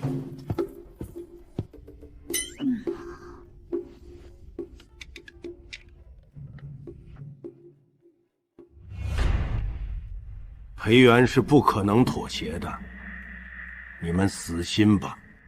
不识抬举，给脸不要脸！既然他非要硬刚到底，那就别怪我们不客气。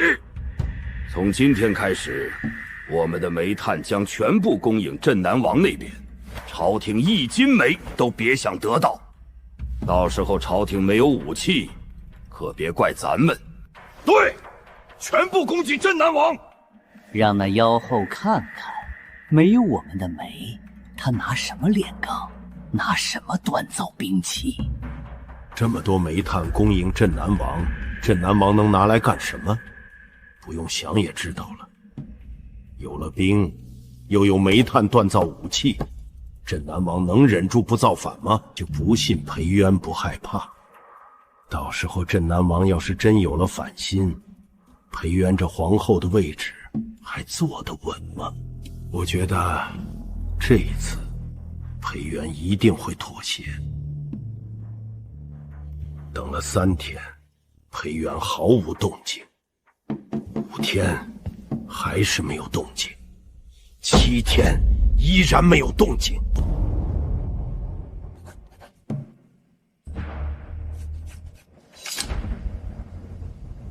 娘娘，臣求您了，您就跟世家服个软吧，这不是意气用事的时候啊！镇南王要是真有了反心，大梁就完了。娘娘说了，此事不必再提。娘娘，臣等不是贪生怕死之辈，只是此事关乎大梁存亡，娘娘三思啊！镇南王那边一旦起兵，后果不堪设想啊！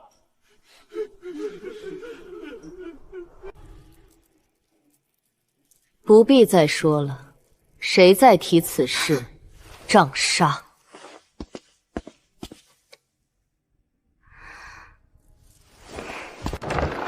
娘娘旨意，谁再提此事，杖杀。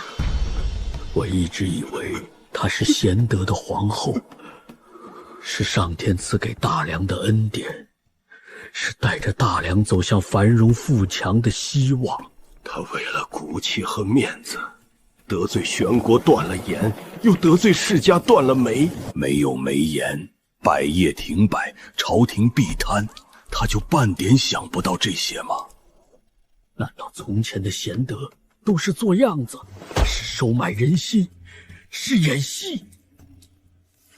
还是我们从一开始就看错了人？皇后娘娘再厉害，也不过是个女人。女人嘛，都是感情用事的。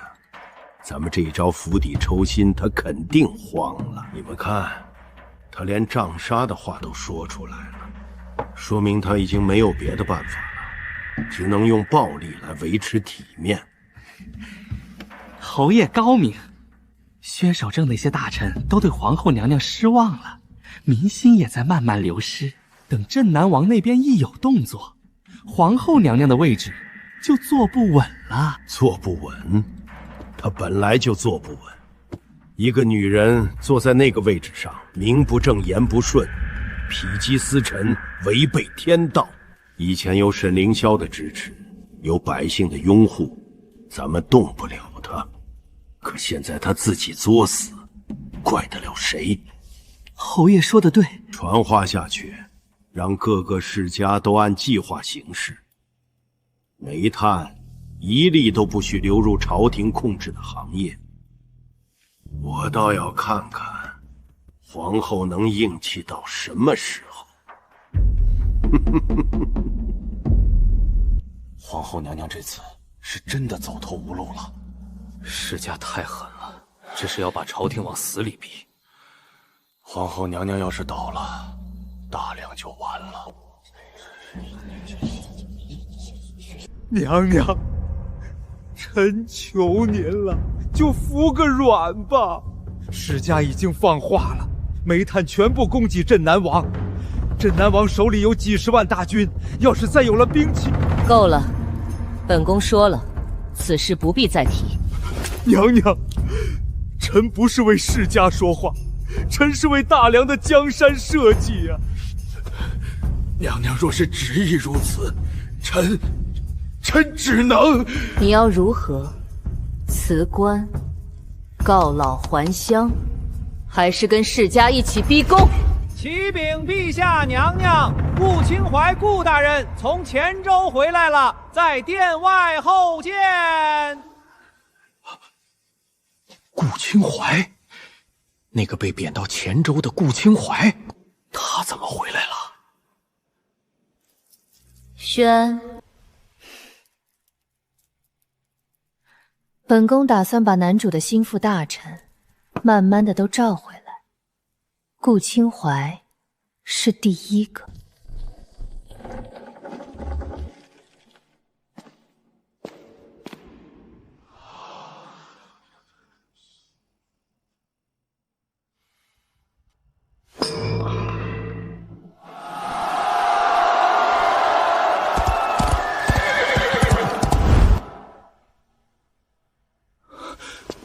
顾兄，你怎么成了这副模样？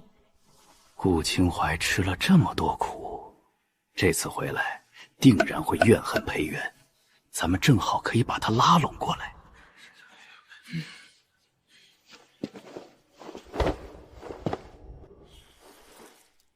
娘娘，臣幸不辱命。臣在黔州发现了18处大型露天煤矿，请娘娘过目。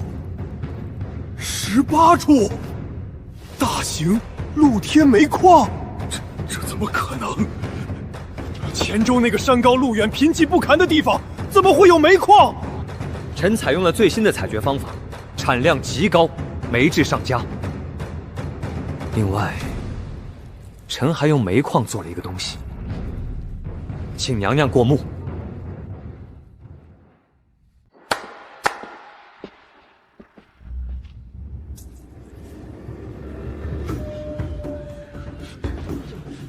这是什么？蜂窝煤。臣将煤炭粉碎与黄泥混合，压制成型，中间打上孔洞，此物易燃、耐烧、烟少，极为节省煤炭。今年冬天，大梁百姓靠着这蜂窝煤，将再无一人冻死。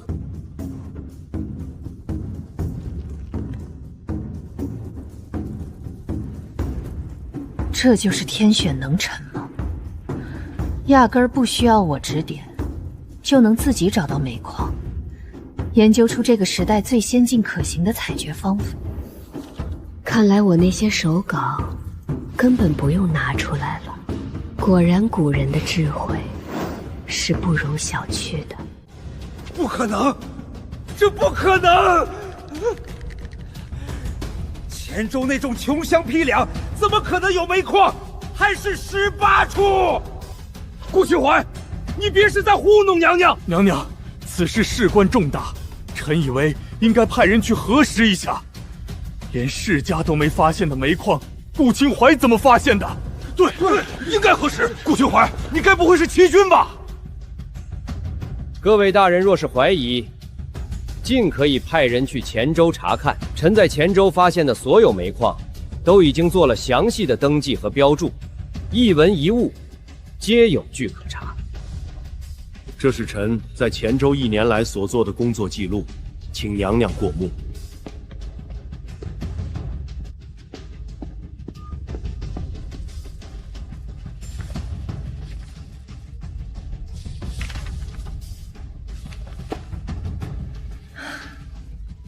沈凌霄真的是天选之子啊，身边全是能人。皇后娘娘英明，皇后娘娘深谋远虑，臣等愚钝，先前竟敢质疑娘娘，实在该死，娘娘恕罪。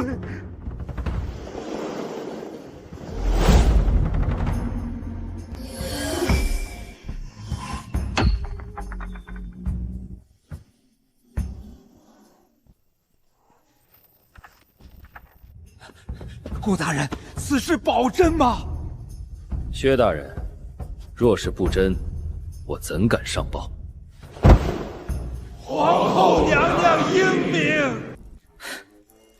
不是，归我干什么？煤矿不是顾清怀发现的吗？顾清怀不是沈凌霄的人吗？这功劳再怎么算，也算不到我头上啊。哦，也对。现在好歹在朝会上，沈凌霄当然不能明目张胆的出来领功，顾清怀也不能说这是沈凌霄的功劳。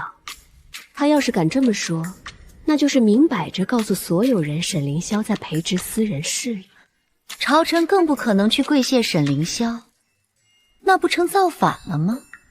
所以只能谢我了。而且大家也不是真的想跪我，是怕我这个妖后，所以才对我这么恭敬。我都懂。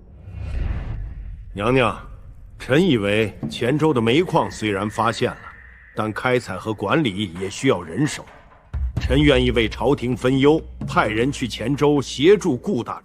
不必了，黔州煤矿交由顾清淮全权督办。娘娘，煤矿事关重大，岂能交给一个人全权督办？这不合规矩。顾清淮，本宫给你先斩后奏的权利，谁敢无乱插手，斩！顾清淮掌握了煤矿，就相当于沈凌霄的军队有了武器，不更方便沈凌霄造反吗？怎么可能让世家破坏了我的好事？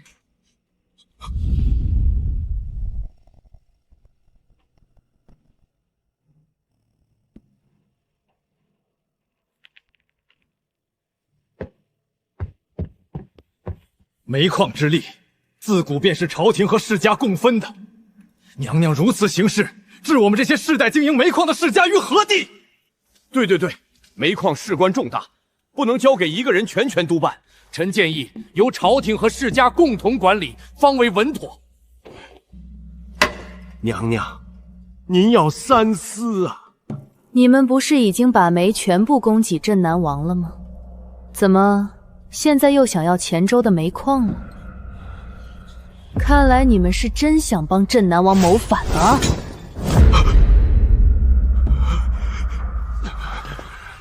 娘娘，臣等绝无此意啊！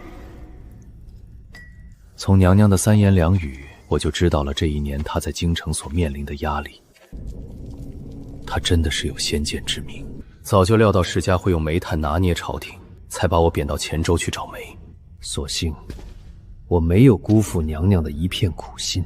他们以为皇后娘娘和他们一样，只知为家族谋利，全然不顾天下百姓死活吗？娘娘把煤矿交我全权督办，还给了先斩后奏之权，就是摆明告诉世家，这煤矿你们碰都别想碰，也是告诉天下百姓，朝廷并没有不管他们的死活。娘娘放心，臣保证，这些煤矿一定优先供应民间，价格低廉。臣也绝不会给任何投机倒把之徒钻营的机会，让娘娘的苦心白费。好，你就放心大胆的去给沈凌阳造势吧，壮大男主的势力，让男主将来接手一个更强大、更富庶的国家。我这个妖后，只要能安安稳稳当反派，直到男女主和一众能臣干将联手把我干掉就行了。皇后娘娘这一招釜底抽薪，实在是高啊！世家以为拿捏住了煤炭就能拿捏住朝廷，可娘娘直接找到了新的煤矿，断了世家的念想。现在那些世家手里的煤炭还有什么用？行啊，卖吧。镇南王从世家手里买煤，是想要造反吧？不管镇南王是不是真想造反，世家的煤他都不敢要了。为了避嫌，他甚至只会从朝廷手里买。更妙的是，黔州的煤比世家手里的便宜得多。黔州煤矿是朝廷的，不需要盈利，只要不亏本就行。世家手里的煤成本摆在那里，卖又卖不出去，烧又烧不完，堆在那里一年一年的贬值。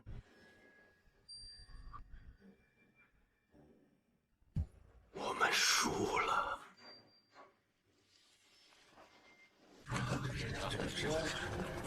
皇后娘娘这一招实在是高啊！我早就说过，皇后娘娘不是那种不顾大局的人，她肯定是有后手。可不是嘛？你看顾清淮被贬到黔州1年，回来就变成了这副模样。要不是忠心耿耿，谁会为了朝廷吃这种苦？皇后娘娘看人的眼光真是毒辣呀！我想起自己刚才跪在地上劝娘娘妥协的那些话。皇后娘娘若没有底气，怎么会和世家硬刚？她不是冲动，不是意气用事，不是不顾江山社稷，她只是没有告诉我们而已。她一个人扛着所有的压力，一个人布了那么大的局，一个人走到了最后。在最关键的时候，我选择了怀疑她。在他最需要信任的时候，我选择了劝他低头；在他最孤独的时候，我把她当成一个任性妄为的女人。娘娘为什么没有告诉我们？就是因为我们在娘娘心里就不是可信的人。如果可信，怎么会因为这件事就去劝娘娘低头？如果可信，怎么会对她没有信心？如果可信，怎么会不相信她有后手？辜负，是我自己辜负了娘娘的信任。薛大人，还在想刚才的事儿？我差点误会了皇后娘娘。谁不是呢？皇后娘娘这个人做事从来不按常理出牌。你以为她在胡闹，其实她在布局；你以为她要输了，其实她早就赢了。咱们啊，还是太不信任皇后娘娘了。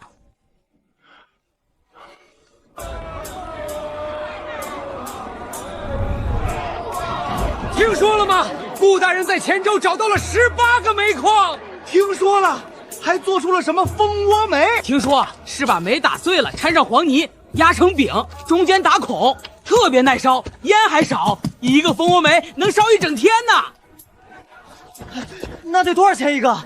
顾大人说了，价格低廉，保证我们百姓家家户户冬天都能用得起，不会再有冻死的人了。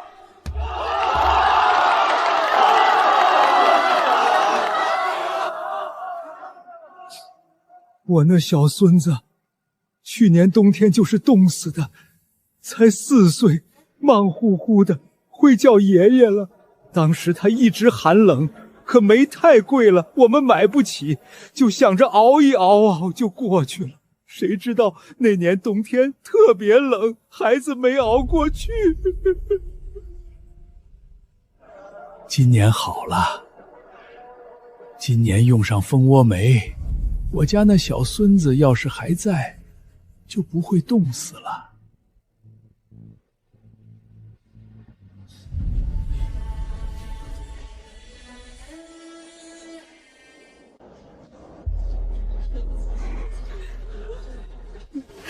皇后娘娘真是活菩萨呀！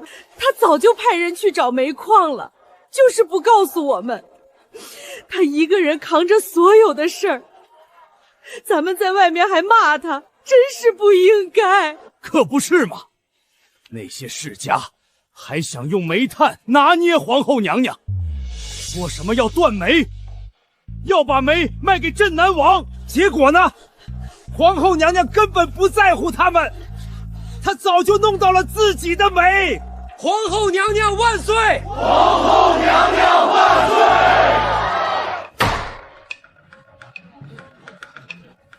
话说那日，顾清怀顾大人从黔州归来，各位猜怎么着？皮肤黝黑，满手老茧，活脱脱一个矿工模样。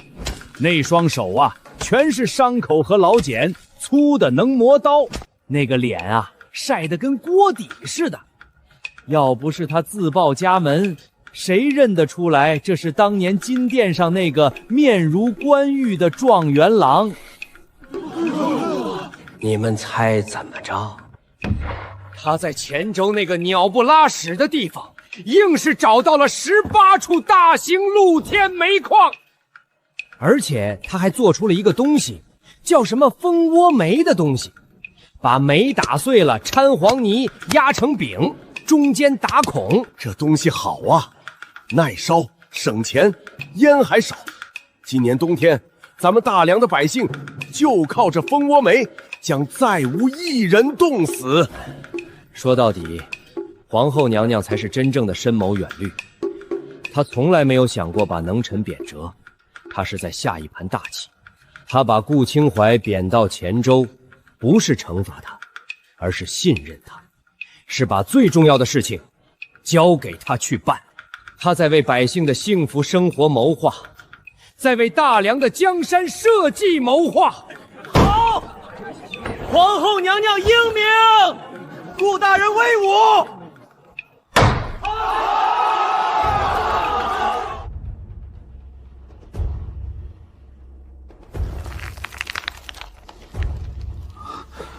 侯爷，咱们接下来怎么办？本侯绝不能就这样算了，以后只能朝廷的煤矿什么价，本侯就什么价，否则根本卖不出去。而朝廷的价绝不可能高。裴渊那个女人，恨不得把所有东西都白送给百姓，好好的天大富贵，能保子孙万代不愁吃穿的富贵，就这么被他干没了。这跟杀人父母有什么区别？本侯与他不共戴天。那侯爷想如何？顾清怀是找到了煤炭，但盐呢？本侯就不信裴后还能弄到盐。弄不到盐，他得罪虚国使者的事就过不去。大梁没有盐，百姓会怎样？他们不会怨恨苏国，不会怨恨使者，他们只会怨恨裴后，怨他为了一时之气，得罪了能给我们盐的人。等百姓对他失望了，等民心散了，等朝廷因为缺盐运转不灵了，到时候世家自然能扳回这一局。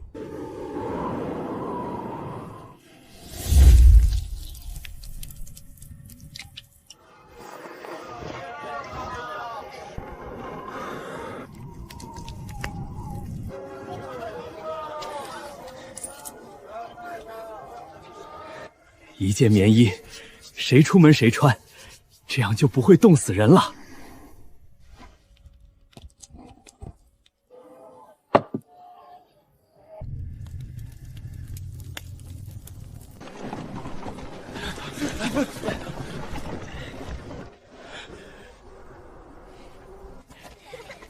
这些全都是拜皇后娘娘所赐。娘娘贬谪谢大人他们，原来不是惩罚，是让他们去地方上搞棉花、找煤矿。娘娘强征民女，原来不是采补，是教他们纺织和医术，好让棉花能变成棉衣，好让生病的人有救。我们之前真是猪油蒙了心，居然那样骂娘娘。求上天保佑皇后娘娘长命百岁，只要娘娘在一天，咱们的日子就有盼头。娘娘高兴就好，这也不算撒谎，只是换了个说法，一切都是为了娘娘的身体。很好，民怨依旧沸腾，男主的群众基础依旧稳固。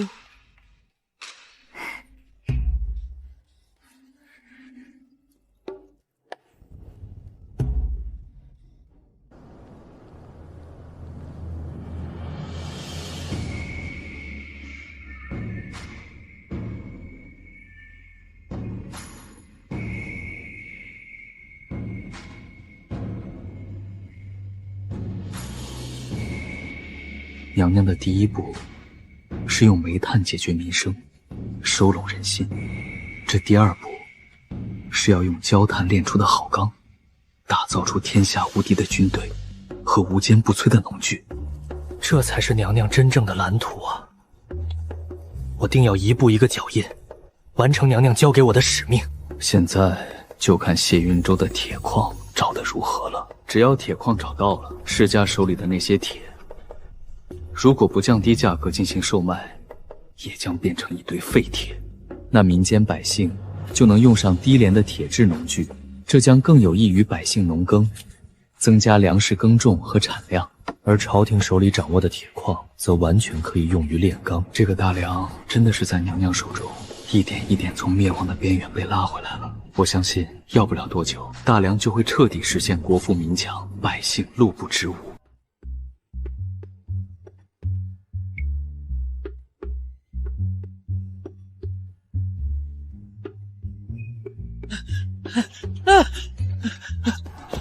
娘，大事不好了！百姓把皇城围起来了！围起来了。好啊，我等这一天等了很久了。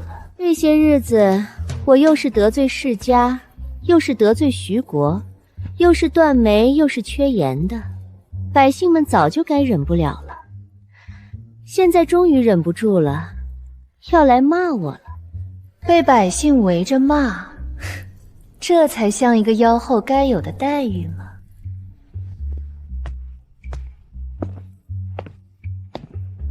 皇后娘娘，千岁，千岁！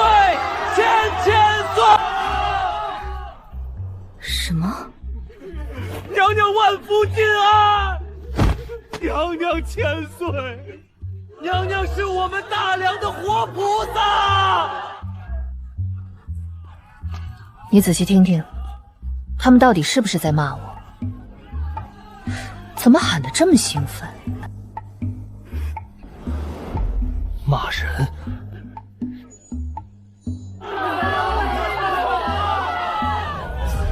这分明是在歌功颂德。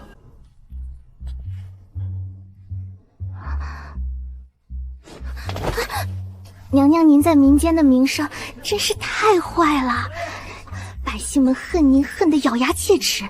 今日好不容易见到真人，可不就激动地喊起来了吗？是吗？那就好。皇后娘娘对自己竟然如此苛刻，她希望老百姓骂她，督促她，免得自己骄傲自满，忘记了初心，所以她才会把百姓的感激听成谩骂，把百姓的崇敬看成仇恨。这是一种怎样的境界啊？这不是虚伪，不是矫情，而是真正的谦逊，是那种只有达到了某种高度之后才会有的发自内心的清醒和自省。他坐在那个万人之上的位置上，手握天下权柄，却没有一刻忘记自己肩上的担子。他不需要赞美，不需要歌功颂德，他只想听真话，只听得到批评。这样一对比，我们实在是太容易满足了，做出一丁点的成绩就开始自我满足，觉得天大的功劳都在自己身上，跟娘娘比起来，我们算什么呢？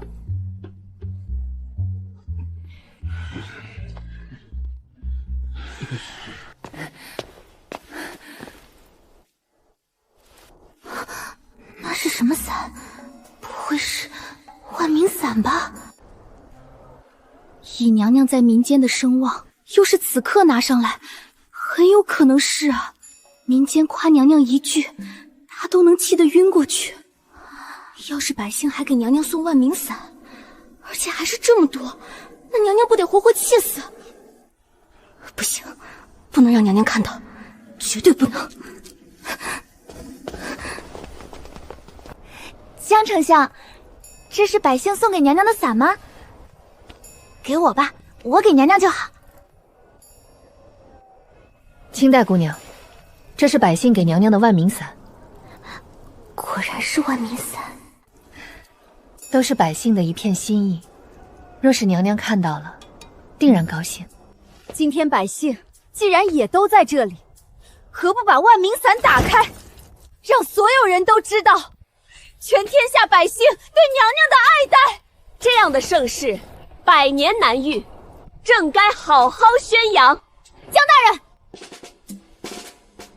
娘娘是个朴实无华、低调内敛的人，她只喜欢用事实说话，脚踏实地的干实事，不喜欢这些虚头巴脑的东西。你若是真送到了娘娘面前，娘娘不会高兴的。